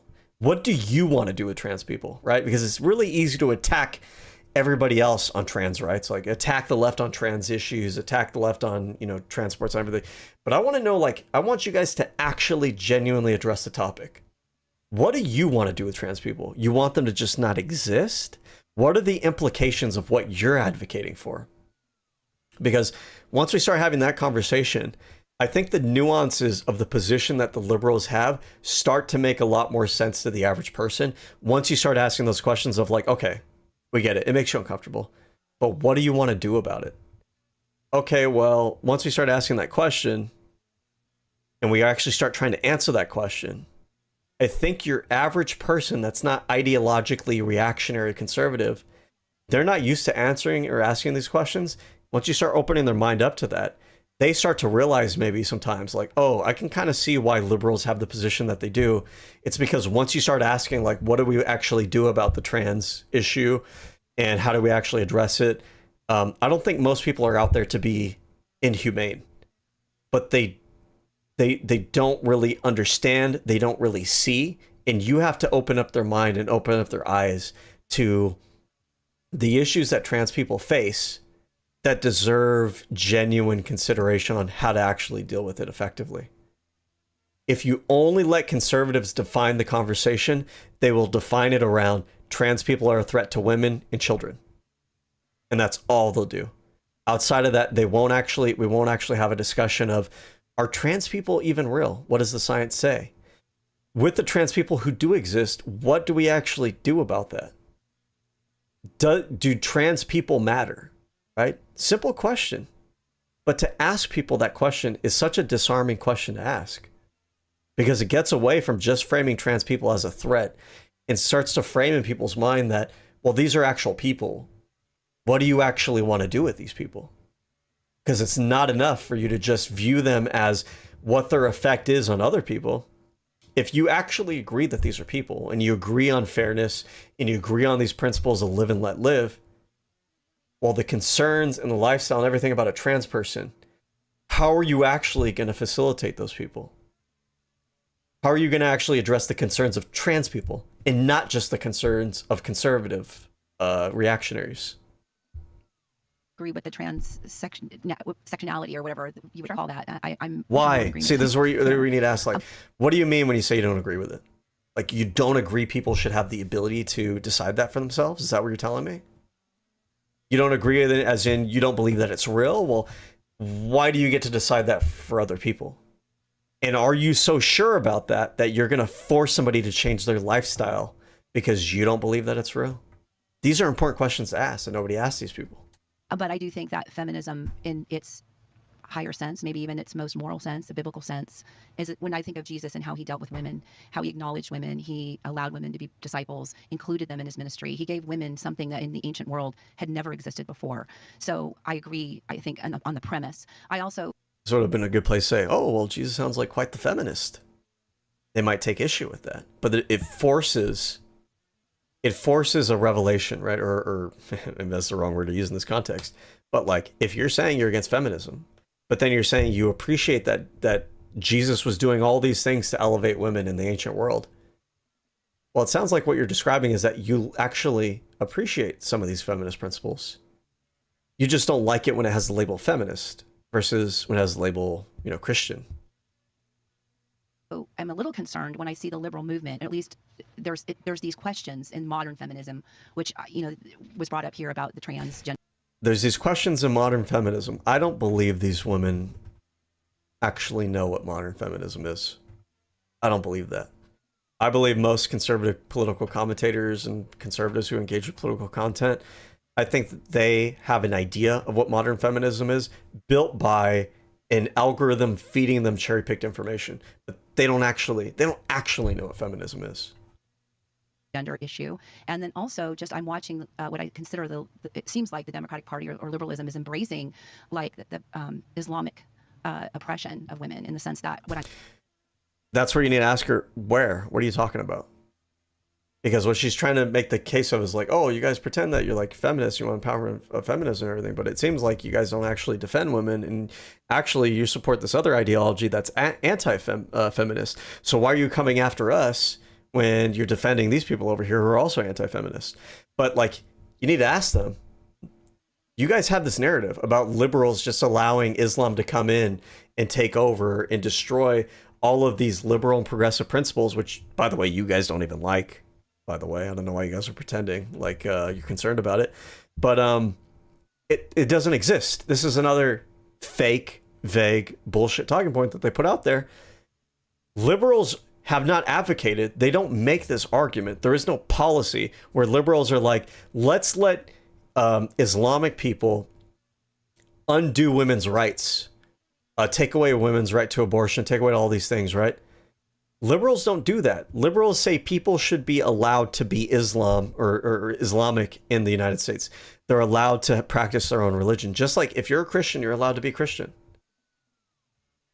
The axiom that liberals operate under, that these conservatives, either they don't know because they don't have the imagination for it, or they don't know because the people they listen to in politics never tell them or tell them the opposite.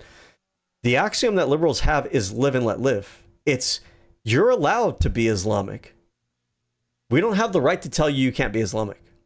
But the Islamic people also don't have the right to strip women of their rights. Liberals are not incoherent or inconsistent on this point. You literally just don't understand the point because you never actually talked to liberals about this. You never actually talked to feminists about this. There is no contradiction here. I don't like Christianity. I don't like Islam. I don't like Judaism. I don't like religion in general. I don't at all. I will defend your right to practice your religion. You're entitled to your delusion. I will defend your right to your delusion. It's still a delusion. I still think it's fucking stupid. I don't think it's good for society, but that's your decision to live your lifestyle that way. I will not infringe on it. But you don't get to infringe on the rights of women or the rights of trans individuals either. You guys want to feel like on the conservative traditional side, oh, traditional values are so important and so amazing and everything. What makes you think that your lifestyle, your life, and the life that you live is the only one that matters and the only one that should be protected and respected? Fuck you. If you think you get to tell everybody else that we don't get to live our lives with our values, but you get to live your life with your values, and you feel like it's a threat to you. You feel like you're under threat, you're under attack, while you're attacking everybody else's lifestyle. I have not attacked your lifestyle. We have not attacked your lifestyle. We have not made it illegal for you to practice your religion. We have not made it illegal for you to be a stay-at-home mom. And frankly speaking, this narrative is bullshit because liberals aren't actually out there saying that you shouldn't be a stay-at-home mom. That's not actually a thing. We're not doing that. But you guys are attacking women's rights. You guys are attacking Muslim people's rights to live their life the way that they are. If you think only you and your little group or whatever get to decide how to live life and everybody else has to abide by your way of living life or everybody else gets fucked, I'm not on your side. And I don't care about, you know, whatever, Breaking Bad, whatever. Fuck you. Fuck you. You can go fuck yourself. The ego, the gall for you to sit there and think that your fucking family and your life and your rights fucking matter and I'm supposed to care about them and feel sympathetic to you, and meanwhile you're over here willing to throw away all of our rights and our ability to live our lifestyle the way we want to. What the fuck makes you think that I should fucking care about your rights and your representation and your lifestyle and respect for you? You don't have any fucking respect for anybody else. Fuck you. If you want your fucking shit respected, you need to learn to respect other people's boundaries. You're not special. Your ideas aren't special. Your lifestyle isn't special. The fact that you think that your lifestyle is the best and your lifestyle is the right one is not special and unique. Everybody thinks that. You don't get to tell other people how to live their life or that they're not allowed to live their life the way that they want to. You want to have the liberty and the freedom to live your life and teach your children Christianity and all this shit and everything. The only way, let me make it very clear, the only way that you maintain those rights in the United States and in the future is if you learn to fucking sit the fuck down and stop attacking everybody else's rights to do the same. You will not have that luxury if you keep fucking attacking everybody else's rights and liberties in this country. It will not go one way. If you want to have peace and freedom in this country, it has to be mutually agreed upon. We will not have peace in this country if you guys don't learn to fucking mind your own fucking business. I'm seeing is that there's a lot of oppression in Iran. We've seen women be killed. That, you know, just showed a little bit of hair. This is where where I feel the issue being moral feminism. I see that when I look at Iran, that women should be free to express themselves. Iran should be more feminist. Right. So I think we're in agreement, minus. I understand the reason that she's bringing up Iran here. I don't know if Erudite's picking up on this. She's trying to make the case that, like, oh, liberals are against the war in Iran. Therefore, like, it's contradiction of your feminist values because Iran is against women's rights and everything. Well, yeah, no shit. You guys going to war over there isn't to defend the rights. It's not to give women the rights. Our opposition to the war in Iran is not because we like Iran. It's not because we think Iran is progressive or feminist. It's because we don't think the president of the United States should circumvent the fucking Congress to declare a goddamn war. And I'm tired of you guys pretending that you don't understand this. Stop with the straw man arguments. We're not over there saying that Iran is a progressive bastion of liberalism in women's rights and everything. But you're not over there to save women. You're not over there giving them more rights. You're just saying this shit to try to attack other people's ideas and ideology and try to, like, I don't know, deflect tension and blame away from your political party. There is no contradiction. We haven't contradicted ourselves. And honestly, we've been pretty fucking clear about this. Like, you guys are being dishonest and the dishonesty has to stop. The dishonesty is not long-term. It's not going to work for you. It's unstable. You will collapse your entire fucking movement around this dishonesty. You can only build it up so long. A mountain, a castle built on lies and fabrications is an unsteady foundation. It will collapse in on itself. You guys are running this bad faith into the fucking ground, and you're burning all of the capital that you have with everybody else in the process of doing so. You know, some of the more extreme issues, but it depends on if I hold them, though. What extreme issues? If you don't hold them, then Islam. I don't think Islam is like this paragon of feminist virtue. Yeah, I think that there's a lot of things. But it is a little disturbing to see that in the progressive movement and with liberal women embracing this kind of. Well, this is pluralistic, right? I can simultaneously. Embracing what? She should have let her finish. We're not embracing Islam. We're not embracing Muslimism. We're not embracing Sharia law. That's incredibly abundantly clear. If we are embracing those things, we wouldn't be over here advocating for transgender rights and abortion rights. It's on its face, that doesn't make fucking sense. This idea that liberals and progressives are embracing, like, we're embracing Islam because we're defending the right for Islamic people to exist is brain dead. It's stupid. You know better than that.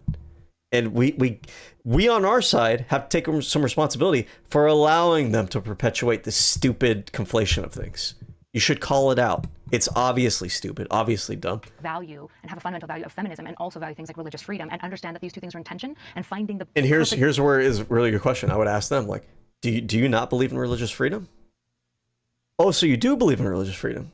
So you're telling me that your Christian values, now you're embracing all these Islamic values because you're for religious freedom? No, of course not. It's stupid, right?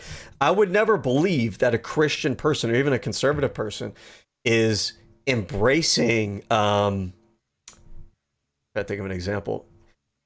For example, when they argue on behalf of free speech, you know, in the sense of like, oh, we should let like these misogynistic people and these like racist people like say what they need to say on social media because that's free speech. I would never think just because you're conservative and you want people to have the right to free speech, that means that you support liberal speech. No, that's fucking retarded. You don't believe that. Why are you pretending that you don't understand that? On the flip side, when we're talking about liberal supporting religious freedom, does not mean that we're endorsing any particular religion. We're not. We don't, generally speaking, we don't really like your guys' religions, but you have the right to engage in them. I find it incredibly fucking hard for me to believe that these women who are probably in like their 40s and 50s, I imagine, you're this old and you don't understand this simple concept. No, you understand. You guys are full of shit. You're full of shit. And this shit that you're full of is not Christianity. Christianity is not for you to sit there and fucking lie and make shit up and manipulate the truth and manipulate ideas and mischaracterize people and be bad faith. That's not Christian of you. That's you being power hungry and doing everything in your power to try to consolidate as much power away from people that you dislike. It's not Christianity. The policy and answers is tricky, but I think there is one, right? I want Muslim people and Islamic people to come here and express their religion, but not at the cost of like abuse of women. And I think that that's a common tension we've had through all of history, even with Christianity and kind of liberal order. And so I'm willing to have those conversations, but I don't think that feminism just... You need to push them on this. You need to force them to actually answer these questions. Like, what are you saying when you say stuff like that? Are you saying that Islamic people, like people shouldn't have freedom of religion in this country? Because I think a lot of them actually do believe that, and we are doing them a favor, allowing them to hide their true beliefs by not asking these questions of them. I think most of us actually understand that there is this question in the back of our mind whenever we hear people talk like this. It is incumbent upon us to not just let them say these things and then run away from them, to actually ask them. Like, there is an implication to what you're saying that I think you are intentionally avoiding in the way that you're phrasing things. I'm going to explicitly, I don't need to be rude about it. I don't need to be condescending about it. I don't need to be passive aggressive about it. It's just an honest, fair question. But I'm not going to let you just kind of skate by on that. Like, what do you mean by that? Loves Islam and everything to do with it. And lots of feminists are critical of the way that Sharia law or the Quran speaks and engages with women. Well, then I think we are in absolute agreement on that. So morally good and ethical. You're not, though. See, you're not, though, because you're not asking her the right questions. You're allowing her to superficially pretend that she agrees with you on this. She doesn't. These people wouldn't be in the position that they have supporting the politics that they would if they actually agreed with that idea. You need to ask her, because once you ask her that question, there's going to be a lot of, I don't know, but, ooh, well, really, like on this topic of the question, if you were to actually ask her, well, do you think that Islam should be allowed in the United States? Do you think we should actually have religious freedom in the United States?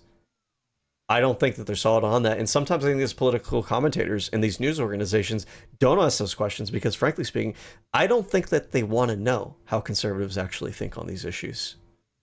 I think a lot of people want to pretend to themselves that conservatives in the United States are more moderate than they actually are. And so a lot of people, either consciously or subconsciously, they like avoid asking obvious questions that are in front of them, because they want to spare that conservative from actually having to expose what they actually think about certain things. As long as also that women have the freedom to choose, motherhood and, traditional values, should they like it and not feel judged by that. And also that... Where does this talking point come from too, by the way, that feminists are like women in our society are not allowed to be traditionally feminine or stay-at-home moms, or they'll get shamed for it. Now, I'm not a woman, so maybe I'm wrong about this. I don't see that shit fucking anywhere. The only place I see that rhetoric is from right-wing political commentators saying that that's the case. I am around a lot of feminist women, around a lot of progressive women, around a lot of liberal women. I never hear liberal, progressive, feminist women ever talk about like this. Never.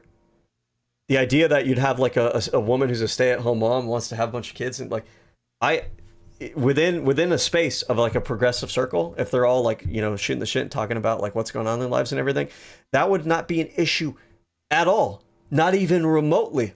The follow-up question to that, if a woman were to express that, is like, oh, that's interesting, how are your kids doing, like what are the ages of your kids?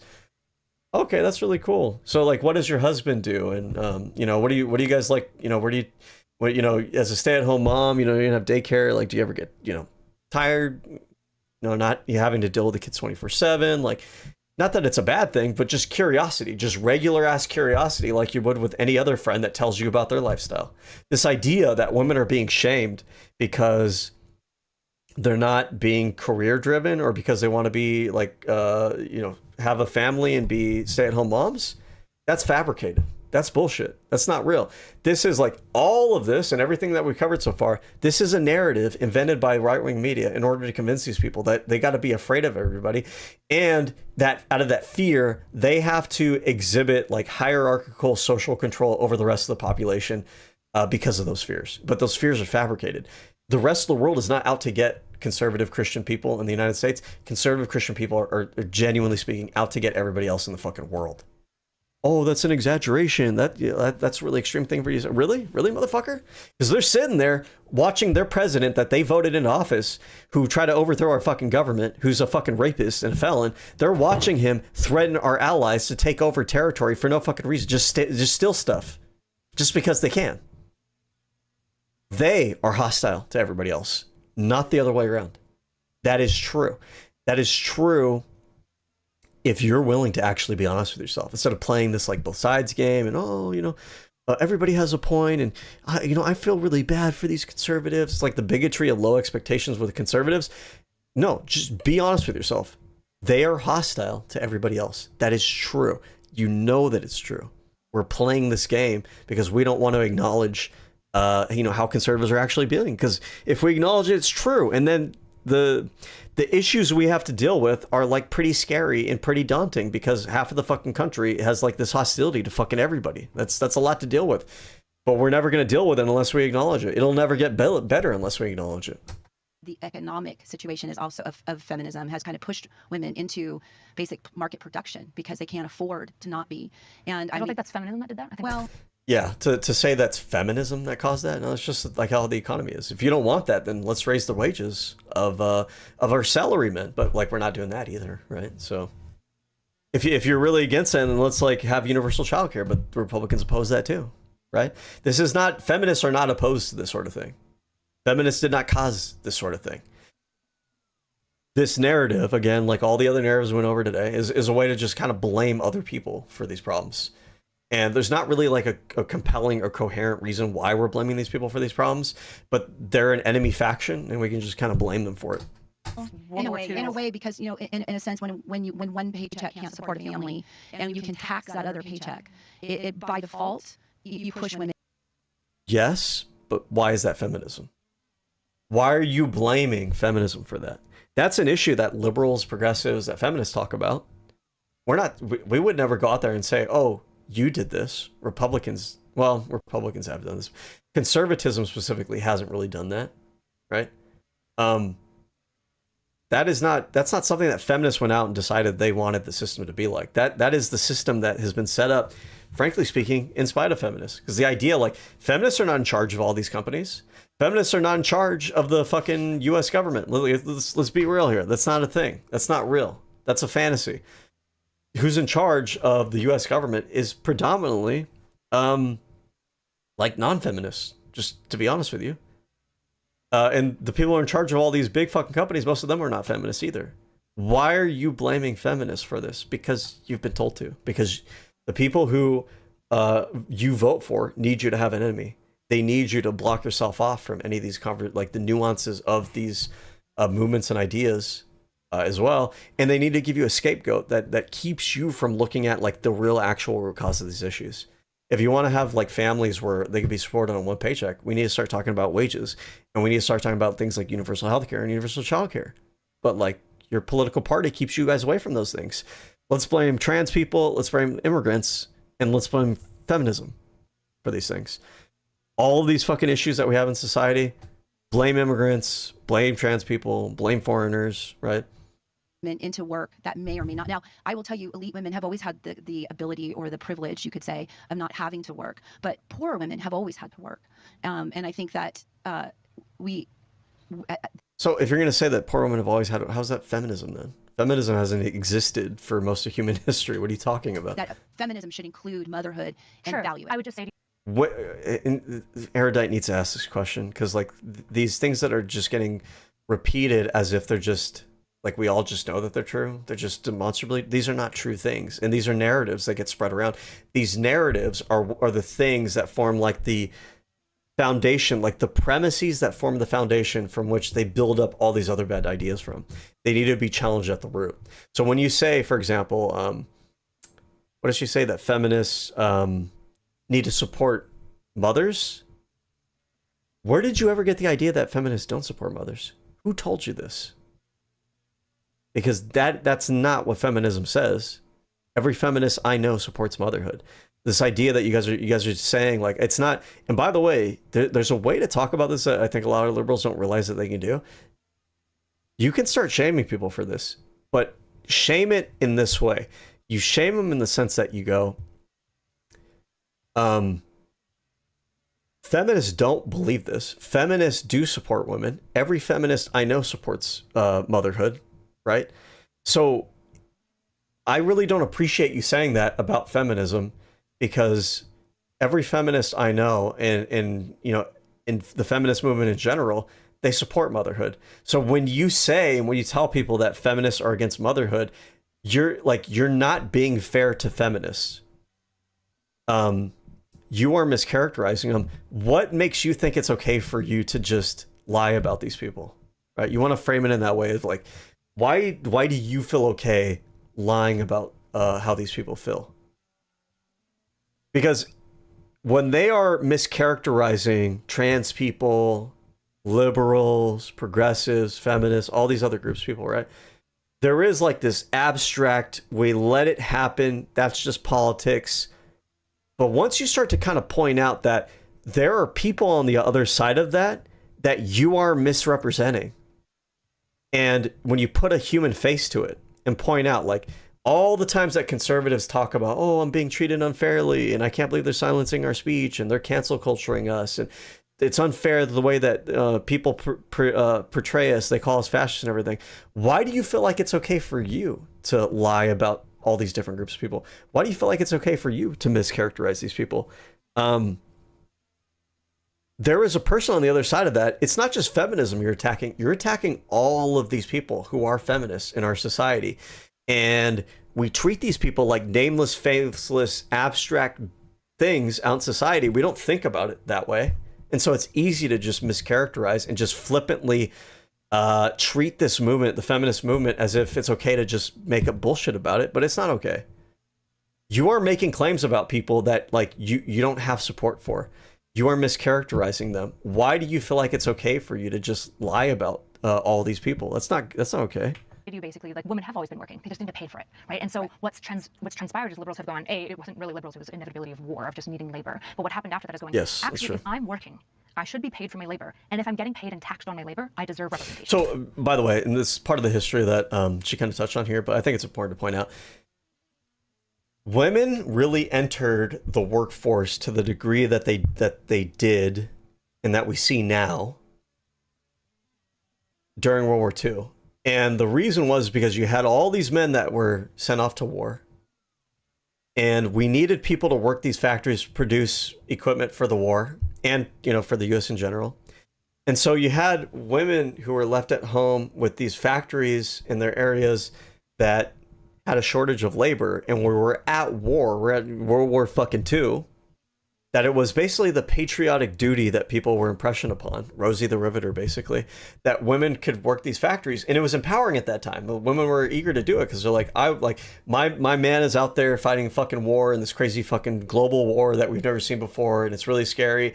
And while he's over there, like sacrificing his life, I can be over here in this factory, and I can build a boat, or I can build a plane, or whatever. My great grandma, by the way, used to be Rosie the Riveter on some of the boats back in the day. They took pride in that. They took pride in that they were, while their men were out there fighting and dying for the country, they were able to do something themselves to support their country during that tough time. But what happened after that was now all these women had entered the workforce, and now they were used to working and they were building up skills and everything. Women themselves did not want to simply just go back to the kitchen. They saw what it was like to have that autonomy and some of that ability to feel like you are, you could do the things in these industries that before you weren't really allowed into, for lack of a better term. And they didn't want to give that up. And so now this conversation is framed as, on the right, the right frames it as, this was something that was forced on women. This wasn't something that was forced on women. This is something that opened up as an opportunity for women that was initially supposed to be something temporary that women themselves fought to keep. That women wanted to have the option. They didn't want to be, motherhood might be the lifestyle that's right for you. But you do not have the right to tell other people, other women, how to live their life. I'm happy motherhood works for you. But where do you get off complaining and bitching about how you feel like other people shame you for being a mother? Meanwhile, you feel like it's on you to decide for all the other women in society that they should be shamed. And even worse than that, they shouldn't be allowed the option of being able to be career women if they want to be and not have to raise a family if they want to do that. Women decided that they wanted to maintain the option. This is not something that was forced on our society to destroy the family or whatever it may be. This is women being able to decide for themselves how they want to live their life. That's not a bad thing. We shouldn't be against that. If you want to pretend that you're not like these Islamic countries that control women, then you should be on the side of women being able to decide whether they want to be a mother or a career woman. Neither one of those has to be shamed. I don't think there's shame in either one, not even remotely. I don't know why it has to be framed that way. Right, and I think all of these things are an inevitability that occurred. I don't think feminism is to blame for like World War II causing major labor shortages and gaps and like women having to step into these roles. I don't think feminism has to do like anything to do with like world order and like global. And I'm glad that she's saying this, but she needs to she doesn't have to be hostile and aggressive about it, but she needs to make sure that these women on the other side of her are actually engaging with these points that she's making. Like, do you get like? You just said this whole thing, this kind of conspiratorial thing about how mothers are being shamed, and it's like, this 2-paycheck household where both partners are working is some kind of conspiracy that feminism is responsible for. Like, I need you to acknowledge, like, do you acknowledge or not that this started because of labor shortages during World War II, and that women themselves wanted to maintain the right to, or the option of having of being career women? Do you acknowledge that or not? It's not okay for us to just gloss over this and then you get to go to the next debate and the next TikTok thing and the next social media post that you put out there and just run with this talking point more and more and more that this was like some conspiracy that was forced on women. Like, I need you guys to actually acknowledge the truth of this. Like, we as a society can't just keep progressing forward and allowing conservatives to just keep lying about shit. That's not okay. And like, it's the division that we have, there's artificiality to it, yes. But as long as we have these like dishonest narratives that are floating around and we just let these dishonest narratives flow around, those narratives will always cause division. We have to get to the root cause of like addressing these narratives and making sure that the people on the other side of these political conversations are actually addressing them, that they're not just nodding their head and letting you move on to the next topic, that they're actually acknowledging that they learned something and that they're going to stop repeating this nonsense. Or maybe they're going to continue repeating it, but then let's have the conversation about it. Let it be known that you are still perpetuating this, even though I pointed out all these things, right? I'm not going to let you just kind of skate by that and then go to the next thing and pretend that we didn't just have this conversation and you go right back to the same bullshit talking points that you're spouting out.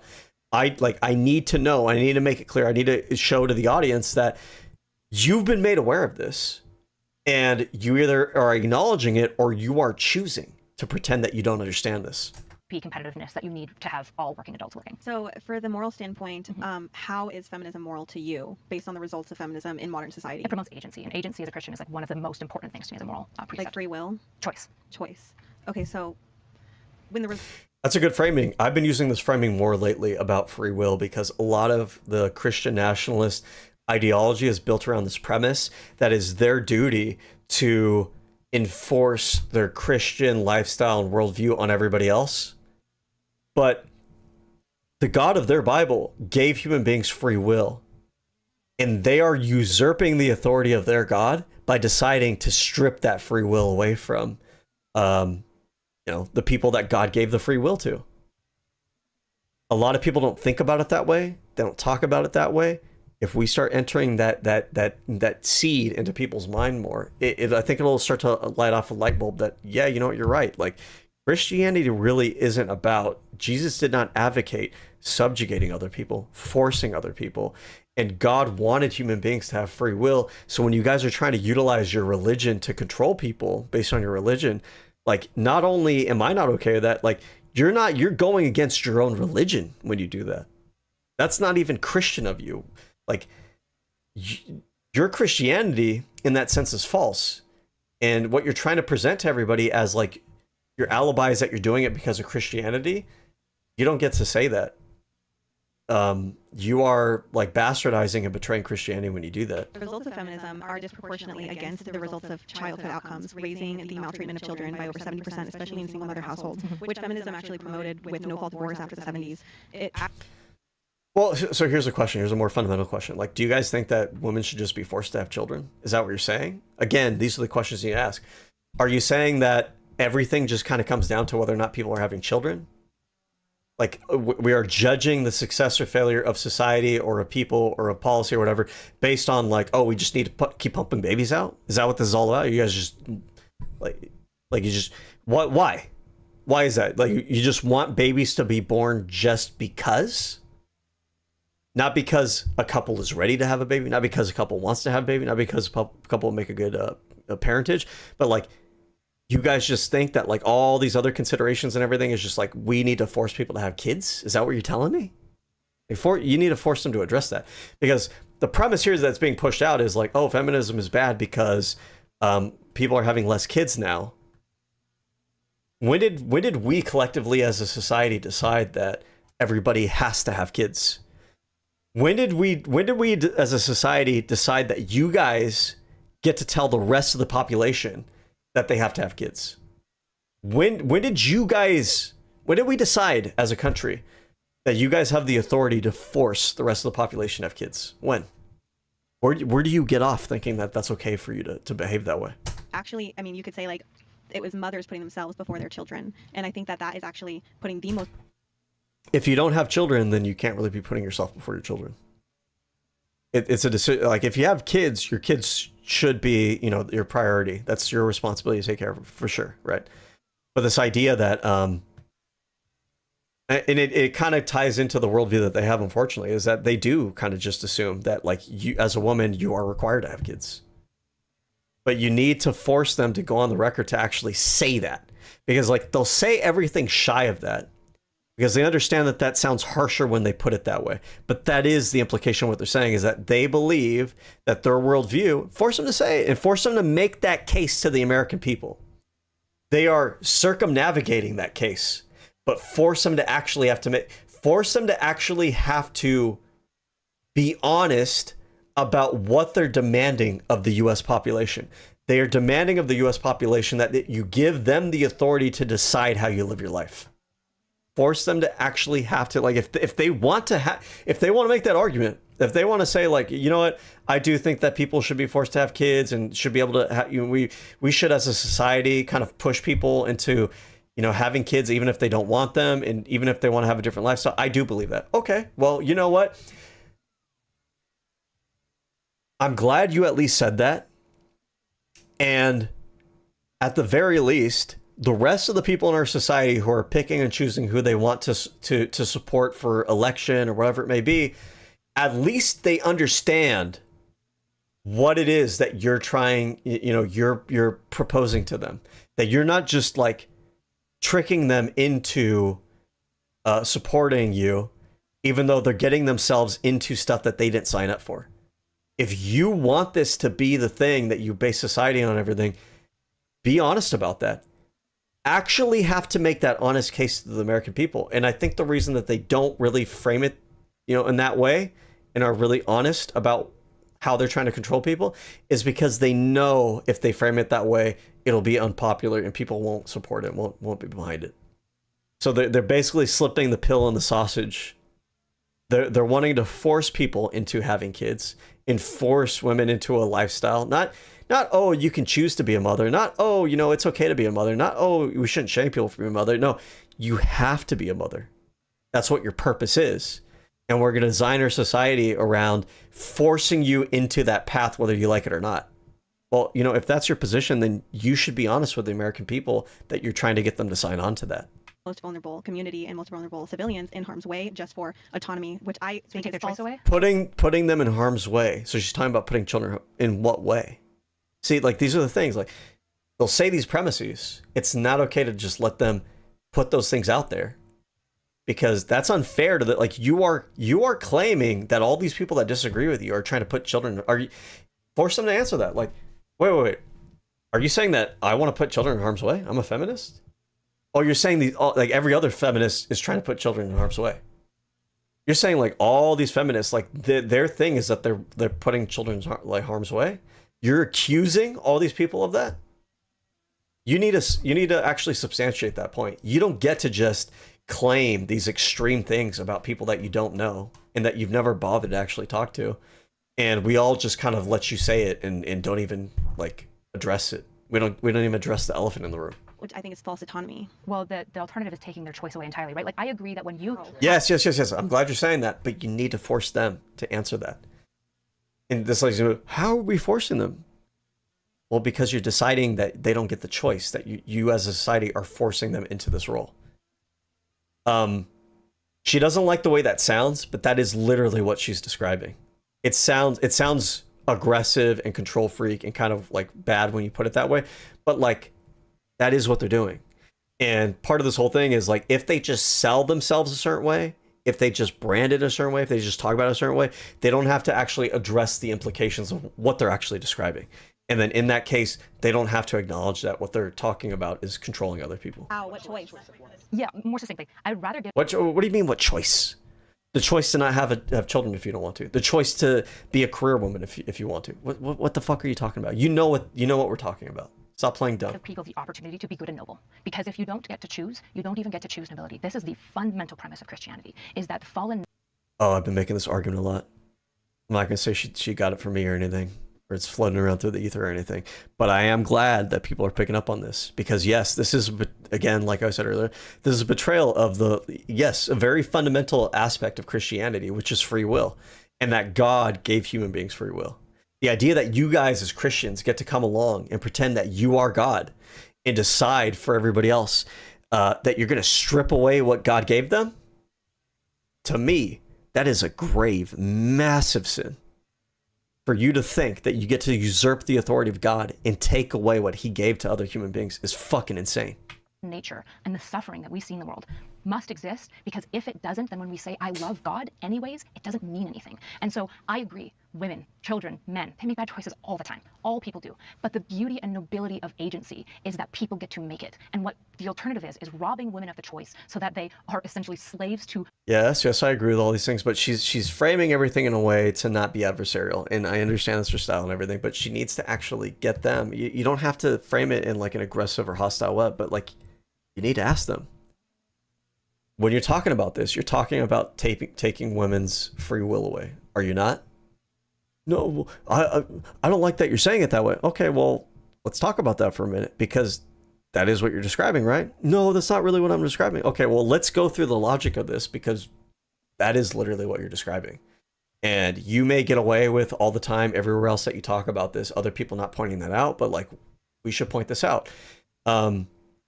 Okay, you're not trying to take away women's rights and control them. That's what you're telling me, right? Okay, so you're saying that if a woman decides that she wants to be a career woman, if a lot of women in our society decide they don't want to be stay-at-home moms and they want to be career women and they don't want to have kids, you're okay with that? Well, I actually have an issue.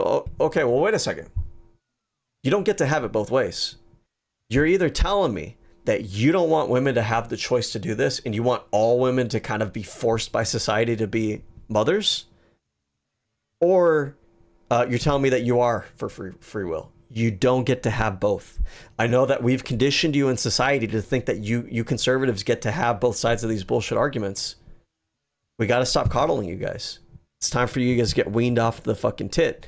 You guys don't get to have it both ways. You guys don't get to pass off these implications that are lying on this underneath the surface of what you are saying, and not be held accountable for, you know, the implications of what you're describing.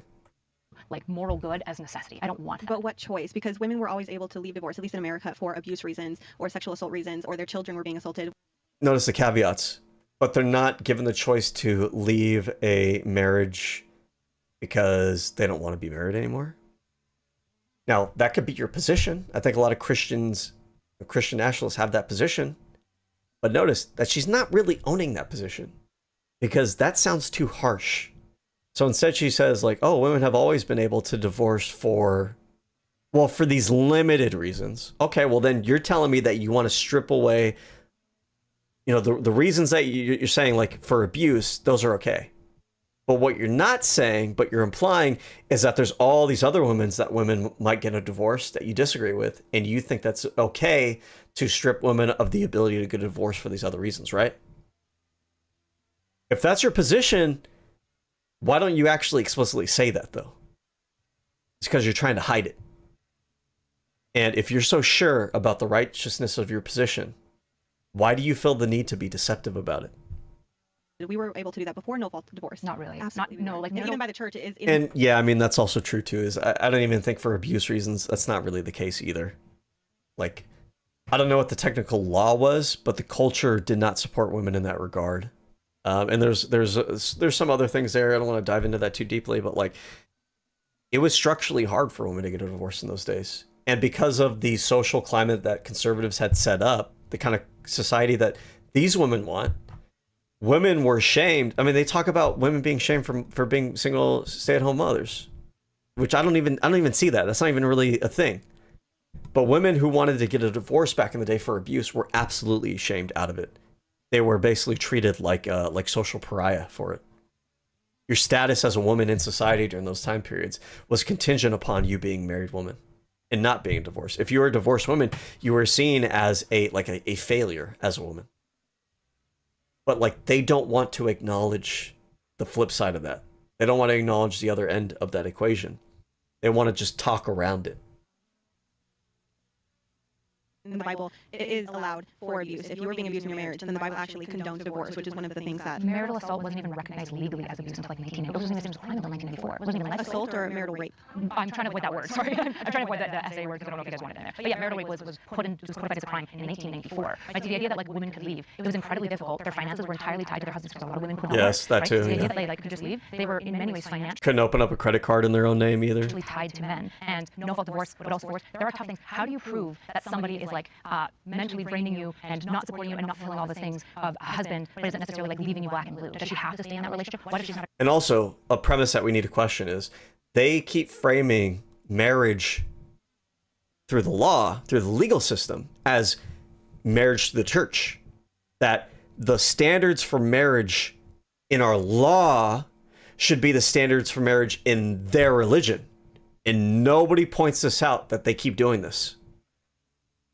I understand that in your religion, you guys have marriage, you know, between one man and one woman, and you guys don't like no-fault divorce and all that fucking bullshit. That's your decision. You're allowed to do that. If you want to subjugate yourself to that stupid shit, that's your decision.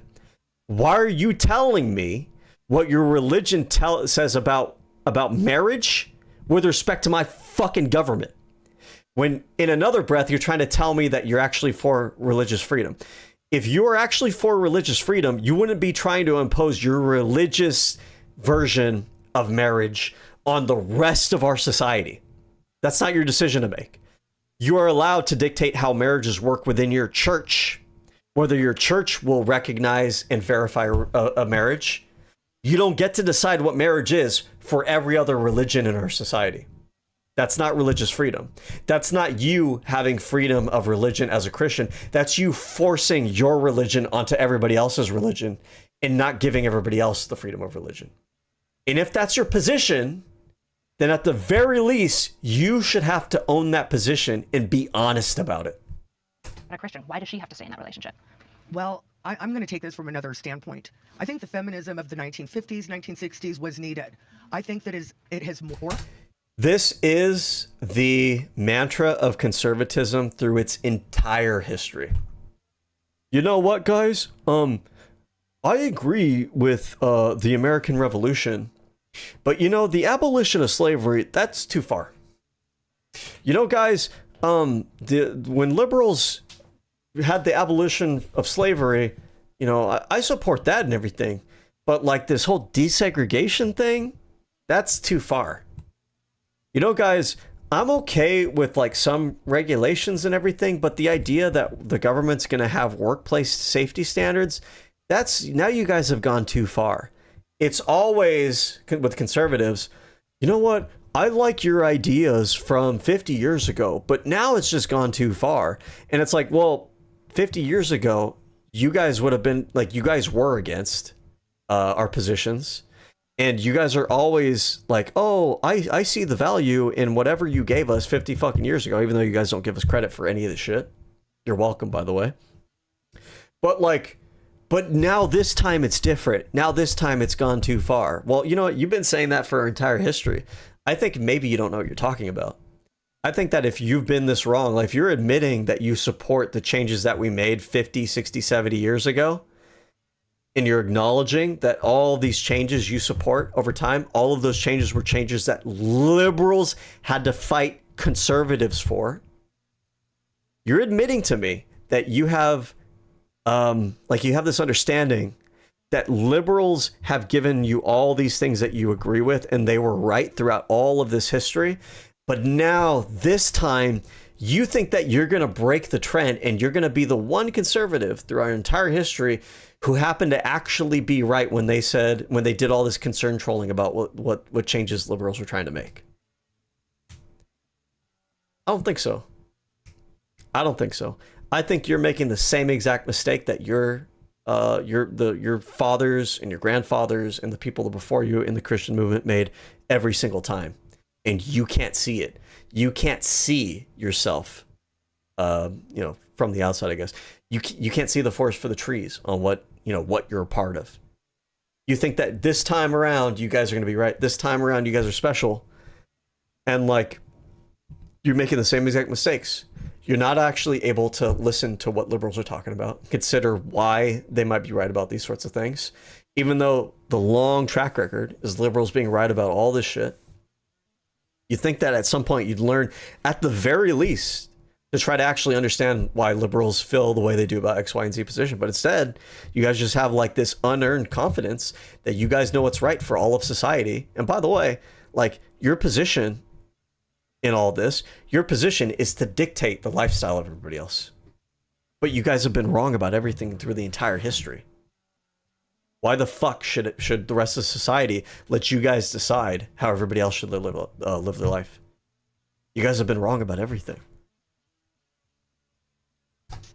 Into this abusive, it's not about women anymore. All it did for us was put men in our bathrooms. I would totally And agree. men are not women. I don't care how much you want to dress up. I cannot become an indigenous trans person overnight like that. Do you know if I have a vagina or not? I'm sorry? Do you know? I'll explain in a minute. But the whole like, oh, men are not women thing is always such a stupid thing to say, because it's like, yeah, no shit. Nobody disagrees with you. When we talk about like a trans woman, we're talking about a woman. Yeah, no shit. The trans woman is not a man. That's why we call them a trans woman. That's why we call them women.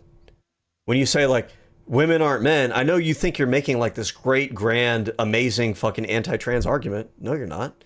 Because we know that women and men aren't the same thing. That's the entire fucking point. If a trans woman was a man, the whole trans issue wouldn't be an issue. They would just be a man. The entire issue is because trans women are distinct from men. That's the entire fucking point. You're not saying anything. And like, you guys have had decades to figure out how this works, to understand the other side, to actually give substantive arguments. But you guys are, it's like, you teach someone 2 + 2 = 4. It's like that Patrick Star meme, right? 2 + 2 = 4. Okay. And then the next day, that person repeats to you, 2 + 2 = 5. Okay. We're going to go over this again. I'm going to show you that when you take 2 things and you add another 2 things, it equals 4 things. And then you show them that, and they acknowledge it and everything. And the next day they come back again and they're like, 2 + 2 = 5. Motherfucker, you are not engaging with the conversation. You are still stuck 20 years ago arguing in the same fucking point like a broken record. We are not able to move on as a country because you guys cannot actually engage with the argument. This is not the argument. The argument is not whether or not men and women are the same thing. No fucking shit. That's the entire point. Obviously. You know if I have a vagina or not. Honestly, I don't want it in my business. My point is, keep your own freaking sexual business to yourself. Now. But you do want it in your business. You're the one over here trying to dictate people's gender. You don't know what her actual biological sex is. So when you're saying like men are men, women are women, or whatever the fuck, you know, your talking points are and everything, you don't actually know. When you're trying to tie the gender to the sex, you don't know what's in people's pants. When you have people who are passing trans individuals, like we looked at earlier, right? Like Natalie Wynn. I don't even like doing this, right? Because I don't like this whole transvestigation thing. But I have to make this point here. Like, you look at this person walking around on the street and shit, and you're gonna assume that this is a man. And how are you gonna, if you didn't know this, how would you know that this person was a man if you weren't checking their genitalia? You wouldn't really know, right? But you would have me believe that the entire conversation around trans issues is as simple as, well, women are women and men are men. Women and men aren't the same thing. Okay. But you're really not engaging with the conversation or what's going on out here. You're just repeating stupid shit. True. That's trans people are trying to. People. Yeah. And they have taken over the feminist movement. No. I also believe that they have put... They also haven't taken over the feminist movement. That's not a thing. Just because they might be included in the feminist movement, just because trans people are a thing and we talk more about trans, doesn't mean like, oh, trans people have taken over the feminist movement. Again, conservatives just saying stupid random shit and we're all supposed to just kind of like go along with it. This, like the rest of the conservative women, and like the other thing is conservatives tolerate this behavior among themselves. And so, of course, you have so much bad actors and so much conspiracy and so much stupid shit, and their ideas don't stack up to anything. Because other conservatives who aren't this crazy, because I don't think the rest of this panel is as crazy as this lady. I have some familiarity with this lady. She's kind of crazy. Total 100% grifter. But the rest of the conservatives will just like sit there and let this person represent them and represent the argument and drag the argument down. You have to go and get this career before you have a family, where then we have women that are 34 years old and they're miserable. They're on more antidepressants. It has hurt the family. The feminism of today is not the feminism of yesterday. And you keep speaking of choice. What choice are you speaking of? Are you speaking of choice to get a job? Are you talking about choice to get married? What choice do you keep bringing up? This is super simple. I don't even know why this lady thinks it's like a gotcha question. And you shouldn't fall for like, oh, well, she's asking this and I need to be nervous about it. You just be super straightforward. The choice whether or not you want to have a family or not. The choice whether you want to be a career woman or a stay-at-home mom. The choice whether or not you want to express your sexuality or be modest. The choice whether you want to live a traditional lifestyle or live like a more progressive lifestyle. All these choices. I know you don't like these choices. Tough shit. And I'm going to force you to own that. And I'm going to force that distinction between us to be apparent to the American people. I'm not shy about it. I want people to have choice. You don't want people to have choice. Let's bring that on the light. Let's make no fucking mistake about what our positions are here. You don't want women to have the choice between those things, do you? I'm gonna force you to own that. I'm not gonna like duck and dodge and kind of play around with the warped framings that you're doing and everything. Let's be honest. I'm not even afraid of the truth because the truth actually favors my side considerably. And you guys have to kind of like lie and obfuscate and like play these word games and everything. I'm just going to keep it real. I don't even have to be rude. I don't even have to be mean. I don't even have to engage in lies and deception. I just got to be honest. I just got to force the truth out in front of everybody. The truth that you guys don't want to have in front of everybody. All choices. Well, that's really general. It's kind of hard to have a conversation on in general. That is general. And you're saying it with a tone as if it's a bad thing. But notice, like, she doesn't actually have anything bad to say here. I think she was hoping that Erudite would just kind of like, I don't know, get nervous about answering that question. but now she doesn't really have anything, because this is not a point that's going to be popular with most people, that you don't want women to have choice. So like, I don't need to be shy about this. I could just answer it straight up and then force you to have to like, oh, well, what now? You asked me what choice should women have, and I said, oh, women should have the choice to kind of live their life however they want to live it. Problem? Oh, you do have a problem. Okay, well, what's your problem? Okay, you're being kind of vague here, but like, what's your actual problem? Oh, you have a problem with women having autonomy over their own life. Okay, why didn't you just say that? Oh, because you know it makes you look bad. That's why. That's why you instead you just try to ask me and try to like concern troll over it and try to make it sound extreme and use like a negative tone of voice. But in reality, when we actually strip it away, the reality is I want people to be free, and you're saying that you don't want people to be free. Isn't that what you're saying? Oh, no, I'm not saying that. I like freedom. Everybody should be free. I'm an American. Okay, well, do you support women deciding that they don't have children? Well, okay. You don't want people to be free. Just own that. Stop lying about it. Stop being deceptive. You're supposed to be Christian. Stop lying about where you stand. Yeah, I generally want people to have opportunity to choose in most facets of their life within the bounds of like the code of law of America, I suppose. Yeah, I want women to have all of the choices that men have. And there aren't any choices that women don't have now. Men do not have more rights than I do. Notice, so she goes from like, oh, well, what choices do you want women to have all the choices? Isn't that kind of weird? Well, you know what? Women actually do have all the choices anyways. Well, it's like, okay, pick your argument. Do you have an issue with women having all the choices in the world? Or are you actually saying that actually women do have all the choices, but it's actually a good thing? Yeah, as it thanks to feminism, which is why I attach the Well, again, feminism of the 1950s, not feminism of today, where they are basically taking my rights. If I'm a young athlete and they're making me play sports against men, biological men, that is not fair. That is not pro-woman. But don't you get to Putting choose a whether man you're there or into not? my restroom and making me change Yeah, you do. You get to choose whether or not you compete in that or not. in front of them is not pro-women. I think it's telling very, me that I have to I get it, trans people back. Well, you keep cutting me off. I just think it's gone so far, and it has hurt women. It has made us sadder. More women are depressed, and we need to start supporting the families. Our children need us. They don't need to. I think they have this delusional idea that if they just force women to be like baby making factories and subjugated to their husband, that all of a sudden women are going to be happier. Does that make sense to anybody? But again, no one questions them on this. Like, women are sadder today. Well, yeah, men are sadder today, but they're blaming it on feminism and women having choices rather than what? Rather than the advent of social media and people living their lives online.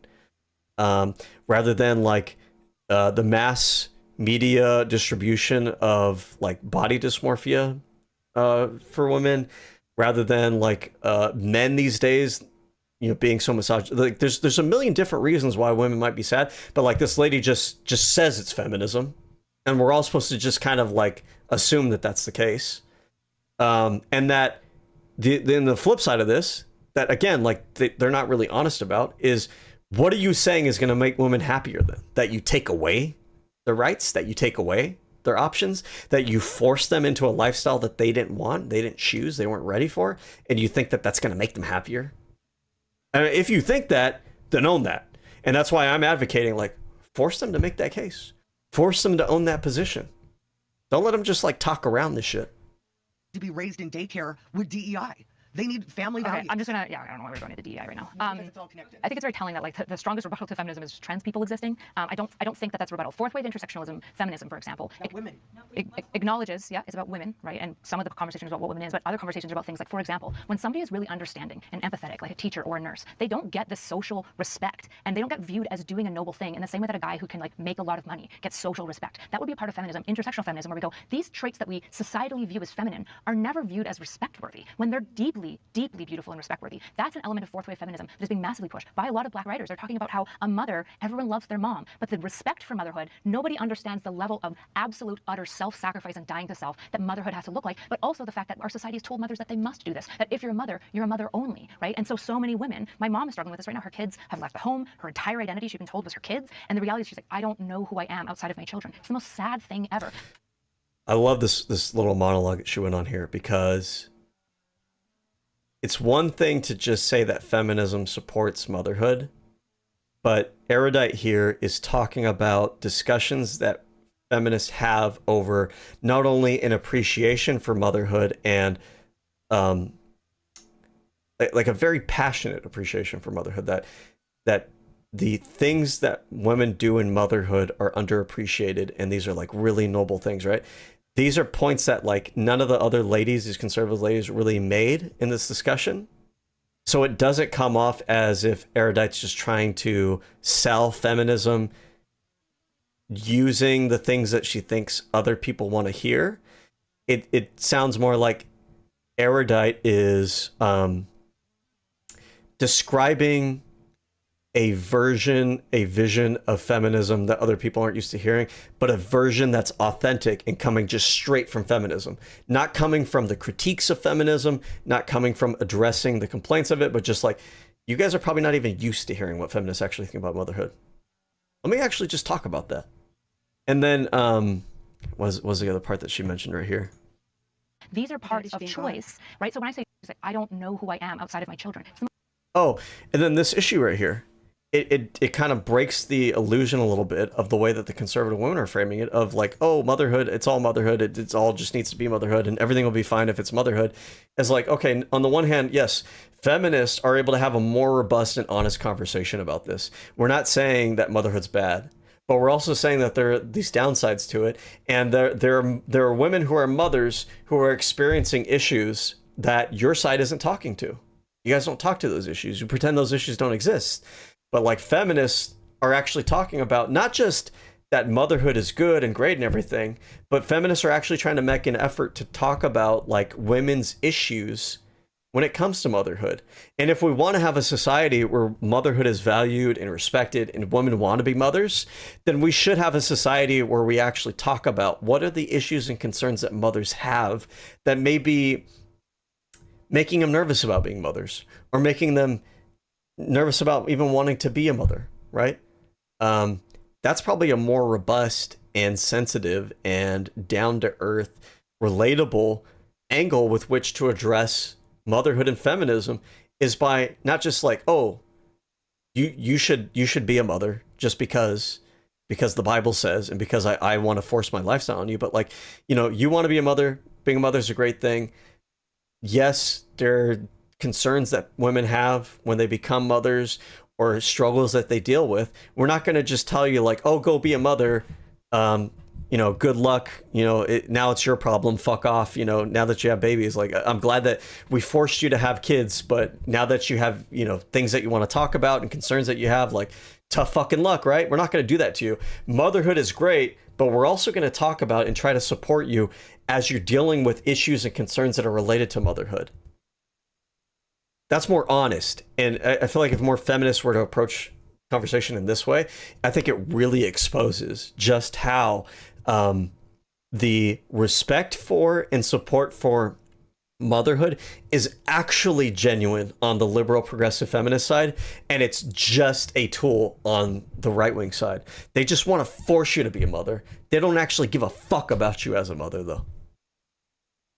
The most sad thing ever. These are parts of choice, right? So when I say choice, I agree that legally women by and large have the same legal choices. I think abortion is probably the like last final front that we need to like wrestle through. However, when it comes to like social stigma and pressure, women are often still given scripts of who we ought to be. And when we step outside of those bounds, society goes, I'm not sure about that. You're kind of being a bad woman. You're a bad woman. In Christ. I disagree with that. But. Well, I did want to say I do appreciate some of your points, because I think that you're willing to address the elephant in the room where it is so true. Here's the other thing that needs to be pointed out often too, is that like these women in these like political commentary spaces, these are career women who are entering into traditionally male exclusive industries and roles. Meanwhile, they're lecturing other women about how women's role is just to be a stay-at-home mom, and that being a career woman is like a bad thing. The fuck is that all about? With traditional women like myself, like I'm stay-at-home mom, I homeschool my kids. What the fuck are you talking about? This is like traditional. I'm so sick of this traditional LARPing bullshit. Nothing about this is traditional. If this was traditional, you'd be in a fucking dress, you'd be at home, you wouldn't be on TV giving opinions about politics. The thing about all these conservative women is they take for granted all of the things that feminism have granted them in terms of their rights, and all the things that liberals and progressivism have fought for them, right? And they take it for, they don't even realize all of the luxuries that they have and the freedom that they have because of all of these movements that they fucking shit on all the fucking time. And meanwhile, they want to pretend like they're traditional. And they want to take all of the elements of traditionalism that they personally like, while ignoring that traditionalism has all of these things that you don't like. And you want to pretend that all of these things that you don't, all these traditions you don't abide by, like those aren't part of traditionalism, that those things aren't things that liberals fought for you to have the right for. You don't have to wear a dress and stay in a kitchen and stay out of politics because liberalism, because feminism, but you have no appreciation for it. Your dress, your attire is not feminine, and it's not traditional. You're wearing jeans and a t-shirt like a man. I don't have a problem with that, but I'm just saying that would not exist if everything was simply just kept traditional. Same thing with this lady in like the pantsuit. This whole suit getup thing, this is not a traditionally feminine role at all. Traditionally feminine style of dress at all. And I remember when me and my group of friends were all like having kids, they're just kind of like, so what now? Like, what are you doing? When is your kid going in daycare? And just like, what is your job? And I was like, but this is what I want. Like, this is what I want. And it shouldn't be seen as oppression. But speaking of choice, I feel like you mentioned kind of like... Who said it was oppression? I mean, her example is that her friends asked her what she's going to do now, what she wants to do now. If your answer to that is like, this is all I want to do, I just want to be a stay-at-home mom, that's fine. But them simply just asking you, and then you get offended by it, and you assume that they're mocking you for being a mom, just because they asked you what you want to do? Nobody's shaming you in that regard there. You have some kind of insecurity or something if someone simply asks you a question about what you want to do. Oh, so you don't agree with me being a stay-at-home mom?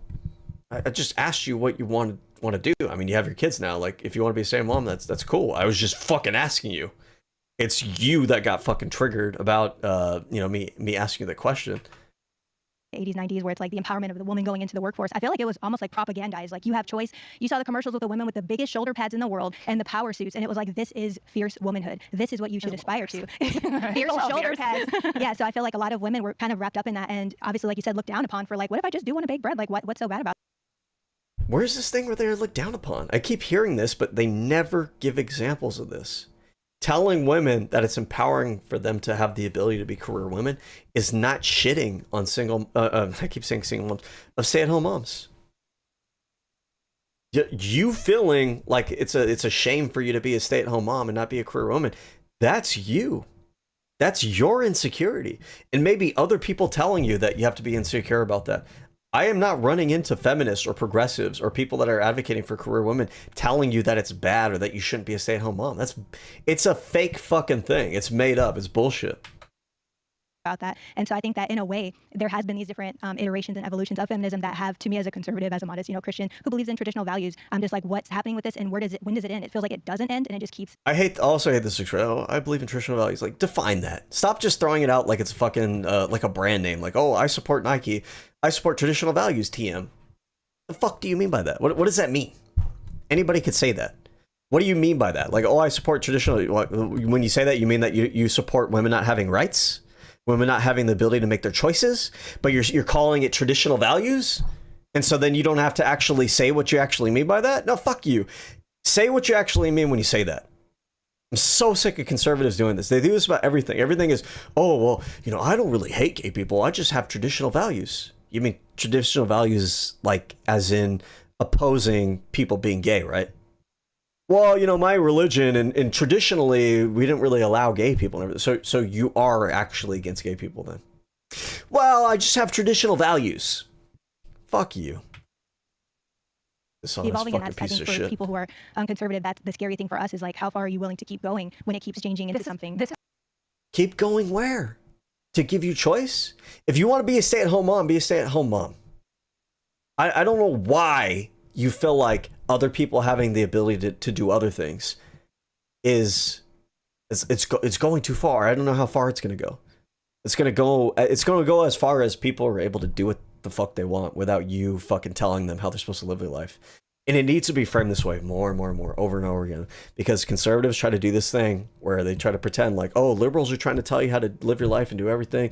Liberals, tell you what to think and how to live your life. And, we have mask mandates and they want the government to come in and tell you to do everything. And then meanwhile, these motherfuckers are constantly talking about how they just want to force everybody else to have the same lifestyle as them, and nobody points out that it's actually you guys that don't want people to have their own thoughts, their own opinions, and their own lifestyle, and that you guys want to force people into shit.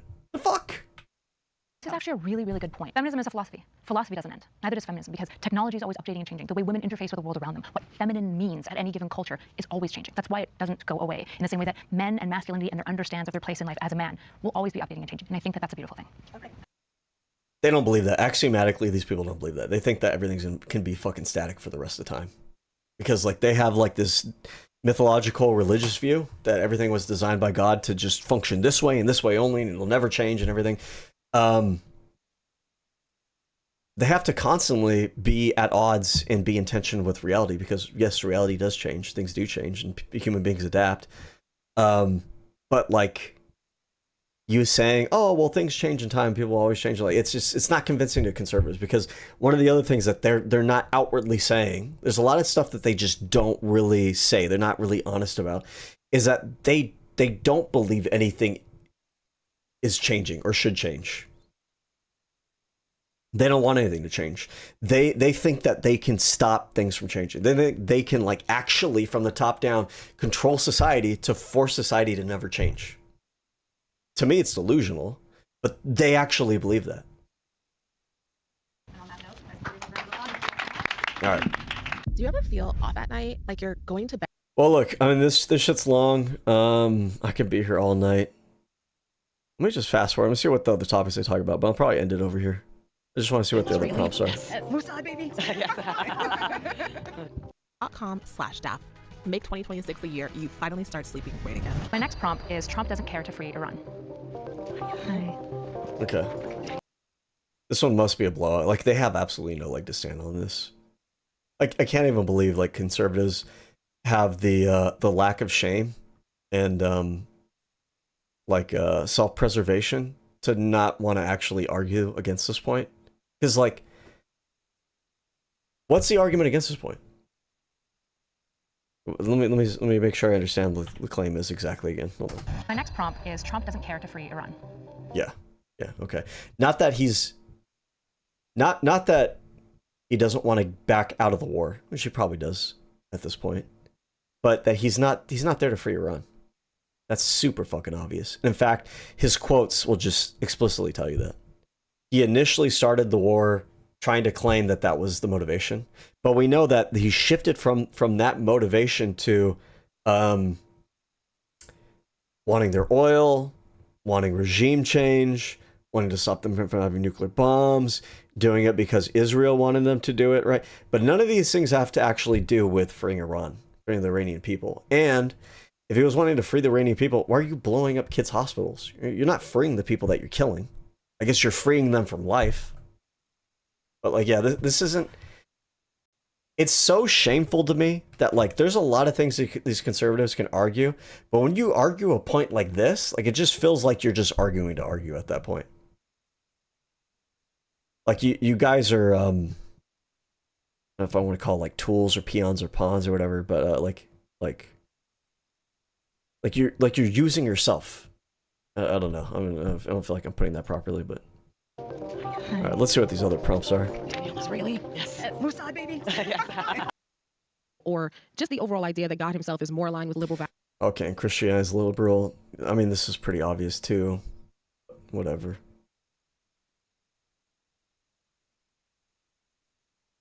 Anti-science. I mean, this one's pretty obvious too.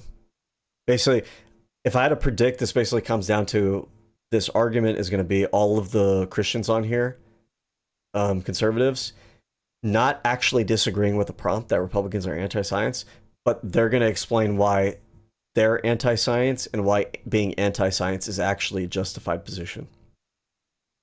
So that's going to be my guess.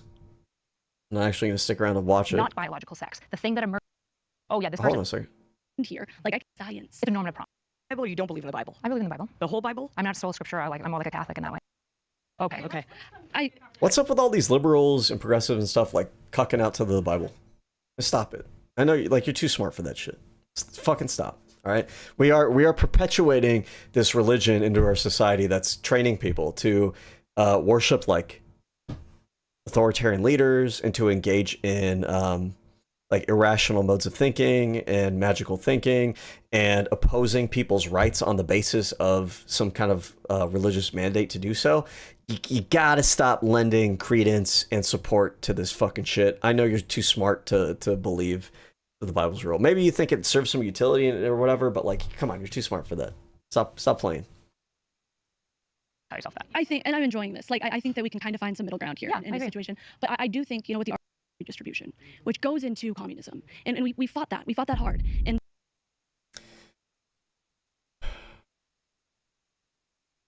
so I think the argument here is that redistribution is like a slippery slope towards communism. But the thing is here, it's so dumb.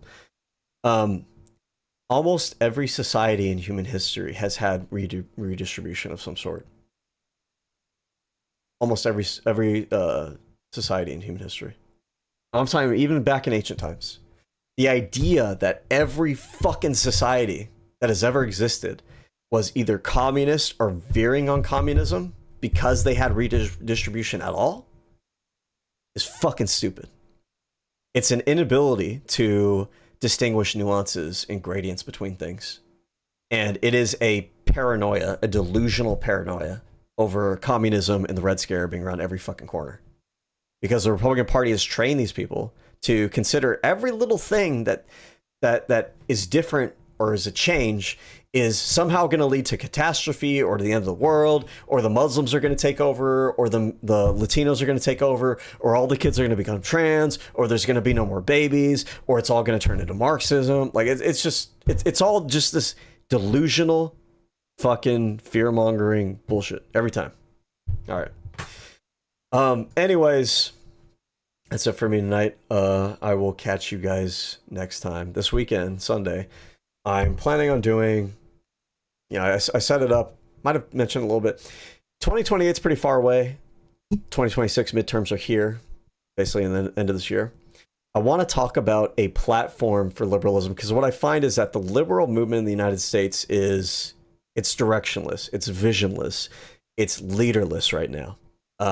What's missing is a strong leader / vision, not in the sense of Donald Trump. I don't ever want to be the political party that worships people as like gods and deities, but having leaders, having people that are able to lead, like a AOC or Bernie, people that other people are not worshiping or bowing down to, but people who are serving as almost like the hub through which the rest of the movement is concentrating its voice and its objectives and all that good stuff, whatever it may be. So there's a lack of vision that's actually uniting the liberals right now.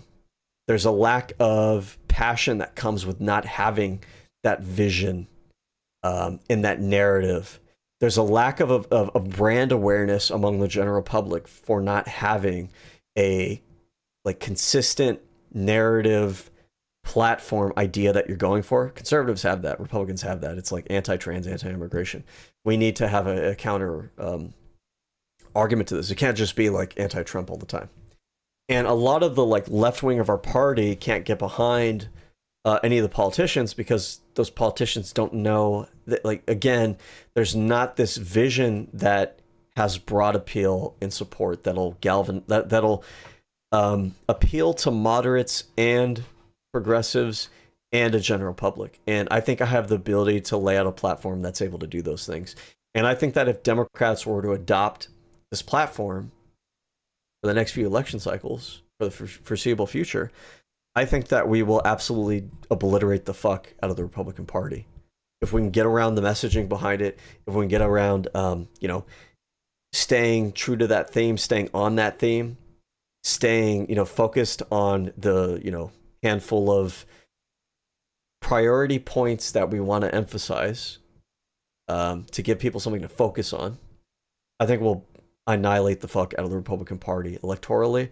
And we won't be doing this thing that we've been doing for the past couple decades of just trying to hold on and stay alive.